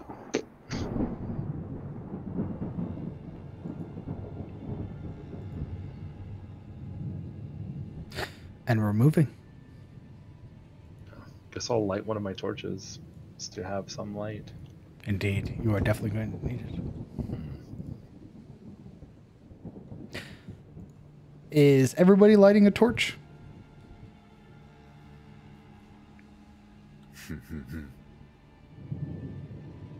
Not Alaric. I thought it was Or Alaric's Miranda will idea. light one. Yeah, but he very pointedly did not light a torch. What's wrong with you people? He needs both hands for his hammer, my friend. Miranda will absolutely light one because, she needs light to see in the dark. Yeah, I was wondering if you were gonna still Yeah. pull back. Yeah! That's so funny. Just keep Okay. it on the act. Good on ya. So Kellen and Marana are holding torches.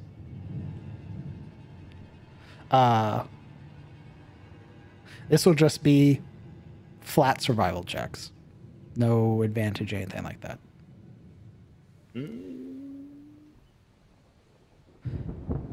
I would say that due to all of my rangery goodness, this kind of stuff wouldn't really affect me at all.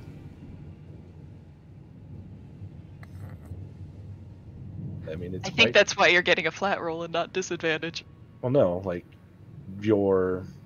as rangers, you get like your natural explorers, like you ignore difficult terrain, you can move fast and even while tracking or foraging. You're a human, my guy. Yeah, with a torch. Yeah.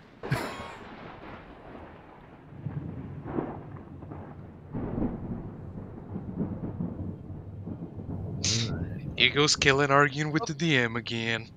I do not know why it did that. Just roll 1 survival then. I also did D100.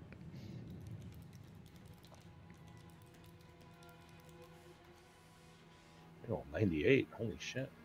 Oh my god. Buena leche. Unicorn number 2, here we go. Okay. The only Then you gotta hex, move us.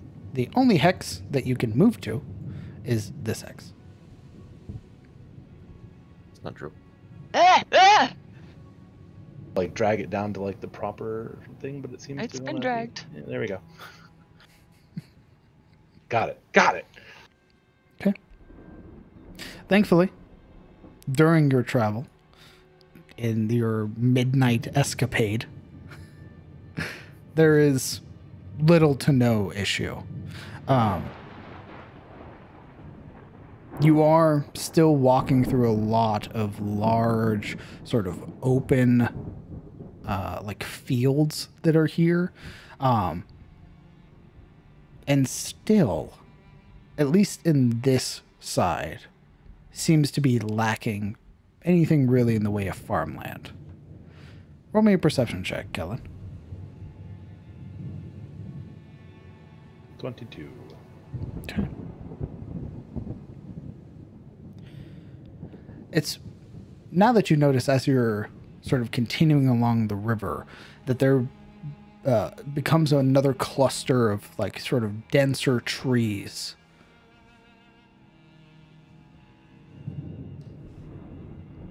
But you would see very much the same way. What appears to be a lot of like sort of like grazing fields out here.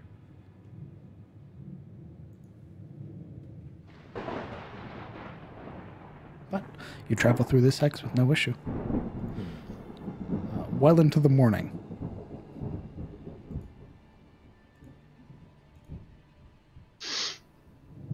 No, I see in the distance anything now that the sun's coming up. The sun is not coming up. Well, it's the morning. As the light descends upon the terrain. No. It's still heavily clouded above you. So it's not light at all, still dark despite it being morning. Correct. Fun. The only reason you know it's morning is because you're a ranger. Otherwise, very little difference between your last 12 hours of travel. Any paths that seem to be actually having been used or anything like that?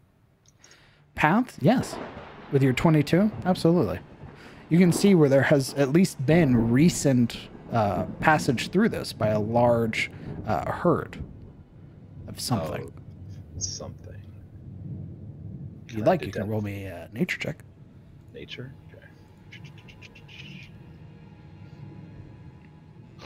Okay. 13. 15. Well, they could be any number of small hooved animals. Well, but they're small. Like small hooves, not big hooves.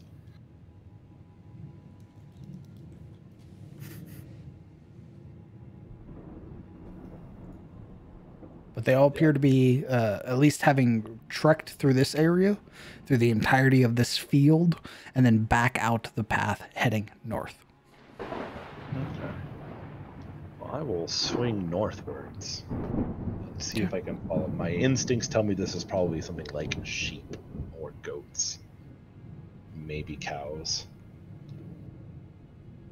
Probably sheep. So bitch. But yeah, we'll just start swinging north and kind of following the path of the herd. Hope it's not Morlings. Okay. We're to move the thingy. Indeed.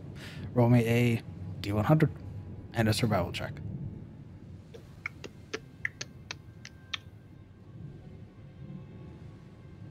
21.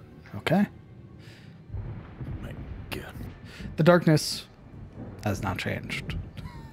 In fact, as it gets into the evening now, approaching the outskirts of this settlement, the only real sources of light that you have are the occasional crashes of lightning above you. Otherwise, just your torches. However, So the cloud cover was so thick that it practically was nighttime this whole way. yes. Shit, that's fucked up. Reminds me of home. Gross. As you push through this large sort of cluster of trees, you find yourself on the southern edge of this town. This this large farming hamlet. As we map transition. A map transition. Elion's Tier.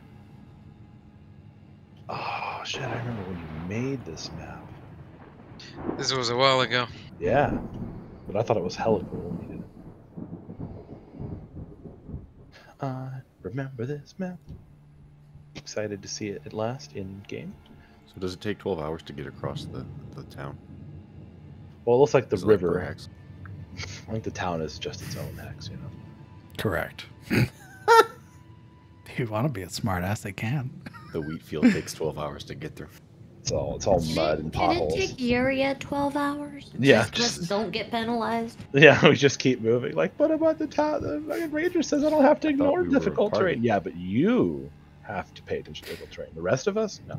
It's here that, along with the thick overhang of dark clouds, you would already see, at least in the distance, the number of buildings that line these long swaths of farmland, of which are either occupied by animals or occupied by long rows of would appear to be these dark green leaved plants, along with other smaller sort of clusters of wheat and other vegetables.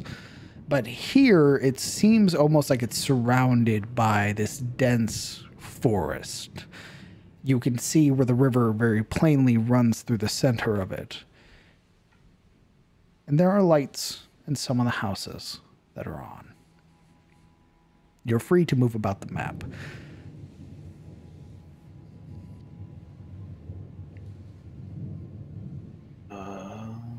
Oh, so we're at this little cluster here. Okay, cool. Well, we should probably move into the village proper. Look at that, we finally found civilization. Don't be so hasty, it's just a hamlet. A chance to meet other people, to earn an honest living. I believe this is what the Master Unicorn had said as Elion's Tier. I don't know of it. It's probably too small to be on the map. How did you call it? Well, that's what the Unicorn called it. A tier. Elion's Tier. Leave it to a unicorn to have good taste. I don't think the unicorn came up with the name. Probably not. There's just gonna be a look from Marana to Yuria, just kind of like, shh, let it go. Well, rather than linger here on the outskirts, probably alarming some of the farmers, thinking we might be bandits or worse, maybe we should move on to the main path, make ourselves visible, so they know that we're not posing a threat, and make our way to the center of Galen. town. I assure you, one good look at the company we keep, and all doubt that we are not broken men will be dispelled. Believe me. Let's just go. Mm. Just gonna. Now, to note, these are long stretches. You can see how small the houses are. There are long stretches of dirt road that take a while to traverse. These are acres and acres of farmland and animal land. Trying to get to here and then make our way here. Very well. I'm assuming we don't see other people. It's probably too On our way late for them to be out and about. Yeah, you said it was like by my magical rangery senses. It's later in the evening. Yeah, it's pretty much like probably getting to be to bedtime. For You most. guys would be rolling into this place at around 8 or 9 p.m. Yeah, that's wind down time for most farmers. These people are fucking gamers. Yeah. No, that's you. Yeah, they stay up till 2 a.m. You have the watching. gamer lifestyle currently. Yeah. Go. Yeah, these guys are early to bed, early to rise types, the fucking degenerates. Yep. Common Yep. folk. They don't understand. Yeah, they don't get it. They don't know how to live off of a steady diet of energy drinks and Cheetos. So, any updates upon reaching the main road? Nothing. If nothing, Roll me a it's- perception check. Okay, I'm done. What? You okay, man? You gagging on No. the perception check. The dice dies. 22. I choked on that D20. I had to cough it up before I could roll it. As the group of you muster out into the road finally, you would hear the sort of creaking of what appears to be like a cart, a horse and cart, sort of making their way up the path towards you. Coming down or from behind us? Coming down. So from here. From town. Correct. Okay, cool. All right. Kellen will sling his bow over his shoulder and not be holding any weapons as he does, but he'll kind of continue up the path, just very nonchalant with his strange companion. As you all are walking in a very tight group Remember, up the road. don't look suspicious. The individual on the sort of driving the cart looks to be, at least at a passing glance for those of you that have good vision, could see what appears to be like an elderly man. I shouldn't say elderly, an older man, probably in his late 50s. He's wearing a set of like a dark colored shirt with the sleeves rolled up. He has these sort of muddied trousers and these thick black boots that he's wearing. And he has over his lap what appears to be like a quarterstaff of some sort. And hanging from the end of the quarterstaff is it looks to be like a lantern's been hooked onto it. And he's sort of holding it at his side while his hands are holding the reins. He has...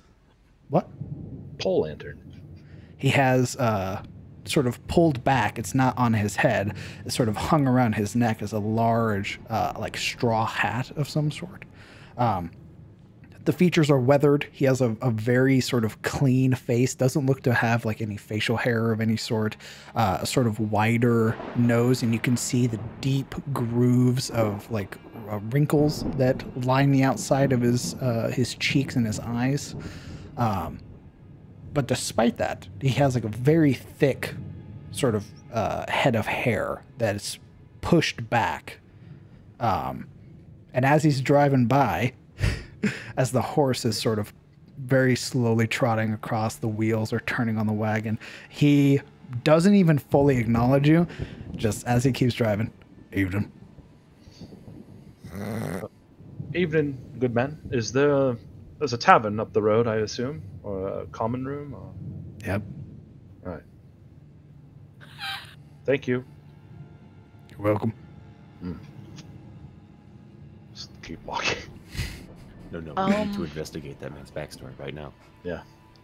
He doesn't have any facial hair, so he's not a dad, therefore irrelevant.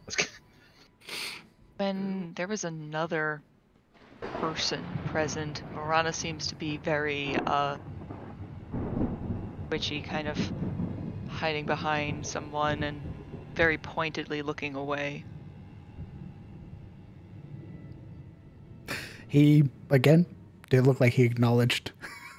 No one. That's fair, but still, she's just jumpy about it. I mean, that's very much Silver what you would expect. raise her brow like, "She a fucking murderer? Did we pick up an actual prisoner? Like an actual prisoner who told us like a story?" Wait. You committed crimes? Whoa, We got an actual prisoner Hold the who phone. committed actual crimes. They've Hold just been the playing us this phone. whole time. You would see, as you're traveling along the road, a number of individuals outside of their steads, sort of in the process of cleaning up or even just sort of tending to nightly chores, right? You would see, as you're walking past the farmstead on the right, you would see what appears to be like a younger man, sort of lit by the inside light, and he's in the process of chopping up what looks to be the remaining portion of firewood. A number of others are outside sort of cleaning up, gathering up things. You would see to your coming up to it as you have to pass through a number of houses. You would see a number of people sort of outside of one individual's house, like about 5 or 6 of them, all in not very similar garb, but very similarly styled garb, where they have these long sleeve shirts. Drama club. What? What? It's a club. No. It's a cult. It's a cult. What it is. When I say similar clothes, I mean similar clothes to the old man that you passed. Oh. They all vary in age. One of them appears to be like an older woman who's perhaps leading the conversation. She has a very sort of tightly bound braid that goes over the entire left of her shoulder. And she's wearing much different garb from the others. She has a very dark, sort of black top that has these long billowing sleeves. And you would see that around her neck is like a number of, not necklaces per se, but these very sort of pronounced,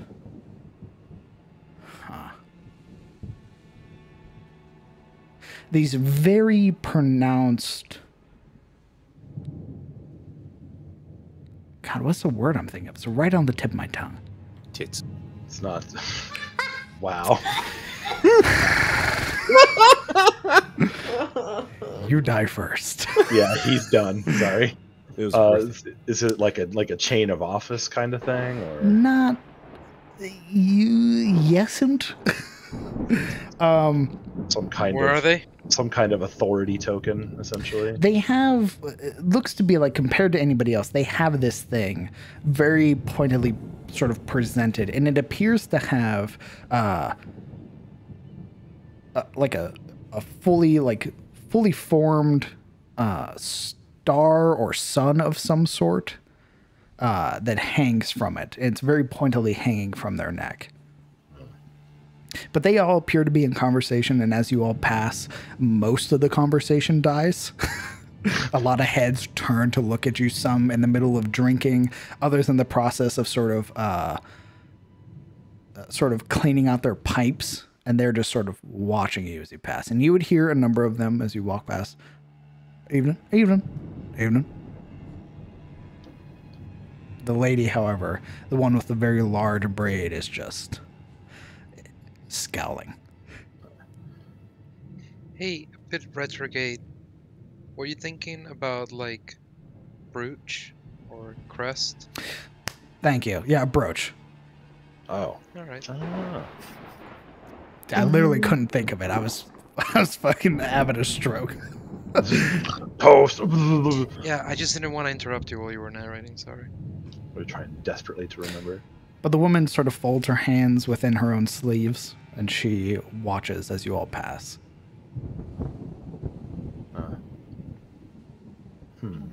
Hold this. And Marana is literally going to pass the torch to Sabine. Sabine takes it. DM, fishing around in my bag. Marana be able to find the veil that she kind of used to wear before taken to Hane Keep? Would that be in the Ooh. bag? It's part of your possessions, right? Yes, I would say that counts as part of her clothing. Yeah. Yeah, that's still there. She begins searching and seems to get more and more anxious until she comes out with this slightly gossamer piece of dark cloth. It still has kind of the bronze gold embroidery that a lot of the rest of her outfit has, and she begins essentially affixing it over her head. Huh. The Sabine, you wear your hair in a very thick braid, right? Correct. You are the only person she doesn't scowl at. Oh no. Compared Of the two boys, or is this like just the of girls? everyone, the only person she doesn't scowl at and actually gets a very soft smile to is Sabine. Oof. Sabine would smile back.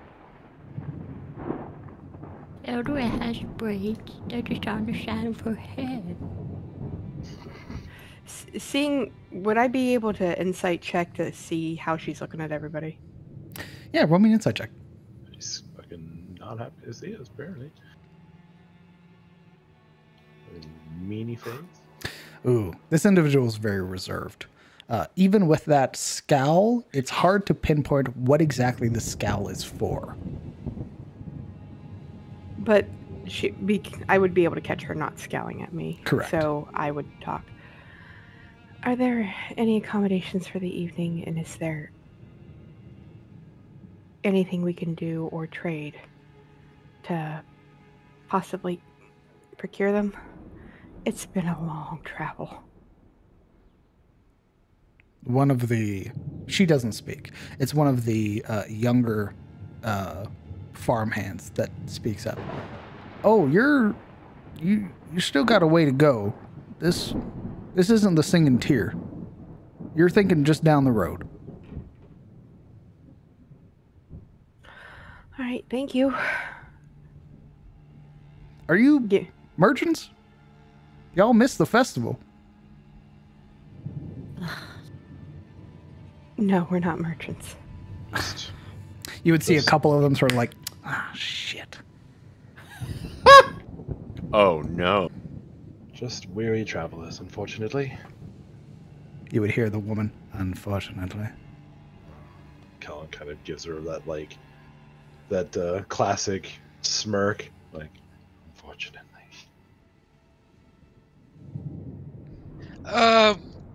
Alaric pipes up from the back. Wanderers or not, where are our manners? I am Alaric, this here is Kellen, Morana, Savine, Siluril, and Yuria. It is good to meet you all. Yuri's got her helmet on, by the way.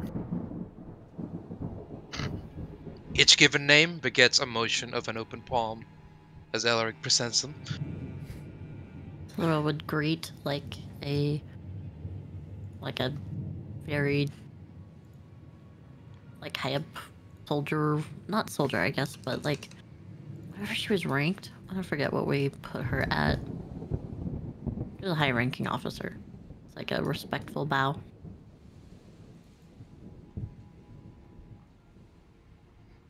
All of them are sort of nodding as you introduce yourself. We care. They look very pointedly at Silduril, though, because of the tabard you wear.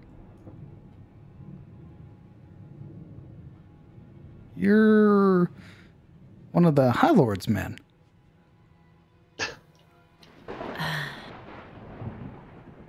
Yes. You could say that, yes. Why don't- is there something wrong? There's all manner of things wrong. We haven't seen merchants all season. A lot of the crops are dying. Sheep are going missing. I mean, hells, there's a whole number of things. You probably want to talk to the mayor. I will. Hopefully we can figure out what has been going on. DM, I can assume that they gave back their names without having to push you through giving out a bunch of names. This is Bertram. This is Anthony. This is Francis. That one there is that's Audrey, and this is Lady Calvard. And he very pointedly gestures to the woman in black. To the RBF. Yep. She gives a very long dip of her head as she raises it, finally. Irene Calvert. Can I get a list of those names? Fuck you. Yeah.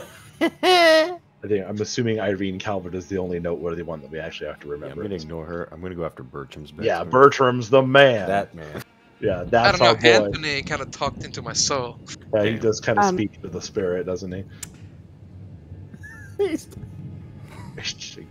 You know what? Wolves Wolves at the door.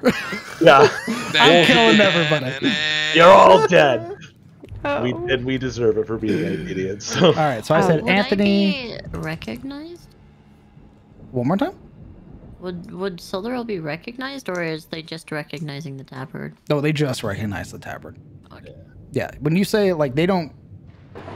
When you all give your names, there's not a single person here that shows any glint of recognition. That's fine. And why Just would we? We're wondering. in the middle of effing nowhere, so. What were the names that I gave? Sorry, it was... Bertram, Anthony, Culver. I don't know. That's but why I was Irene- asking you to write them. Irene Culver was the lady, so that's the thing.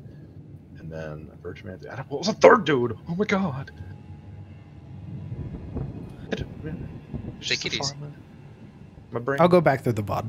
There you go. Yeah, you're correct. The most important one is Irene Calvard.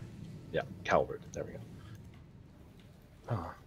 Lady Calvert, you're not the mayor, then? No. I am the wisdom. I lead the women's circle. If you are looking for the mayor, you will seek out the singing tier. That is where Mayor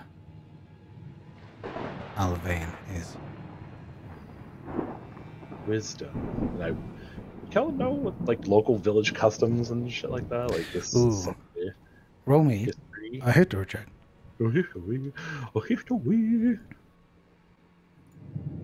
Fuck.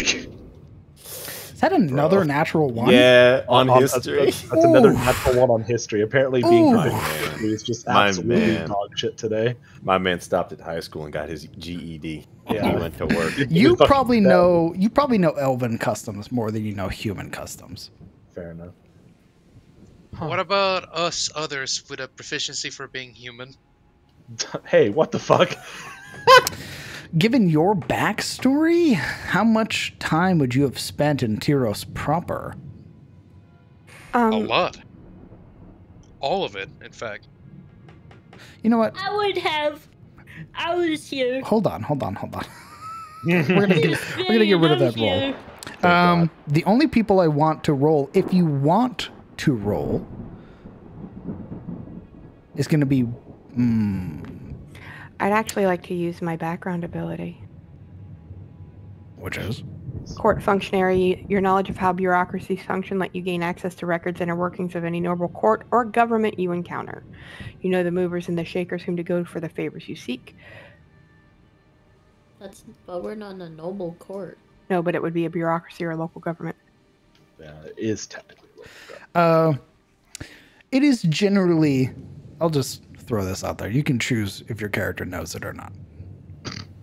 Generally, in small settlements like this, outside of a baron's or count's or duke's purview, these are generally led by local governments. Oh, these are family councils and things. Yeah, I'm not rolling correct. for this. It's the women's circle. The wisdom is led by the oldest woman, who leads a number of other women in regards to things pertaining to either functions of the women in the society, such as handling things like potential trades, work, general roles in society, and the mayor leads what is known as the city council or the town council. The men. Indeed. Yeah, this is like the utopians, the humbles, the kin. They represent a particular aspect of the town. And they get very oftenly do not work together. They generally do not like each other because the wisdom are generally, as their name entails, very wise. And they believe that the way of things should be done in a certain way, and often it is in a disagreement. However, in terms of things like protecting the place and protecting people, protecting the town as a whole, when it comes to trades and everything like that, it is generally both of them will come together to work something out. Otherwise, you'll generally find them at odds. The butting heads when it comes to internal workings. Indeed. External workings, it's like, yeah, now we're unified. You would also know, for those of you that wish, when merchants and everything comes to places like this, those trades are overseen by the respective members. So the mayor and the wisdom will oversee the trade to ensure that it is fair and proper. Nice. So the utopians want progress, and the humbles, the wisdom, want those, those less progressive views to remain, to have a place in society. This is getting strange. So I think Alaric wouldn't know the terminology for certain things, but he'd have a rough idea of how townships work and how the culture tends to stir them towards. If it's the kind of just letting us have a sort of commonsensical knowledge, I'll pretend I didn't roll one. Yeah, you can choose if your character knows this or not. Yeah. Wisdom, wise woman, medicine woman, that kind of thing. I don't know about medicine, but yeah. Do they do medicine? They are known to be the healers. There we go. Fuck me. Don't make assumptions, dum-dum. You was the one who made the assumption about the what the fuck? It's just because I know what wisdom is. Miss Calvert, not to want to intrude too much into your time. As my friends and I were quite tired, we mean to find lodging soon. You wouldn't happen to know any postings for any local work that we could browse? We find ourselves quite short on coin, given the state of the roads and all that, and being short on supplies, what with game being scarce and whatnot. We could use a little bit of that. If you could point us in the right direction, I'd deeply appreciate it. Roll my persuasion check. Oh. Because she is the stare that is leveled against you is met with a very soft inhale. There are a number throughout Ilion that need help. I imagine that Roy, or Mr. Broadhurst, as you will come to know him, will need help. The mayor will also need help. And depending on how you hold yourself, I imagine that Mr. Duskbrand will also desire your help. But feel free to wander through. The Singing Tear is just down the road. I truly appreciate it.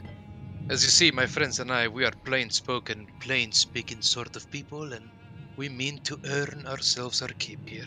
She eyes you from head to toe.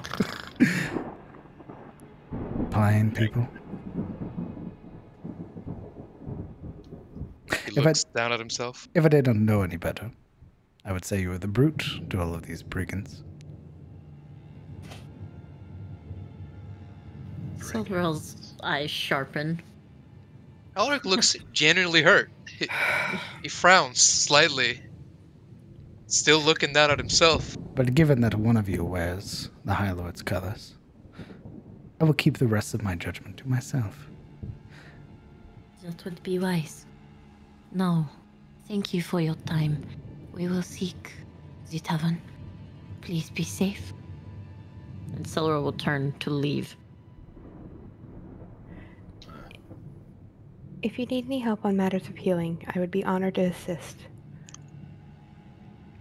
She gives you a very respectful bow. She would bow back. Kellen will fall after Sildar. Same.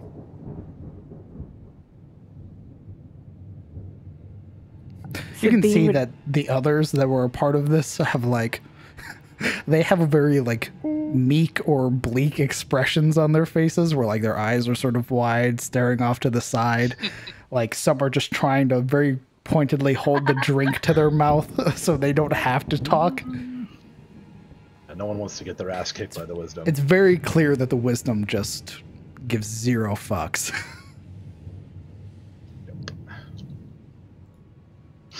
I do not think you are a brute. Don't pay her no mind.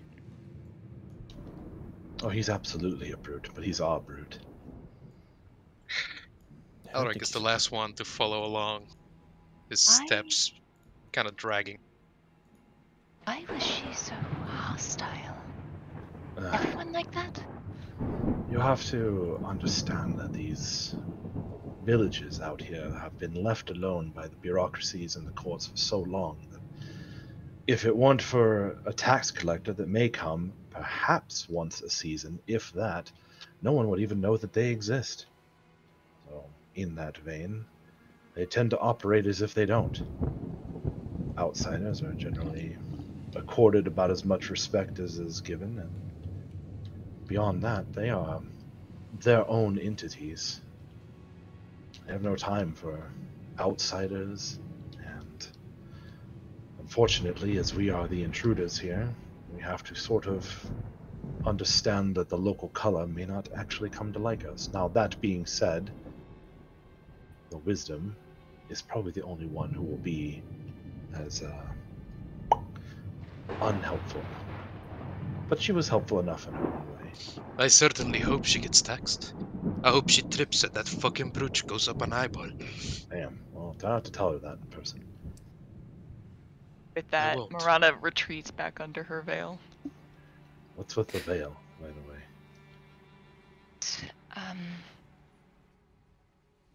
My condition can be somewhat unnerving. What is your condition? I have been meaning to ask.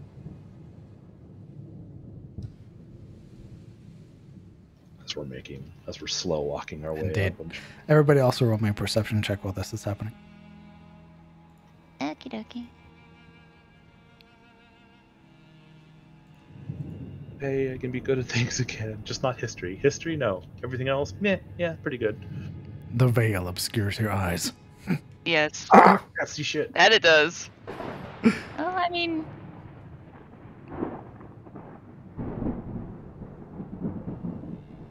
Okay. Everybody but Marana. Yep, everybody but Marana. As you all are walking, there is something that catches your attention, pushing out past the trees.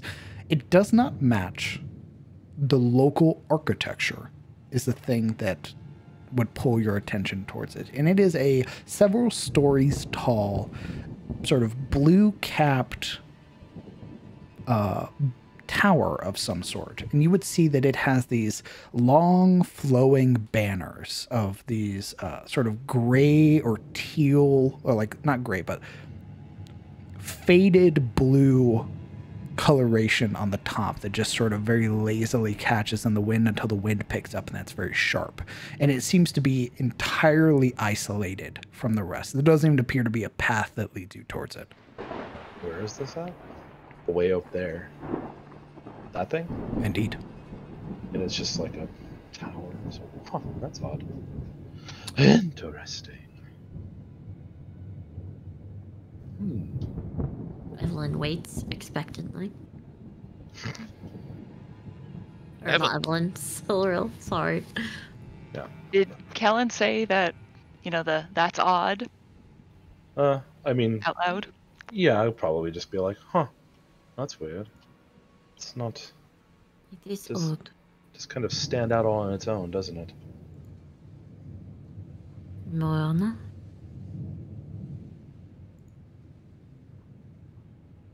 He just continues along the path. Just understand, I am ill.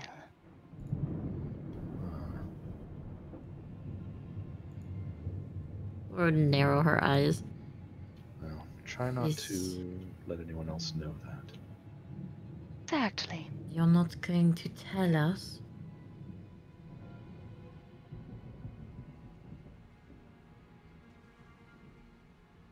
I do mean this with all due respect.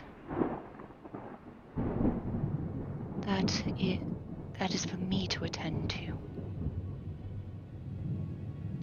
Not you.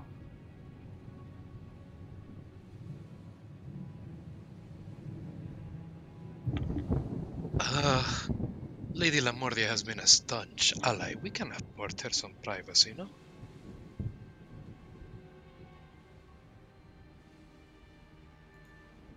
Silveril remains silent.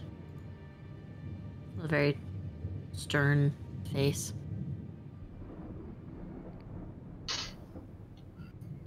Annoyed, even.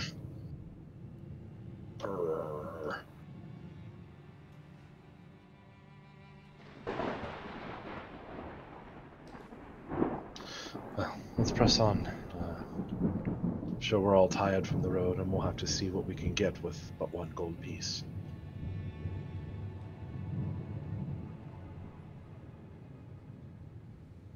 Okay.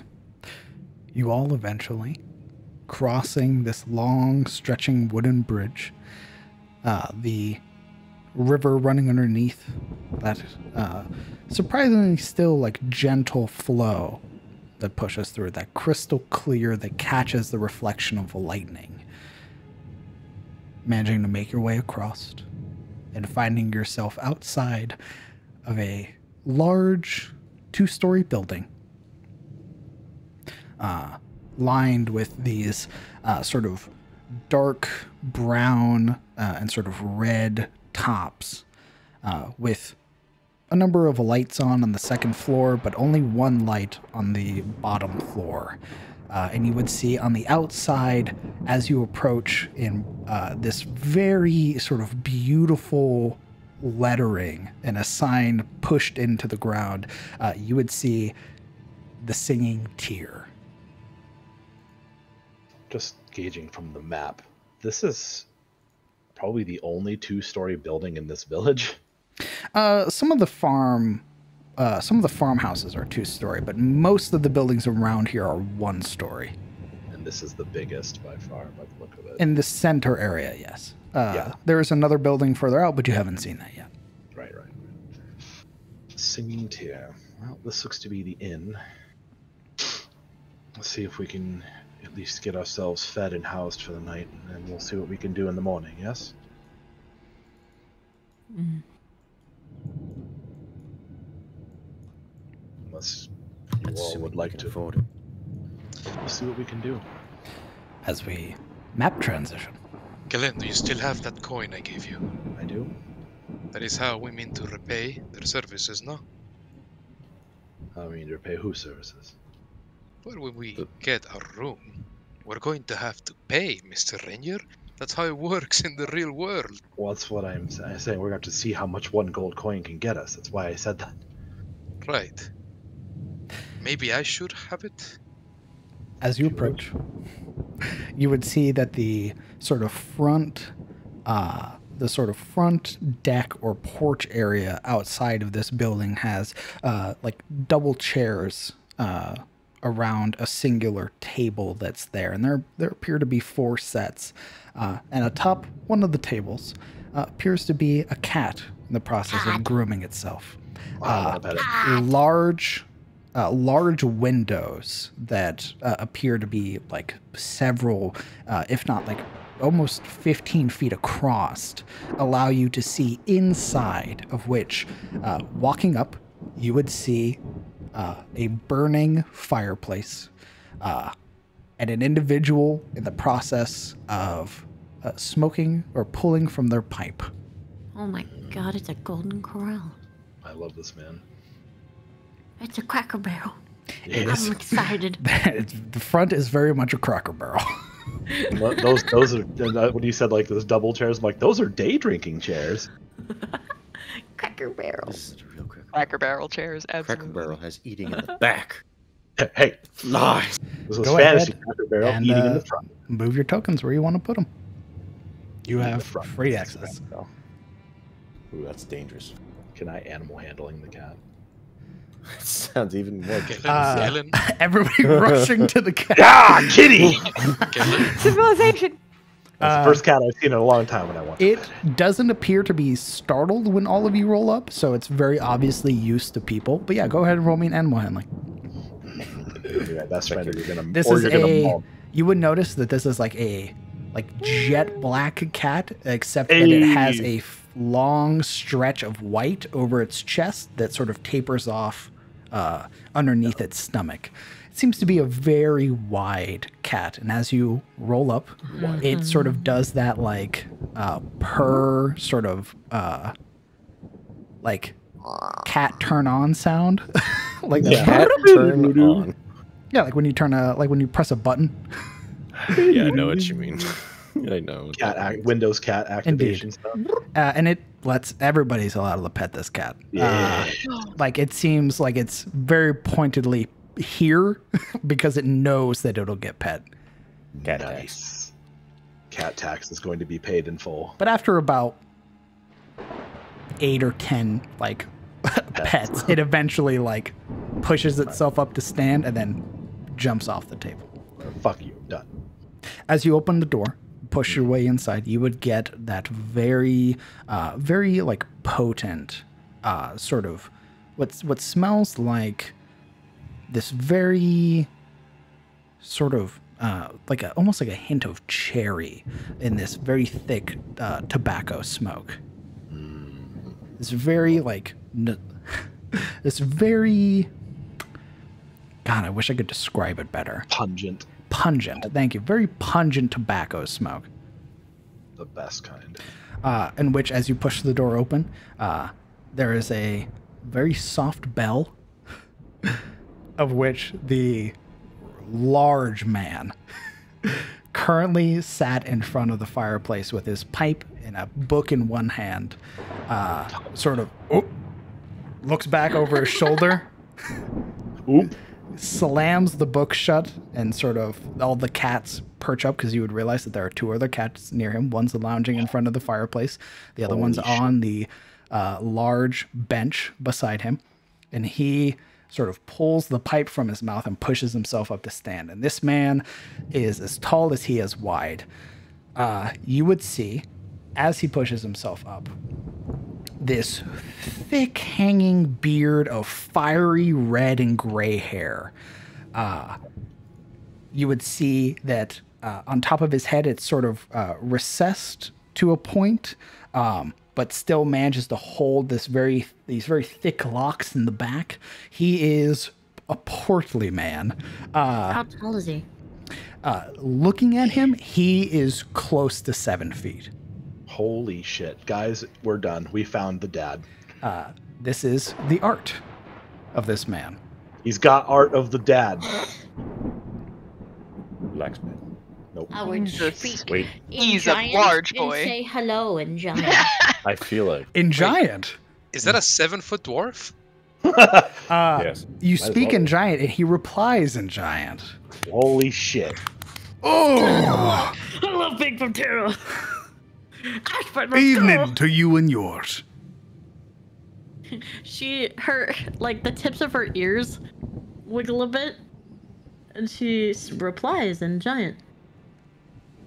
It is a great evening now that we have arrived here. How glad we are to find your place amongst the road and our travels.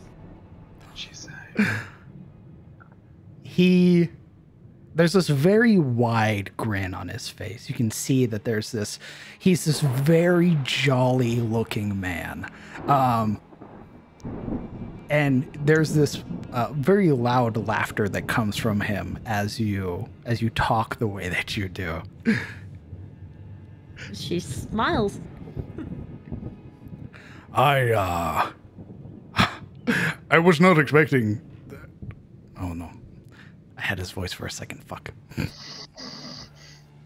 He really wasn't expecting.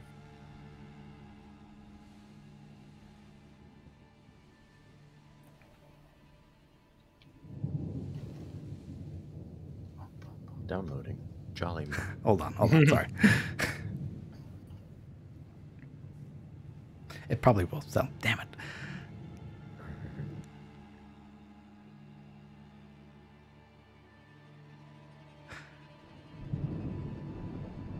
Fuck, let's take a break. What? Let's take a break. Let's take a quick 5-minute break. Let me get my head on. All right, Okay. all right. Turn my brain on. Alright, I'll give you some chips and dip. Yep. Yep. I like chips and dip. Nothing wrong with chips and dip. Pog. Yep. Glad to be in a village. This is nice. Finally. I was like, I wonder, since this is you know. Enough, boy. I was like, I wonder, since we're here, if, like, I could get away with essentially speaking giant because it spoke here in the Edmore. Just cool. Just leave the rest of us out, apparently. I see how it is. No one else here speaks giant but you. Meanie. Everyone speaks giant. What do you mean? Do you speak giant? What's wrong with you? You don't speak giant, do you? Of course I don't speak giant. Motherfucker. I'm not from here. Pretty sure Silderell's the only one who does speak giant. In this Does party. Queen speak giant? She doesn't tell us. Yeah, she's just lying this whole time. I don't speak giant, guys, I swear. Sus.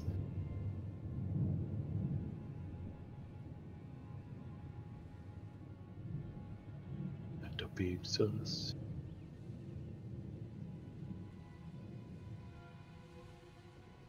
I wonder how giants sound. Big. Probably, I don't know. It's very long and drawn out. It almost sounds like it's very few words, but you're actually speaking a lot of words. That's like Irish.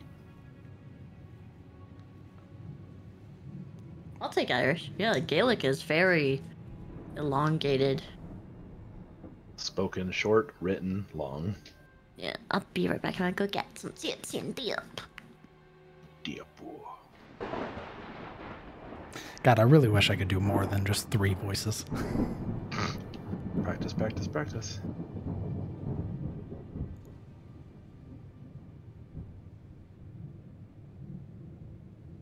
You and me both, brother.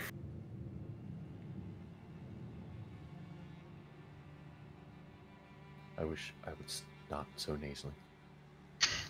And that I didn't stutter for random reasons. But here we are. I feel the stuttering thing. I hate that I stutter sometimes. Just for at random. No reason. My brain's like, glitch. Ugh. My favorite is when, like, I start a sentence out and it feels like I have a point, and then about halfway through, brain shut off. And I'm like, what the fuck was I saying again? It was me, Sizzle. I made your brain turn off. No! What was the point of all of that? What did you just say to me? I don't know. Where did his picture go? Where is he?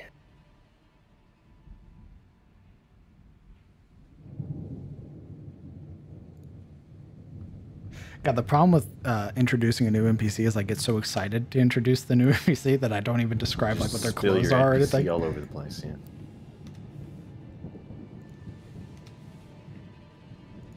Look at my new NPC. Oh no, I dropped him. Wait. Just pieces go everywhere. As I put in chat, new dad acquired. Why are you guys assuming he's a dad? Oh my It's- god, it- he's a dad. Yeah. Might be an uncle, you don't know. No. I mean, no. now we know. God dang, he's thick. Got arms like tree trunks. He is exceptionally large, by the way. Compared to like the other farmhands and stuff that you met, this individual very clearly is like very clearly is abnormal.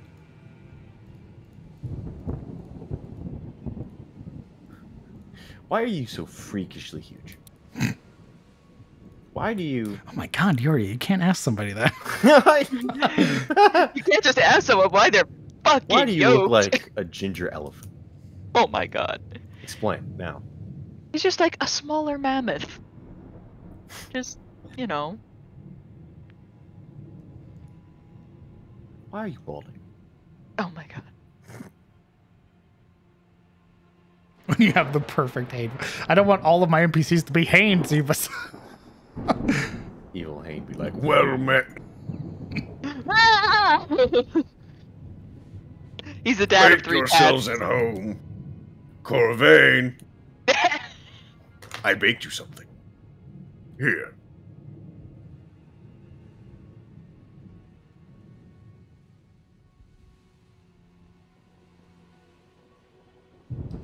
I want more. You want more. Is everybody back? Mm-hmm. I am here.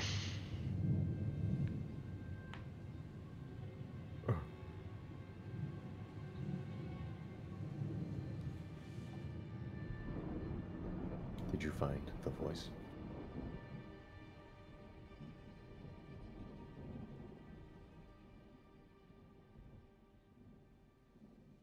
What percent?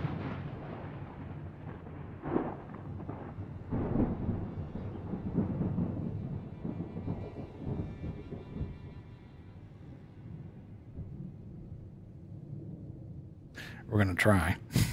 Mm-hmm. The problem is that so many of my voices sound very similar. There's no real distinction. That's not true.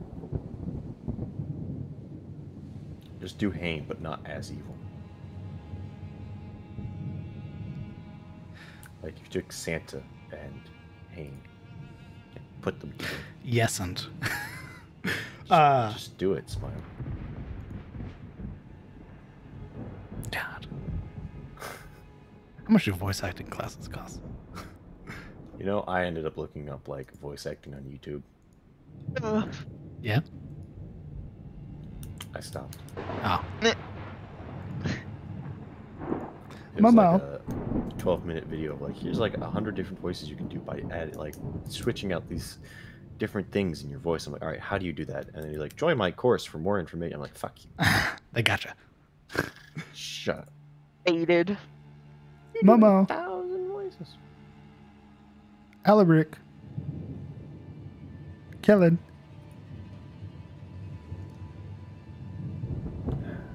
They have fucked off. Indeed. Make Indeed. a dip. Well and truly. Make a dip. They're making dip. It requires 3 people to make a dip. They're making it from scratch. Oh shit! Where are they? They're curdling the milk as we speak to get the cheese Jesus. fermenting. Haha, I do that on accident all the time. Cry. Delicious. When you go to pour milk in your cereal and you end up getting yogurt. Have I ever told you the story of the sour cream? I think you did. Yeah.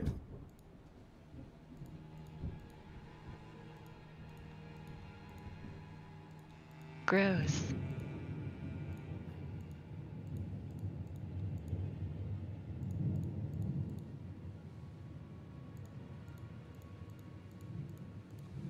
Where are the maidens?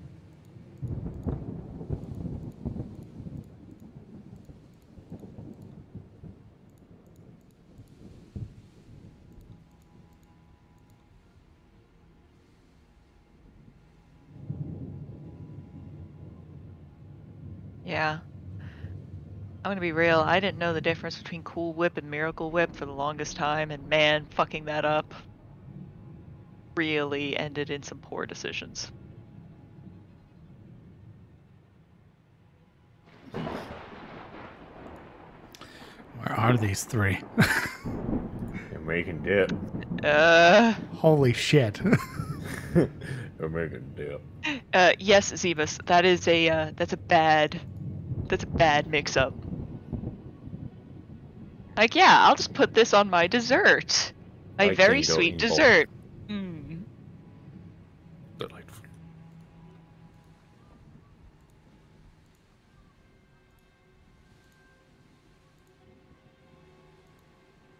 I'm back. Welcome back.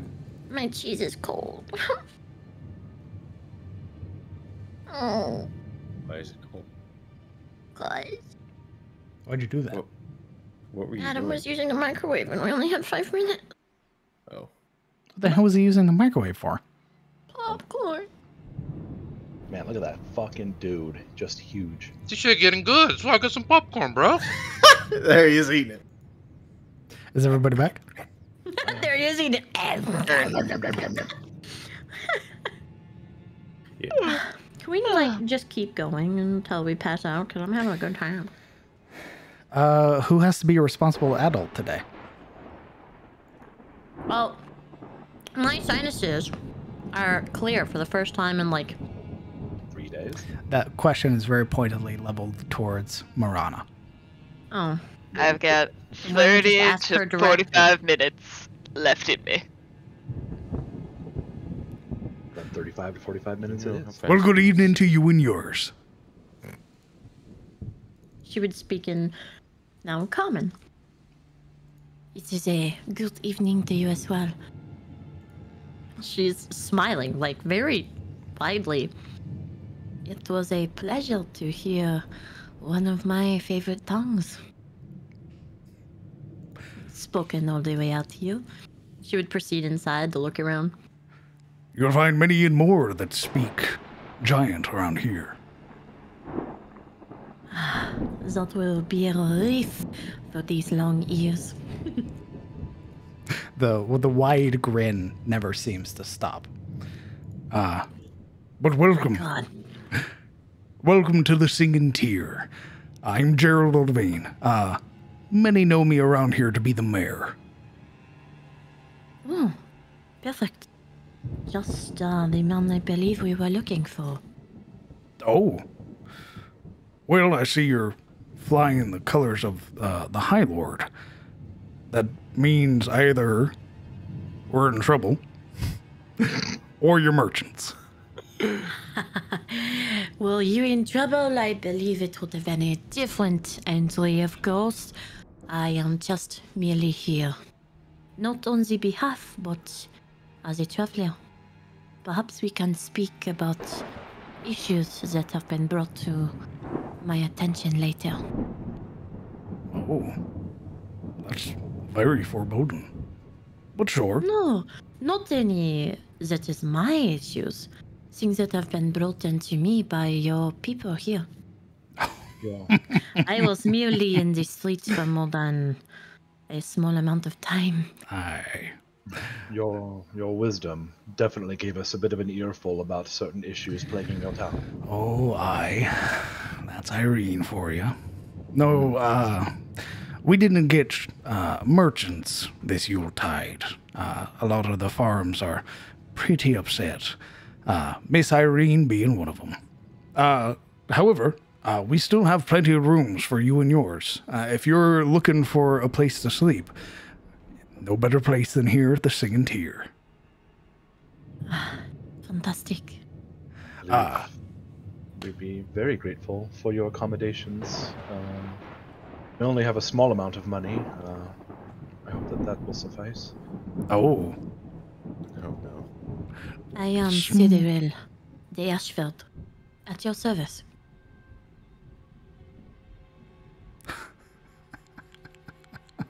Ooh, dropping the name, huh?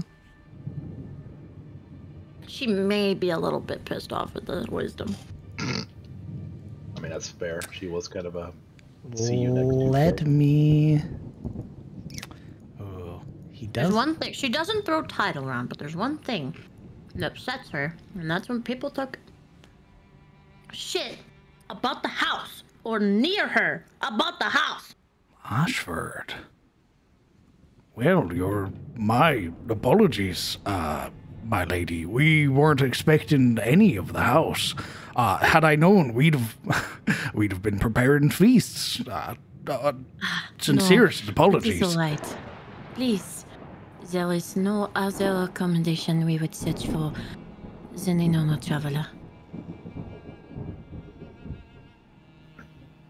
It was not like it wasn't necessarily planned. We sort of Aye. washed up, you might say. And the rest of your traveling fellows, all Ashford. They are companions of mine. Ah. Well, I extend the same hospitality to all of you. Oh, this is quite the pickle. Oh, I thought you were just a Kingsman. I didn't know that you were... Don't worry. Think of me as the Kingsman, if you wish. There is nothing I wouldn't expect from you. He sort of reaches a hand up to sort of like scratch at the side of his head. The jolliness is still there, but there's this like, shit. Panic. Perhaps you could recommend your finest ale. Oh, I could do that. So, how long are you staying? She would look at Kellen. Rather, you spoke of not having much in the way of coin. Not yet. If it's coin that you're lacking, He looks very pointedly at Alaric. how good are you at cutting wood, lad? Alaric hasn't been really taking part in the conversation. He's more so looking around with a slumbering sort of approach, seeing the chairs, judging their sturdiness. Once he hears lad and there's a moment of silence of no reply, he turns, a languorous turn of the head, to look and for the first time not have to look down. This man's as big as you are, bud. He lifts a brow. You speaking to me? Well, you're the only other giant around here, aye. And the only other lad. I'm afraid I don't speak a lick of your language, although it is beautiful to the ears. You ask me if I can cut wood. Aye. If you're strong as you look. Oh, I would love to. See, I am short coin like the rest of them, but I must guard my lady Silril. Can't leave her out to dry, can I? Oh, this is your guard. You may call me Rick, but my name is Alaric. Good to meet you. Laurel just raises her brow at him. Rick. Aye, very well. Well, then if you're not willing to work, it'll be 8 silver for a night. Well, perhaps mundane tasks wouldn't befit such a noble ensemble. I do believe my lady here wishes to right the wrongs of your hamlet. If we could help you in any other way. Oh, come now, Rick. Wouldn't you cut the wood? Yeah. For our gracious host? She would grin at you. He turns from him to Silril, blinking. What? Could you spell his name in text chat? Yeah. Or thanks. You want me to cut the wood here? Would I have to cut the wood here, Master Geralt? Aye. I have wood in the back that needs cutting. Better yet, I can start... Rather, if we're being honest, how many of you have coin? I'll get on the wood. Don't worry. I didn't want to assume anything, but judging by your appearance, you've been out in the woods for a fair bit. We all have. Aye. Here, how about this? Tomorrow morning, bright and early, you'll tend to the wood outside, Rick. You there, my friend. What's your name? He I points. love his voice so much. He points at you, Kellen. Kellen steps up. Kellen, Aldane.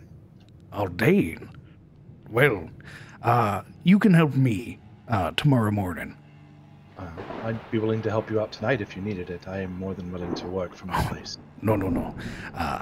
The fact that you're here, more than likely is going to get me caught by the missus, and she'll be very upset. I was supposed to be asleep about an hour ago, and I wasn't, so... You're going to help me in the morning. You other fine ladies, can I get your names? I'm Sabine. Sabine Rousseau. Miss Rosaire? And the other two, the one... Both of you are wearing something over your faces. I apologize. Don't mean to intrude or nothing. Just your names if you'd be as kind. Yuria gives a small curtsy. No, there is no intrusion. I am Yuria. Miss Yuria? And, the final one.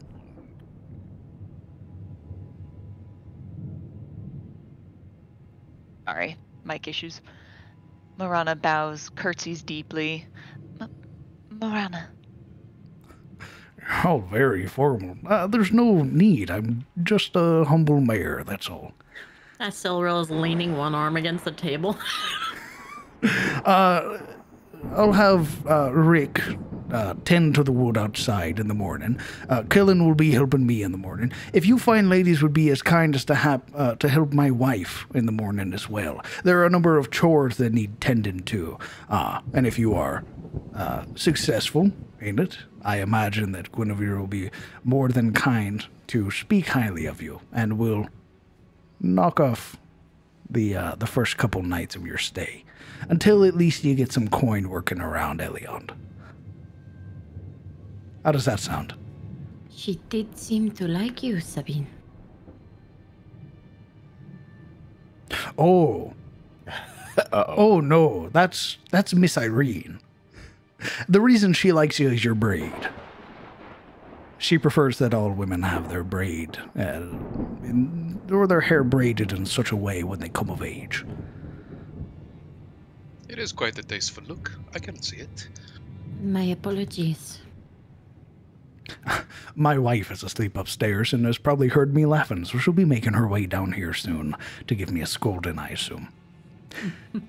I'll get you situated with your rooms, if that's amenable to all of you. I do not mind helping with chores. It'll be real simple things, cooking, cleaning, things like that. There is a moment of hesitation in Yuria, but she quietly relents. I think it'll be acceptable. And you'll get to enjoy some of the best cooking here in Eliond, made by yours truly. Not if I'm helping it. Now that is worth the ordeal. That wide grin becomes even wider as he sort of, both hands sort of pat the very large stomach. Never trust a skinny cook. Those are some wise words that my father once told me. Now, I'll get you situated upstairs. Do you have any package or any sort of equipment that you're carrying around with you, Silariel? No, as our current state is the aftermath of such. What we have is what we have. Oh. Now that's downright bothersome. I'll speak with Roy in the morning. See if we can't work something out for all of you. Thank you, Master Geralt. You're a very pleasant host. Oh, please. Just Geralt. Just Geralt. Thank you. Or mayor, Alric if you're will- feeling kind enough. Alric will walk up to him and offer him the arm. The arm! There's the, like, no hesitation. It's taken in kind, the sort of warrior class. There's a moment. I want both Siluril and Alaric to roll me history checks.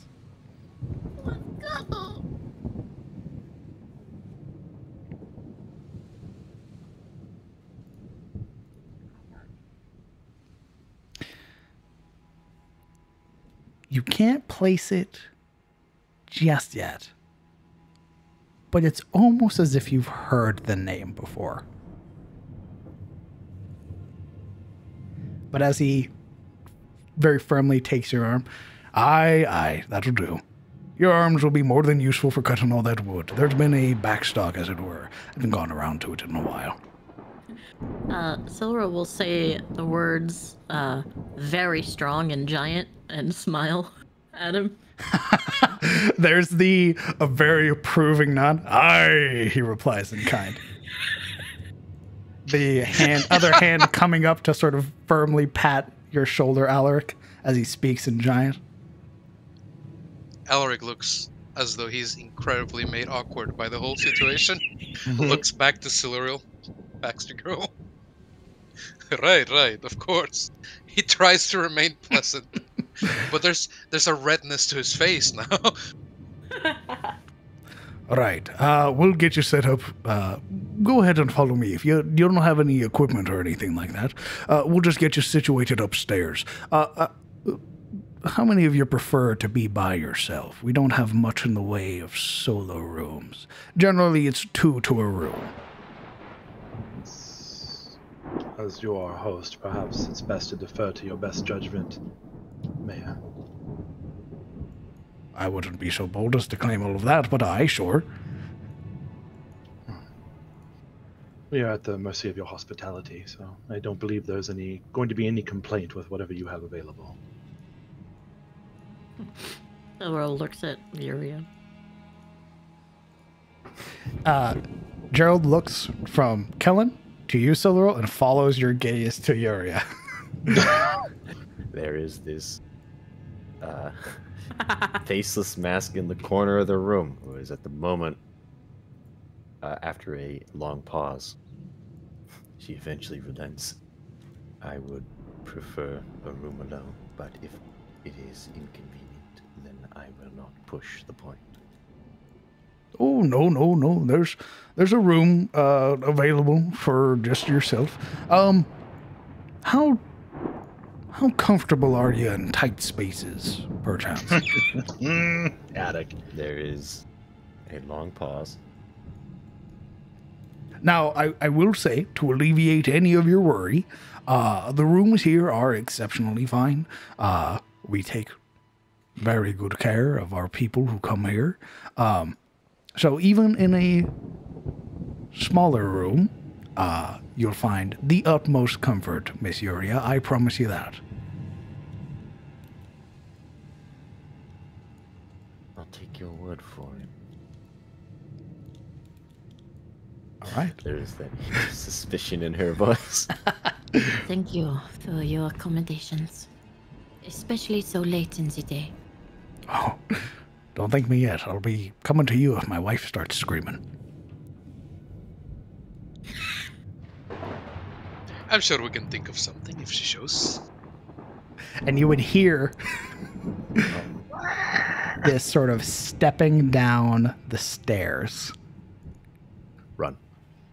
And he very pointedly, like, the smile becomes pursed lips behind this very thick collage of beard as he quickly turns, and you would see all of the cats sit upright as if they are about to get caught.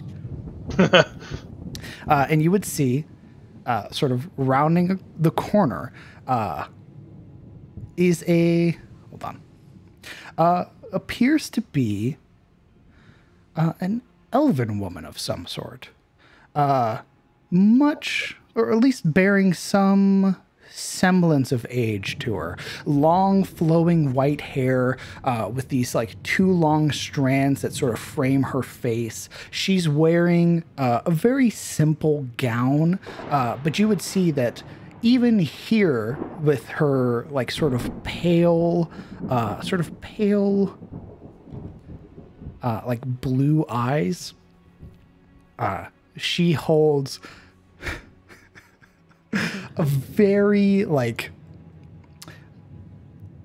not disappointed but a scolding smile on her face as she rounds the corner, and I'll show her picture as well. I love her.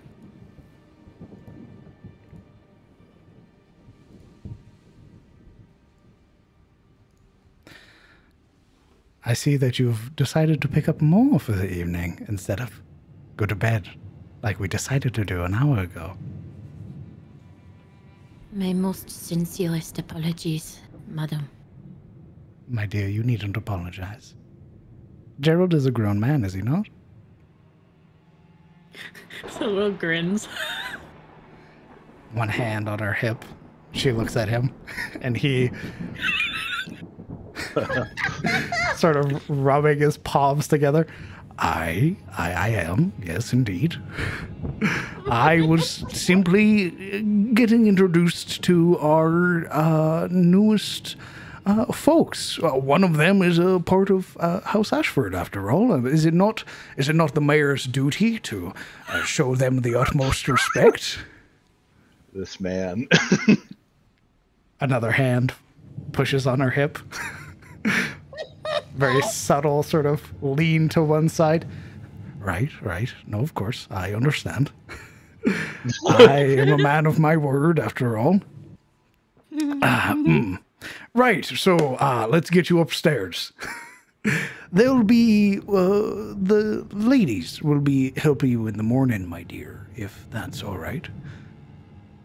Her playful scold sort of folds for a moment as she turns to look to all of you.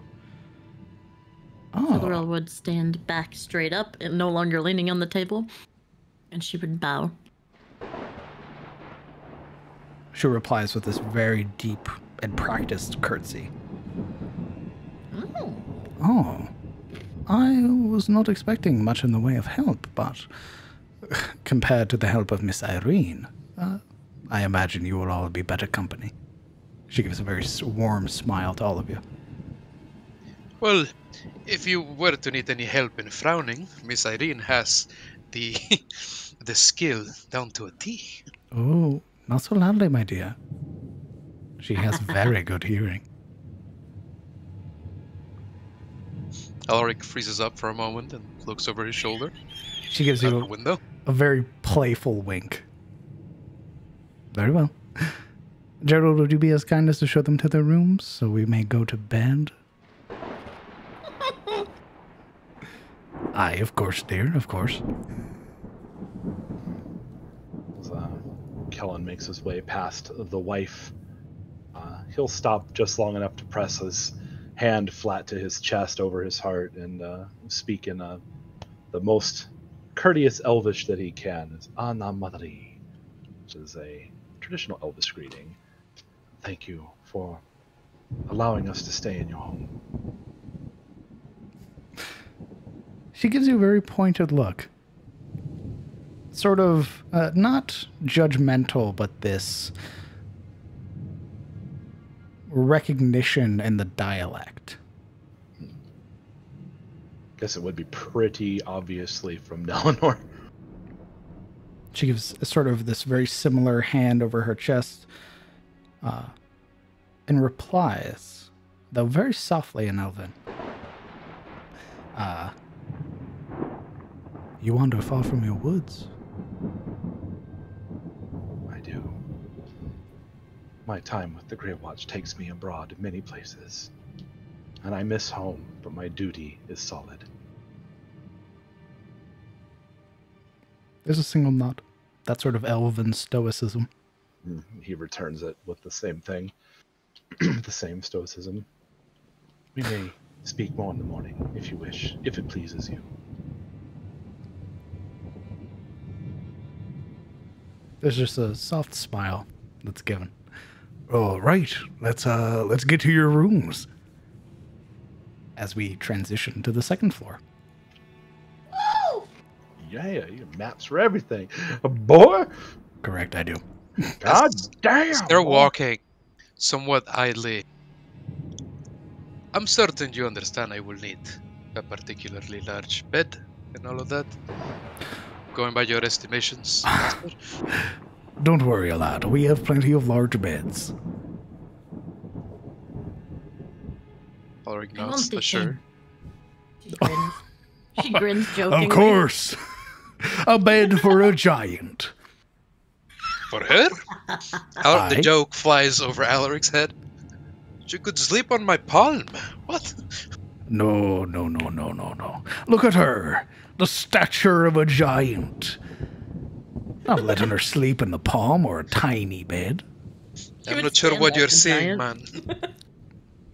Don't worry, we'll get you situated in your rooms. I'll let you choose, Miss Illyriel, what bed you'd like. And pushing open the first door, he would present Uria's room. It's a crawl space under a set of stairs, isn't it? Indeed. No, it is still a very nice room. You would see that it has like a standing armoire, a very simple but very sturdy looking desk with a large window that has its curtains pulled currently, a singular bed that has underneath it like a foot locker, and just general amenities that allow you to sort of relax comfortably in your room. Even approaching the bed itself, the mattress itself, has a very sort of very pointed softness to it. The pillow itself, surprisingly comfortable. And as you feel along like the blankets, like there is this almost, it almost seems like it doesn't belong here. This like very like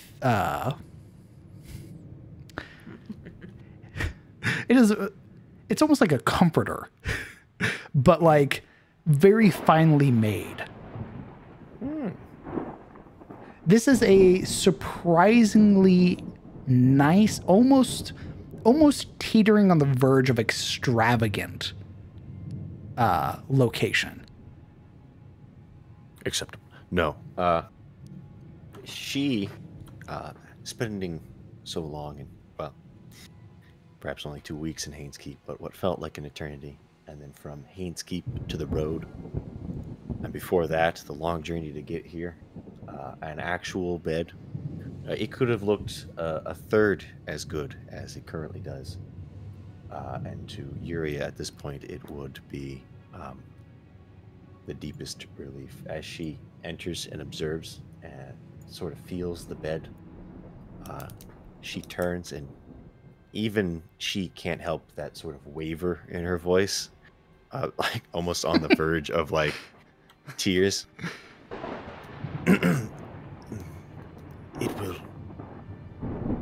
It's good. Silverell's beaming. She's just smiling. Well, I'm glad to hear it, Miss Yuria. Thank you kindly. The door locks from inside, so feel free to lock your door if you need it. But don't worry, if you need us, we're just down the hall. We sleep in the top floor as well. Yes, thank you. But of course, who else? In this next bedroom that we have, it's 2 beds. Well, I will bunk with Alaric to give the ladies their privacy. Oh, Alaric was desiring a large bed, I'm afraid. Large beds generally are their own room. Ah, well. Moyana. Sabine, perhaps. Is this true? I don't mind rooming with her. She That would be for the best. looks to their arms to already wreck together. Yeah, like Marana is kind of protectively holding on to Sabine. This is very good. I like this. Whatever this is. And Alaric with a finger motions at Sabine and Morana. Oh my god, you lech. Sweet Jesus. My goodness. All right, lad, Roman. calm down. Yeah, relax, bud. Well, I will just take whatever's left then. Sure. First of the large rooms. They're my room. There you are. Your bed indeed, Miss Silveril. She steps up to the doorframe and puts both hands on her hips. You're going to give her the first bed? Really? But of course, fitting for a giant, as I said. You could fit 3 of her together through that doorway. And she's gonna need it. Look at her. Standing here as wide as she is, as tall as she is. Your She's bedroom. a needle. Why are you indulging her?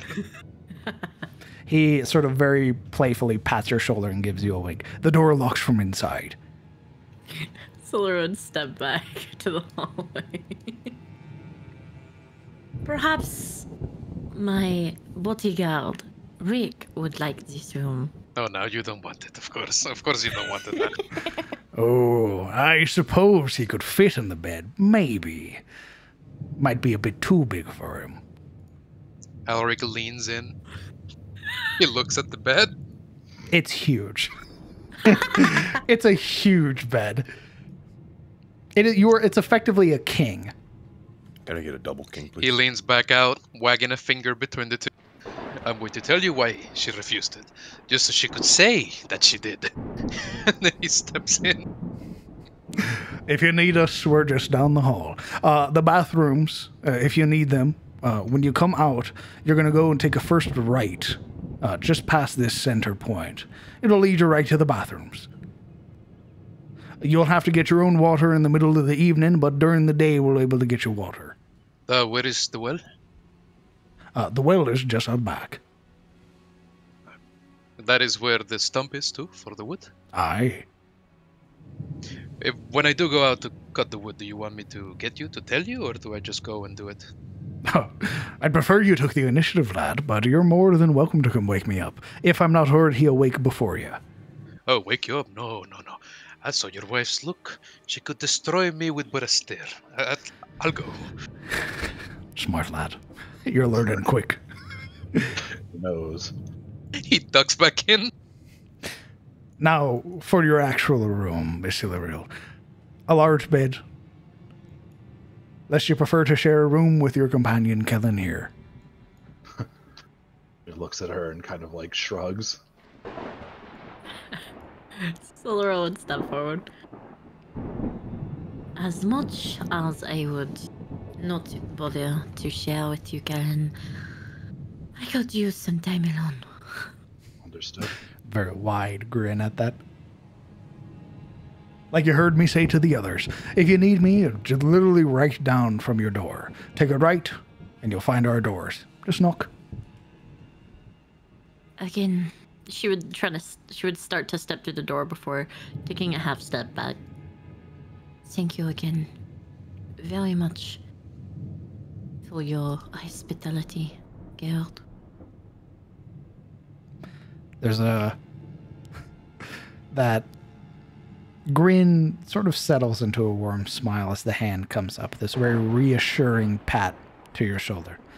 Aye, lass, you needn't worry. She definitely looks as if she has been, like, through the ringer. Get yourself But some her rest. clothes looks great. Her tabard, beautiful, pristine. If you feel like it, he sort of leans in. You can join us for working in the morning. Otherwise, feel free to sleep in. Royal I have privilege. never been one to shy away from my duty. That's what I like to hear. The grin comes back. It was a test. She would step inside.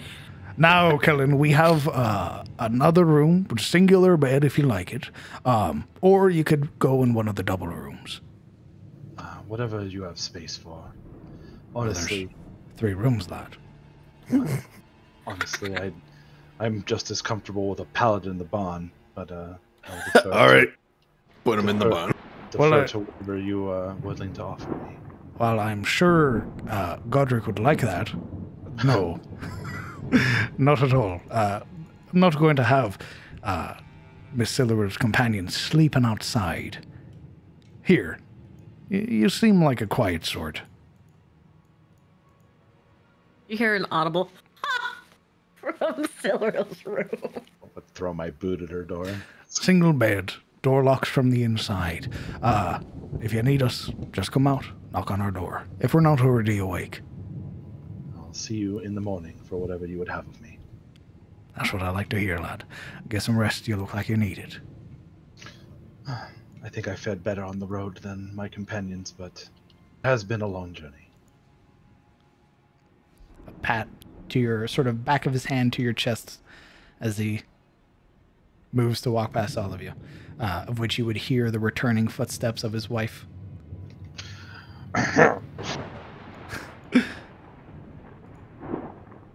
And as you all settle in, she places a very soft kiss to his cheek and whispers something into his ear, of which he gives a nod. I'm gonna fucking kill you.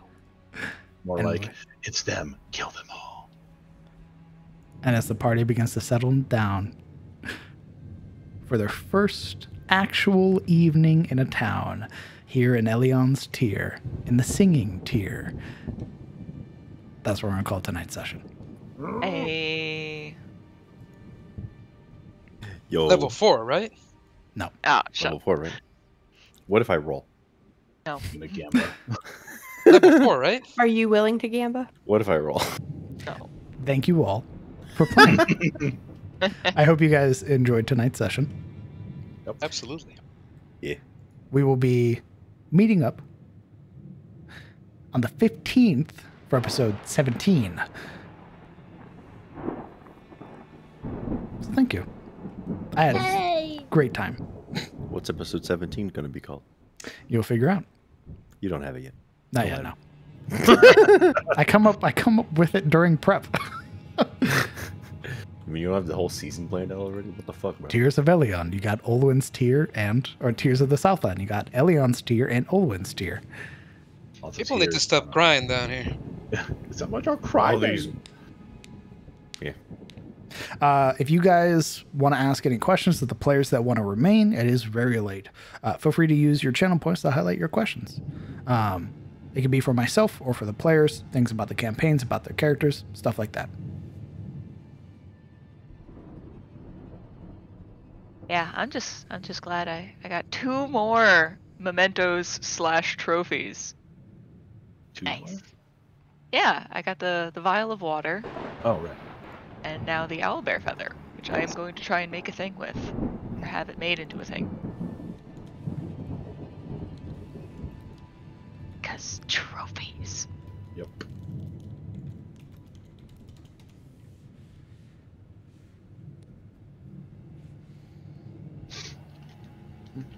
Wow, there's lots of highlighted questions. Holy shit. Yeah, I can post the artists again. They are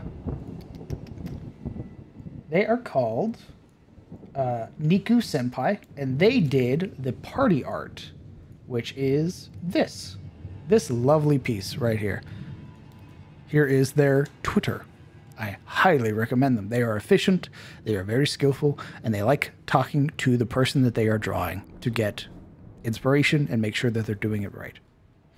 Very They also fun. stream. It's pretty great. It is. He's also a very nice friendly. dude. Yeah, very friendly guy. I've known them for like 4 or 5 years. They're great.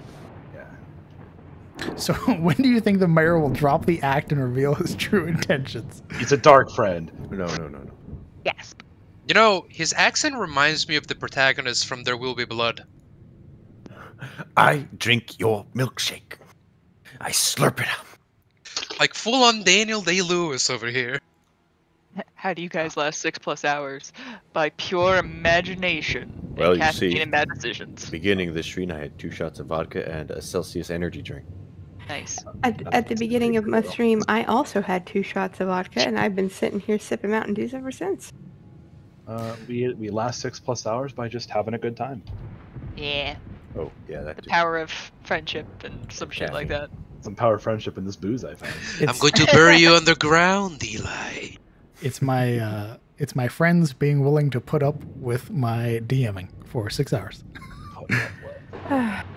Listen, if we were able to put up with SOE when we were originally Bro, playing it, It's so wild to play Cometh the Fall in contrast to SOE, because it's like so wild. It's meant to be a huge contrast. yeah, it It's, really is.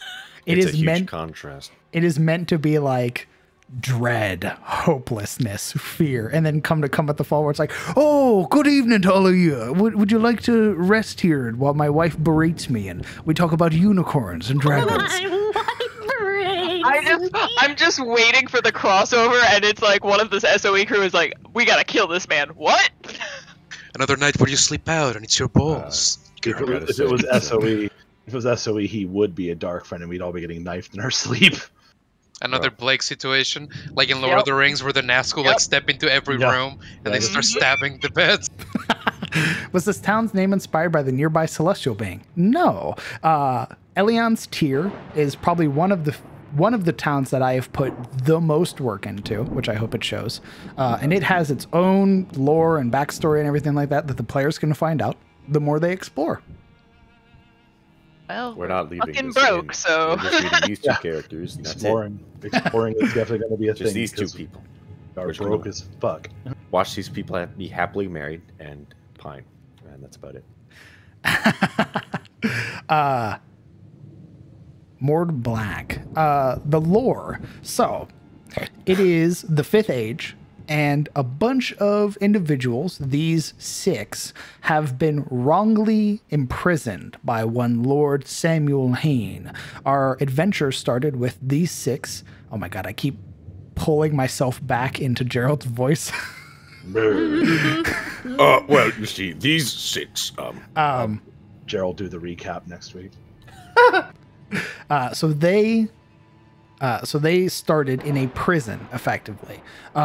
These 6 basically found themselves wrongly imprisoned by Lord Samuel Hain, and they needed to find a way to escape. So they effectively worked together. They formed their party as we know it, and with some very good luck and some very good rolls, the party managed to make allies with a number of other entities, which helped them escape. And they've escaped now. They're free of the prison. They are now have made their way to the mainland and are beginning to explore the whole of the mainland. They are currently in the Southlands and have found themselves in Elion's Tier after saving a unicorn the last 2 sessions. So this is a very high fantasy adventuring party. If you would like Doom and Gloom Souls-like, you can come over to Momo's channel every Sunday to watch The Secrets of Irist.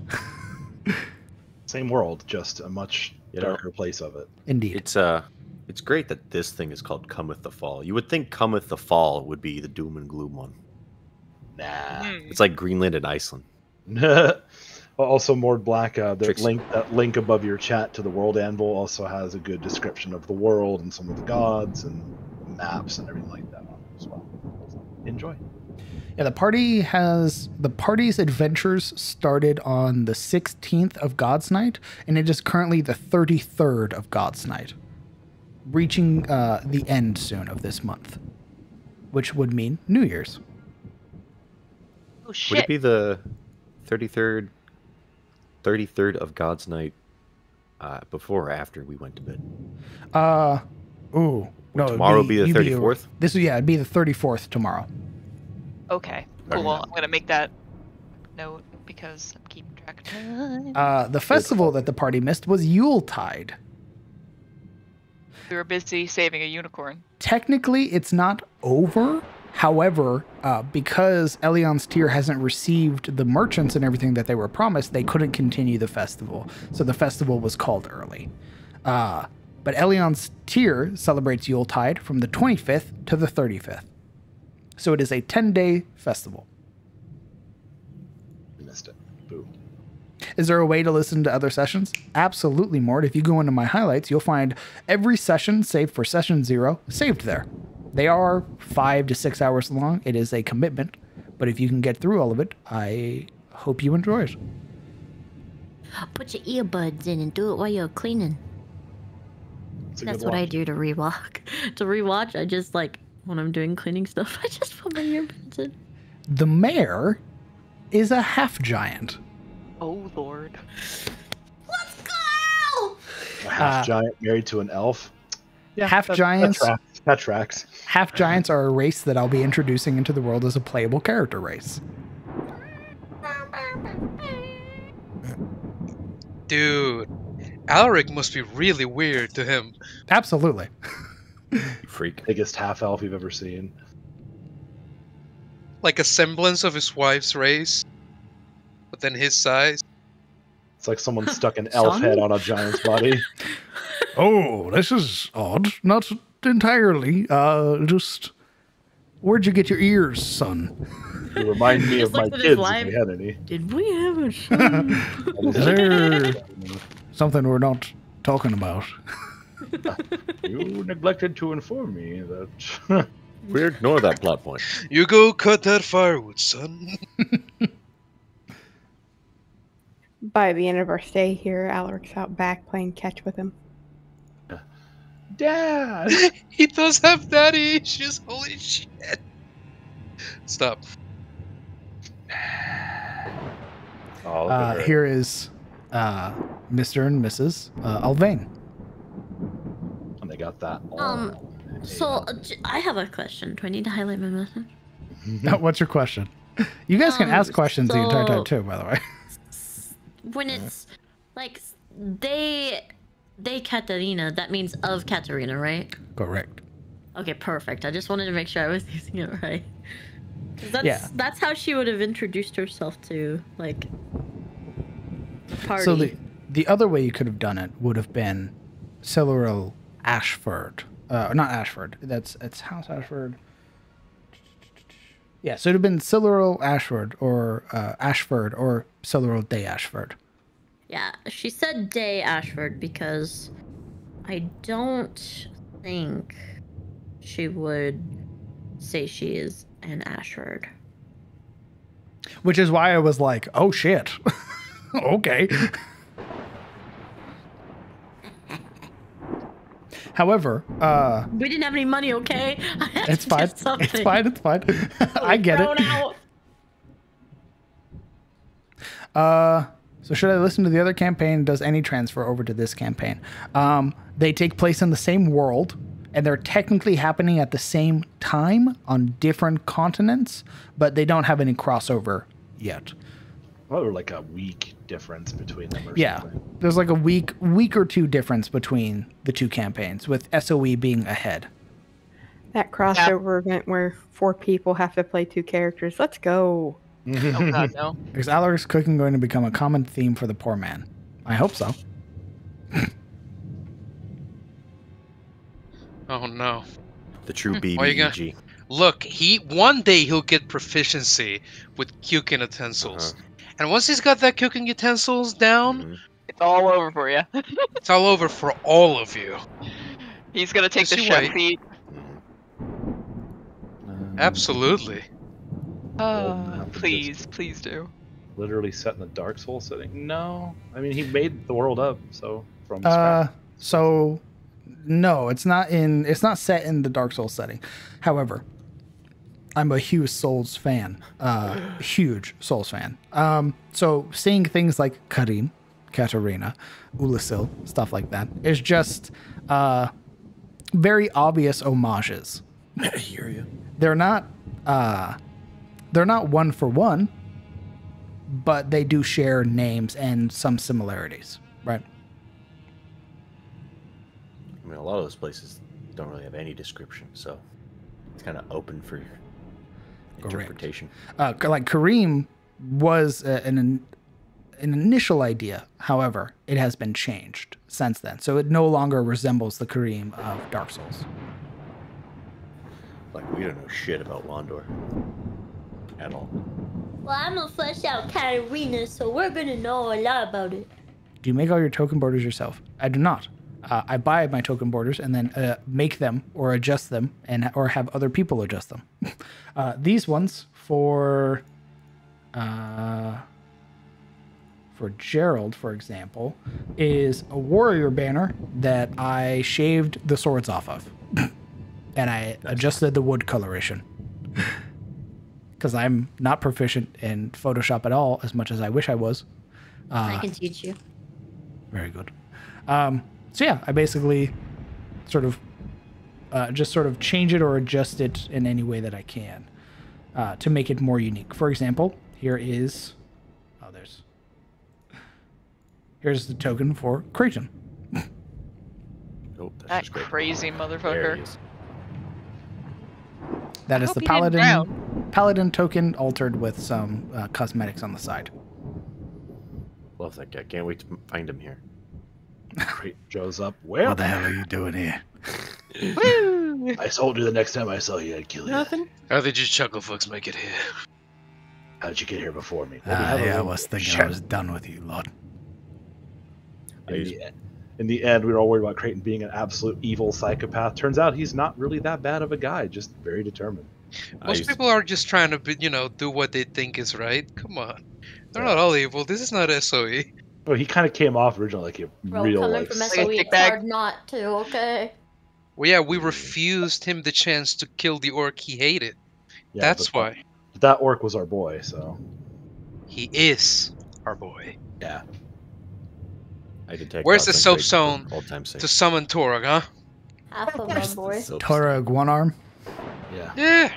Hey man, that's a good Dark Souls character. That's a boss, alright? Dude gets one arm, he's immediately a boss. He just needs the feet to hold a two-hander in one hand. True. He'll I'll learn teach it. him when I learn it.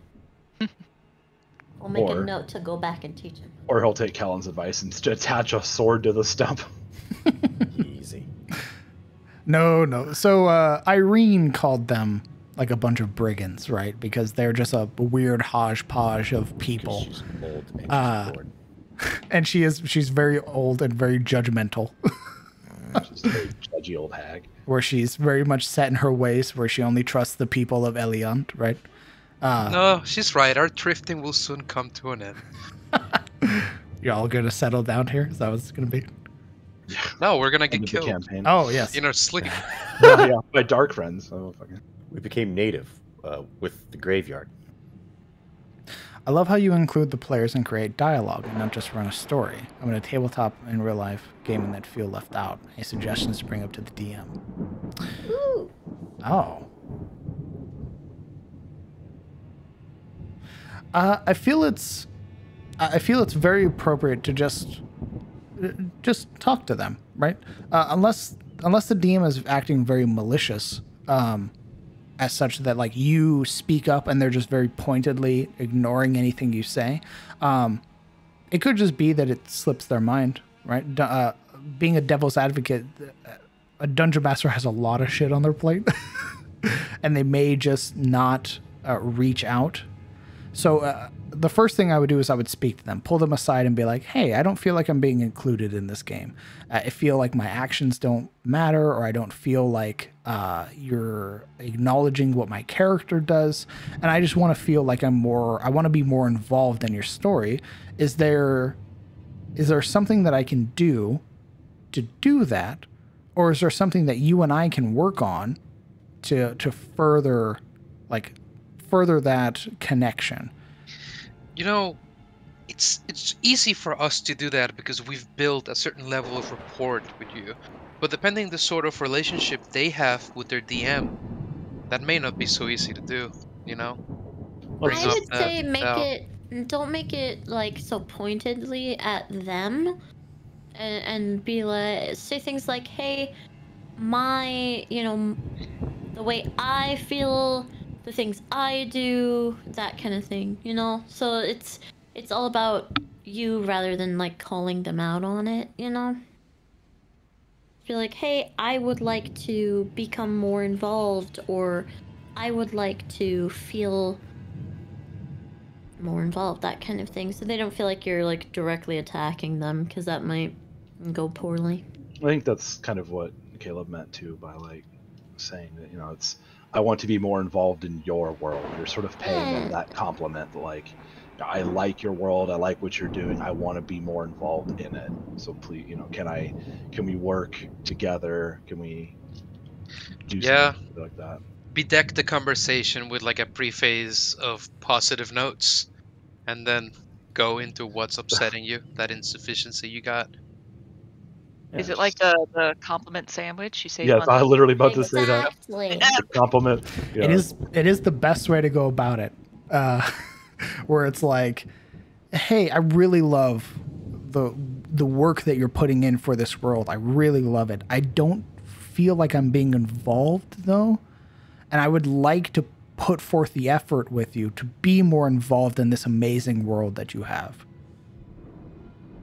Is there something that we can do, you and I, or is there something I can do? Like maybe for some reason the DM feels that like you're not reaching out enough, because sometimes that perspective from the head of the table is like, oh, my players just don't really feel interested, so I'm not going to focus on them as much. Which I'm not saying is what he's doing, but it's that perception can sometimes be had, when you're only seeing it. He's only seeing it from his perspective because that's his perspective. And so if you bring it to his attention, like, hey, I kind of want to become more part of this living, breathing world that you're creating. I see what you're saying. It can be also worth mentioning that, not every time you're gonna be like the main character, if that makes sense. And that it's important to let people shine if they're, meant to shine. That's something that I really appreciate about this group, is that like when there's two people who are role playing, we kind of just all like sit back and let them do that. We don't interrupt or get up in their business. I think it's good to give everybody their like limelight. Yeah, well, I mean, plus we get to learn a lot about what they're doing. Exactly. Per session, right? It's not that you're meant to sit in the back burner forever. You are giving this person many hours of your day, and you should receive a level of fulfillment off of what you're doing.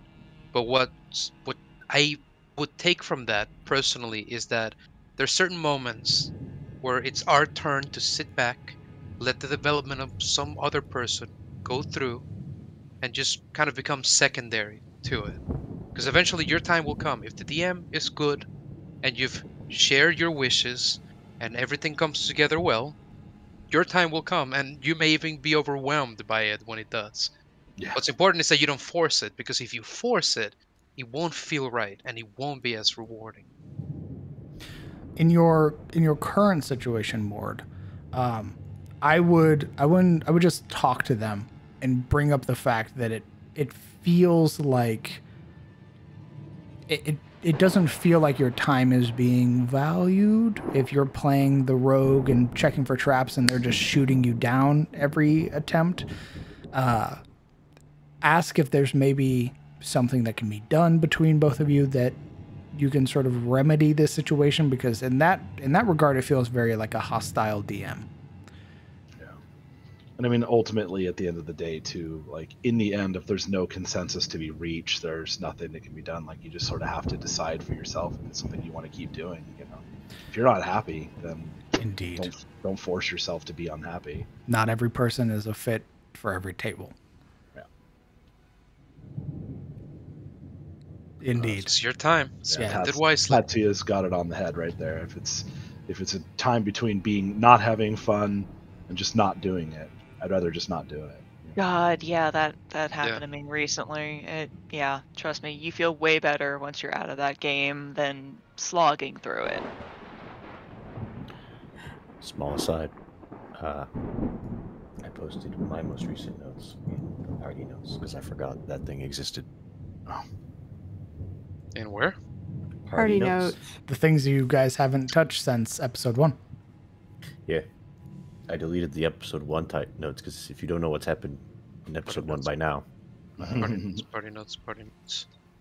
It's in your handouts. It's in Cometh the Fall notes. There's party loot and party notes. Oh. The problem is that my OneNotes crashed about halfway through and didn't save what I was doing. So the first half was me desperately rushing to catch up again.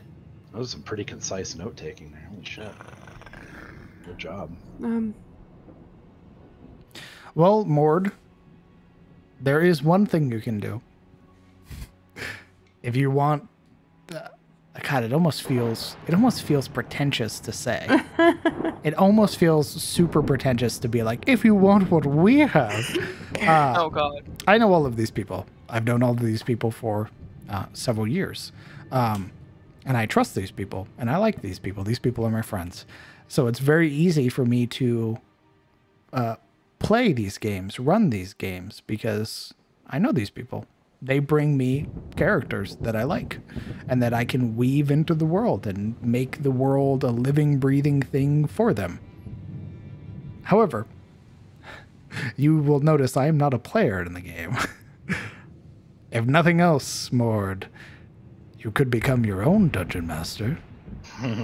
Tell your own story and find your own friends.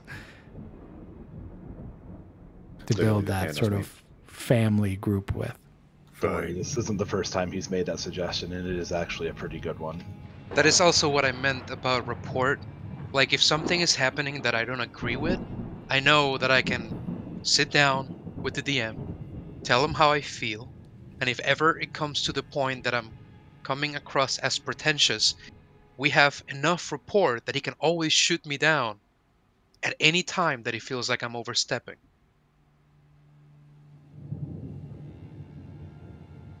I want you to hit me. Idas up there just laying down truth bombs. He's a backhand. But you also want to play? I mean, so the way you can do it is build that group, be the dungeon master, and then once you've done it enough, you can impart that power onto another person.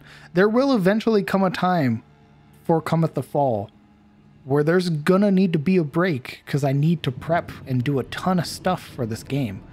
There's a whole continent for people to explore. And if you guys choose to go a certain way or do a certain thing, I have to do a lot of prep. So there's going to be downtime eventually.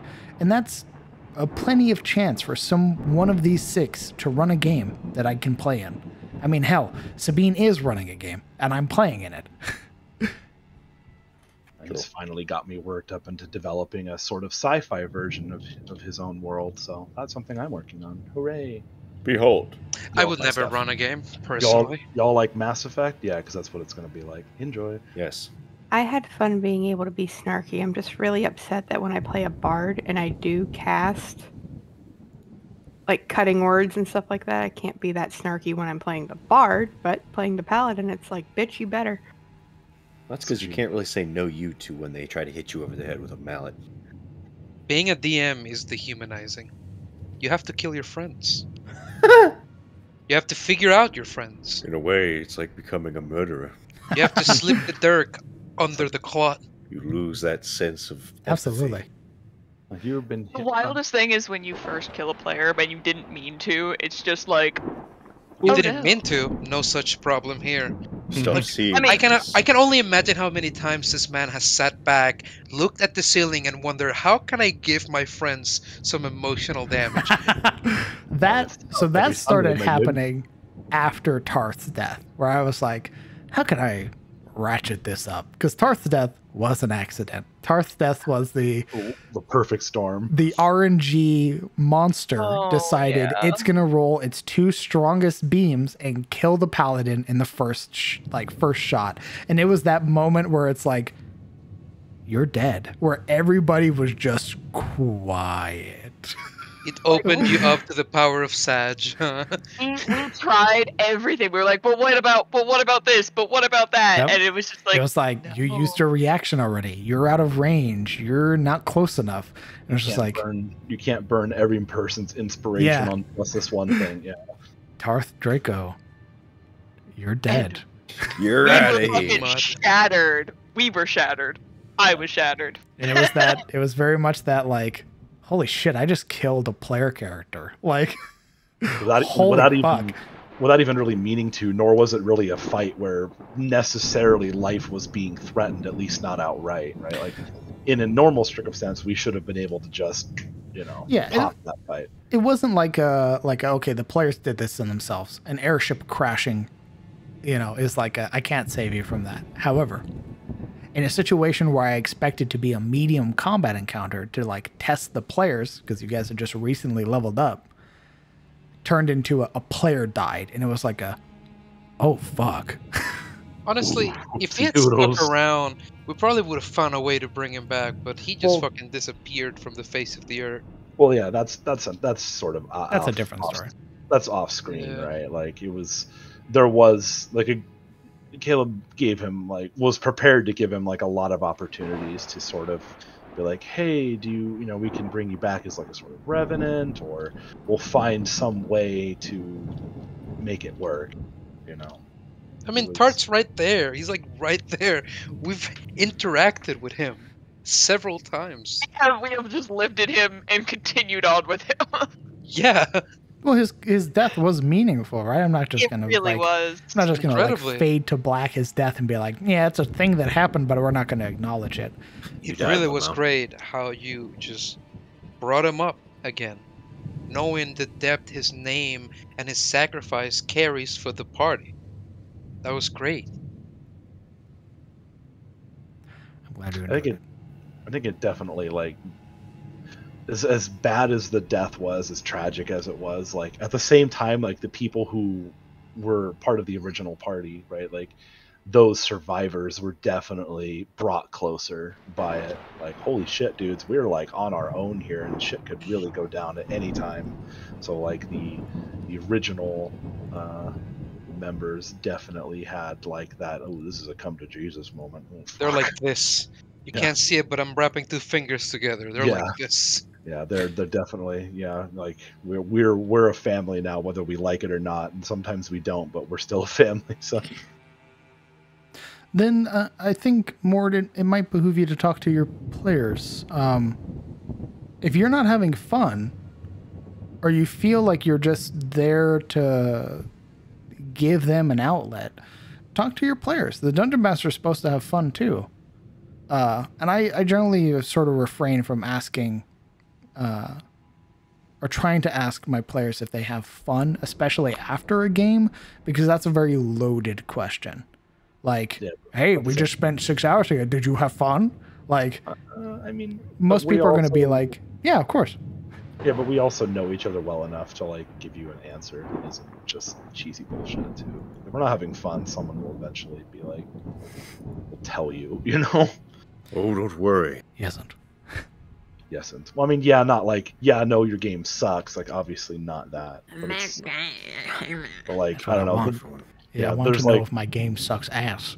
Yeah, there's also like misperception because I know that like I kind of like I'll be trying to figure something out, like what just happened, and so I get like that scowly look on my face, like what the fuck just happened, and it sounds like I'm pissed off and like I'm not having fun. I am. I'm just very literal, and I like to like figure things out, and when I can't figure them out, it frustrates me, not because I'm not having fun, but just because I'm trying to like, what the fuck just happened? So it's just me coming off incorrectly. So that's a Gotta- thing. Another question. What's everybody's favorite class archetype? God, there's so many. Class archetype? I haven't really played D&D for very long. I don't know if I have. Oh, I can answer it wholeheartedly, Lorebard. Lorebard is Um, very good. Druid of the Moon. Ah, yes. Power overwhelming. Druid of the Moon, not in a frigid hellscape. Oh, Swashbuckler rogues are always good. No Those can are do. just real nice. I was recently having a lot of fun with a samurai fighter. I reflavored it as some kind of like wandering knight or something like that. Ooh. And he was amazing. He was the token Texan in the party, and it was fantastic because I was the party face. I'm gonna say Echo Knights. Really fun. Very quick. I want to play with one. Haven't. I think my favorite fantasy archetype in general is kind of like the paladin or monk. Monks are some of my favorites. Unfortunately, 5e monk doesn't really speak to me very well. But as a fantasy archetype, I Charisma love. is a dump stat. Yeah, as a fantasy archetype, that sort of like aesthetic fighter who is like, I can level you with my fist. is always a fun fantasy, you know. I Uh, also He likes like- fisting. No, Yeah. Jesus. Just put this up your butt. Conquest Paladins and Bladesinger Wizards. And Bladesinger Wizard is one that I really want to play, and I haven't been able to play it. Yeah, I wanna Blades do of a Wizards. Conquest Paladin. Any of those gishy characters are pretty fun. The problem with the Conquest Paladin is that they mostly want to kill things, and sometimes that can be problematic. It's what Ashton was. Ashton was the conquest swashbuckler, I think is what he was. Sounds That's a right. Yep. combo. Sometimes the players don't want to kill the person that you want to murder.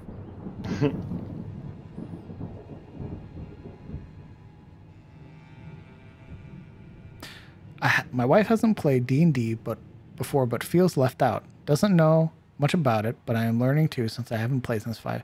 Oh, that's super easy. If you want her to play with you and to have a really good time, especially if it's her first time playing, have her play a champion fighter.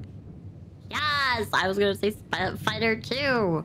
Champion or Battle Master, but Battle Master's No. First time. Oh, yeah. Champion Fighter is really simple. It gives you a nice introduction into the game because it shows you things like varying crit ranges, how extra attack works, and how special abilities work.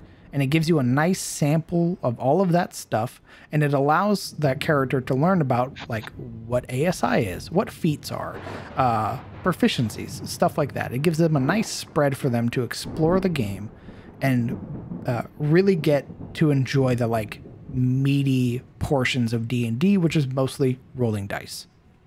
I would also suggest avoiding Spellcaster for a first character. No, Ooh, yeah. no. Yeah, no, don't do that. Spellcasters are Clearly, kind of hard mode. Illusionist Wizard is the best. Shut the fuck up, Oh shut the my fuck up. Huh? DM.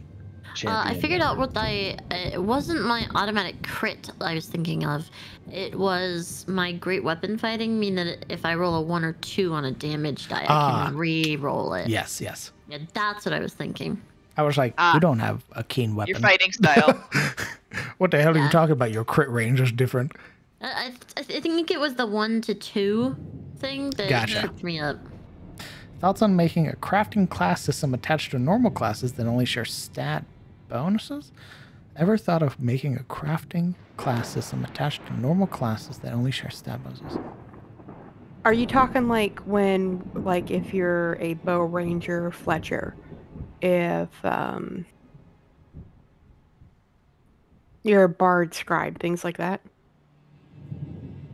Oh, like an MMO? Like World of Warcraft style stuff where like you're a herbalist and scribe? That was a yes.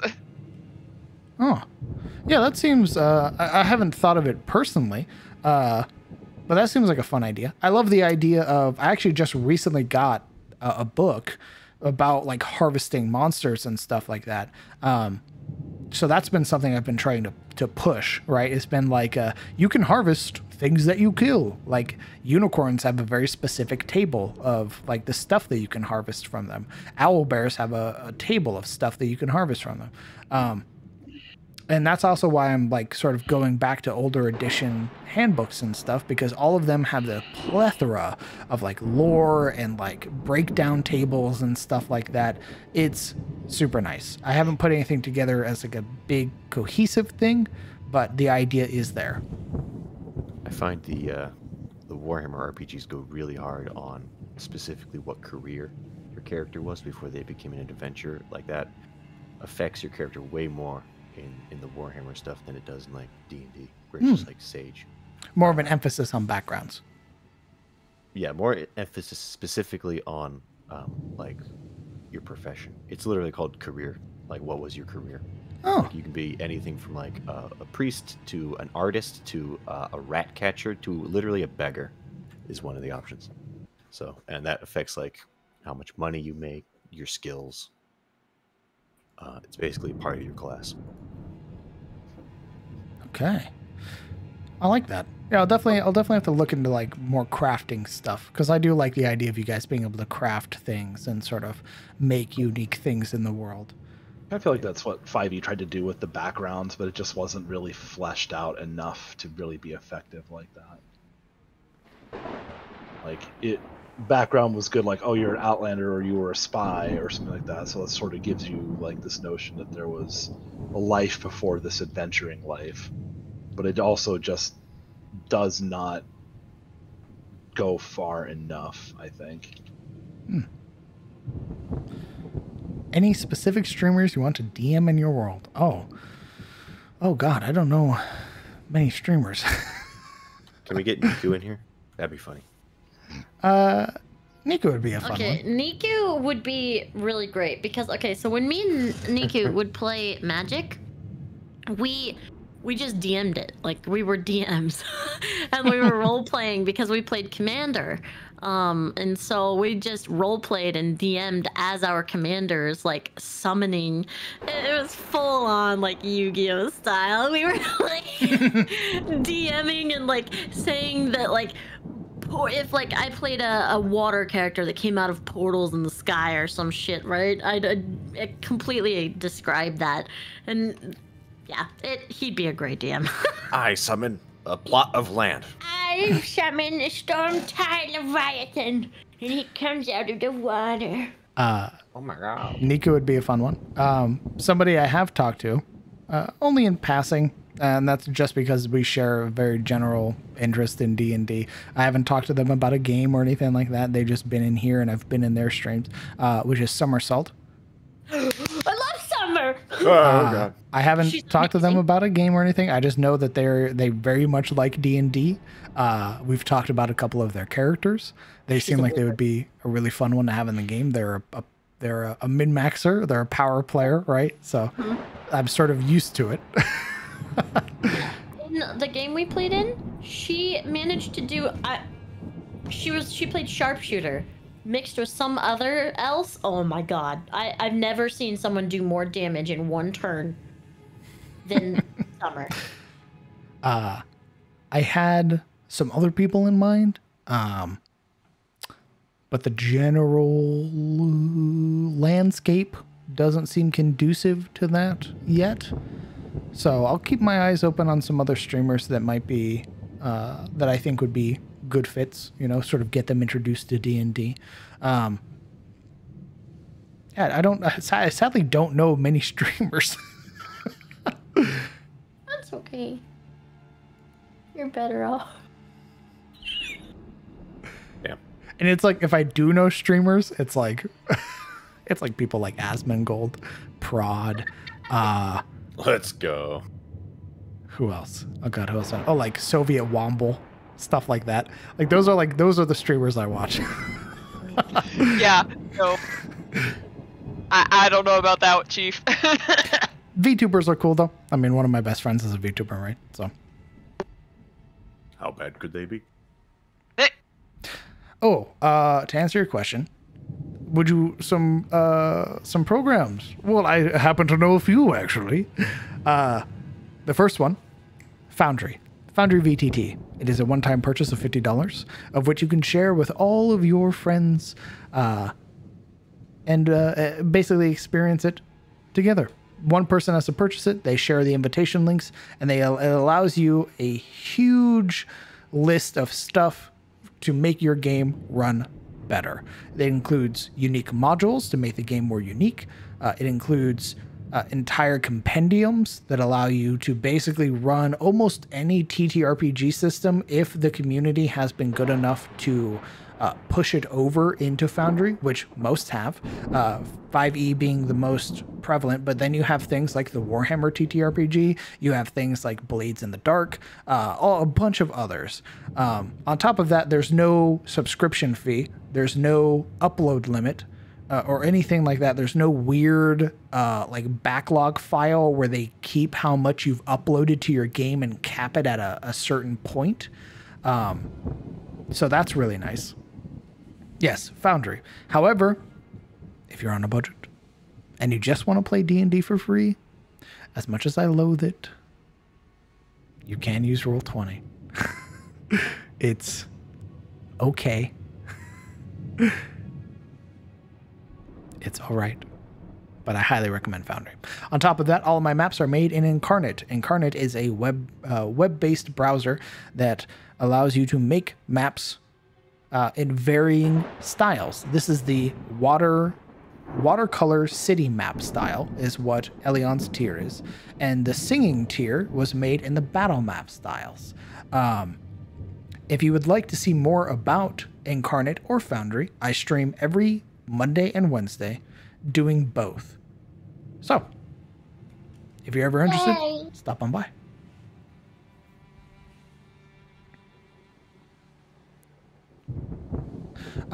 Would you ever do a contest of playing a one-shot of yours? With tryouts, of course, make sure it's only extreme. So the plan is once I've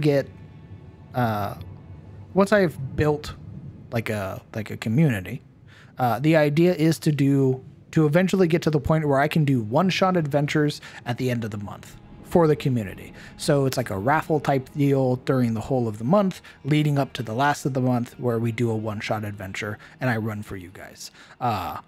And it's it could be anything like a module. It can be stuff like just a little homebrew dungeon.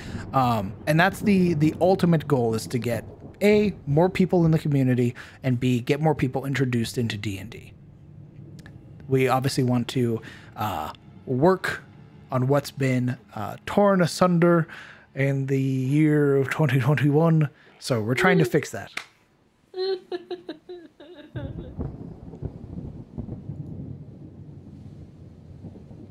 And indeed, thank you, Seamus.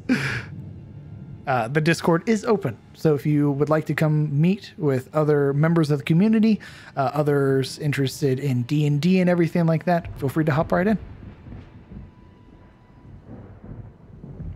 And I think that is a good place to call it for tonight. You guys want to say goodbye? No, Goodbye. but I will. Goodbye. Take care, chat. Thank you for coming by. Bye, chat. Hey, good morning, whatever. All right. I'll be back in just a moment.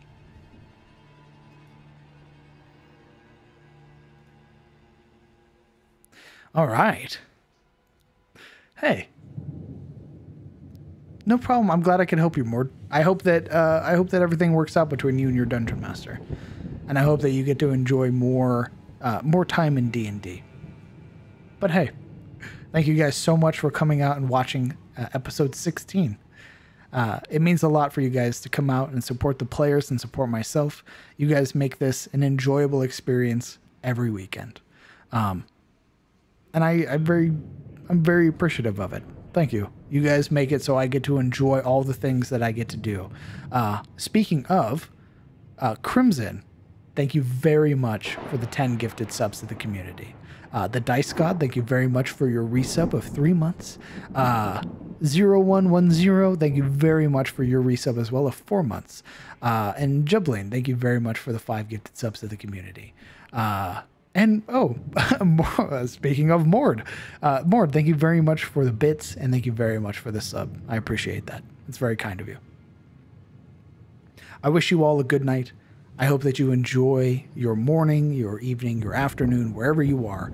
And I hope that if nothing else, your day is just a little bit better. I look forward to seeing you guys this Sunday over on Momo's channel for the Secrets of Irist, where the players have just defeated the Archbishop and they have freed the Cathedral of Light. And I hope you guys take care. Rest well and enjoy yourself.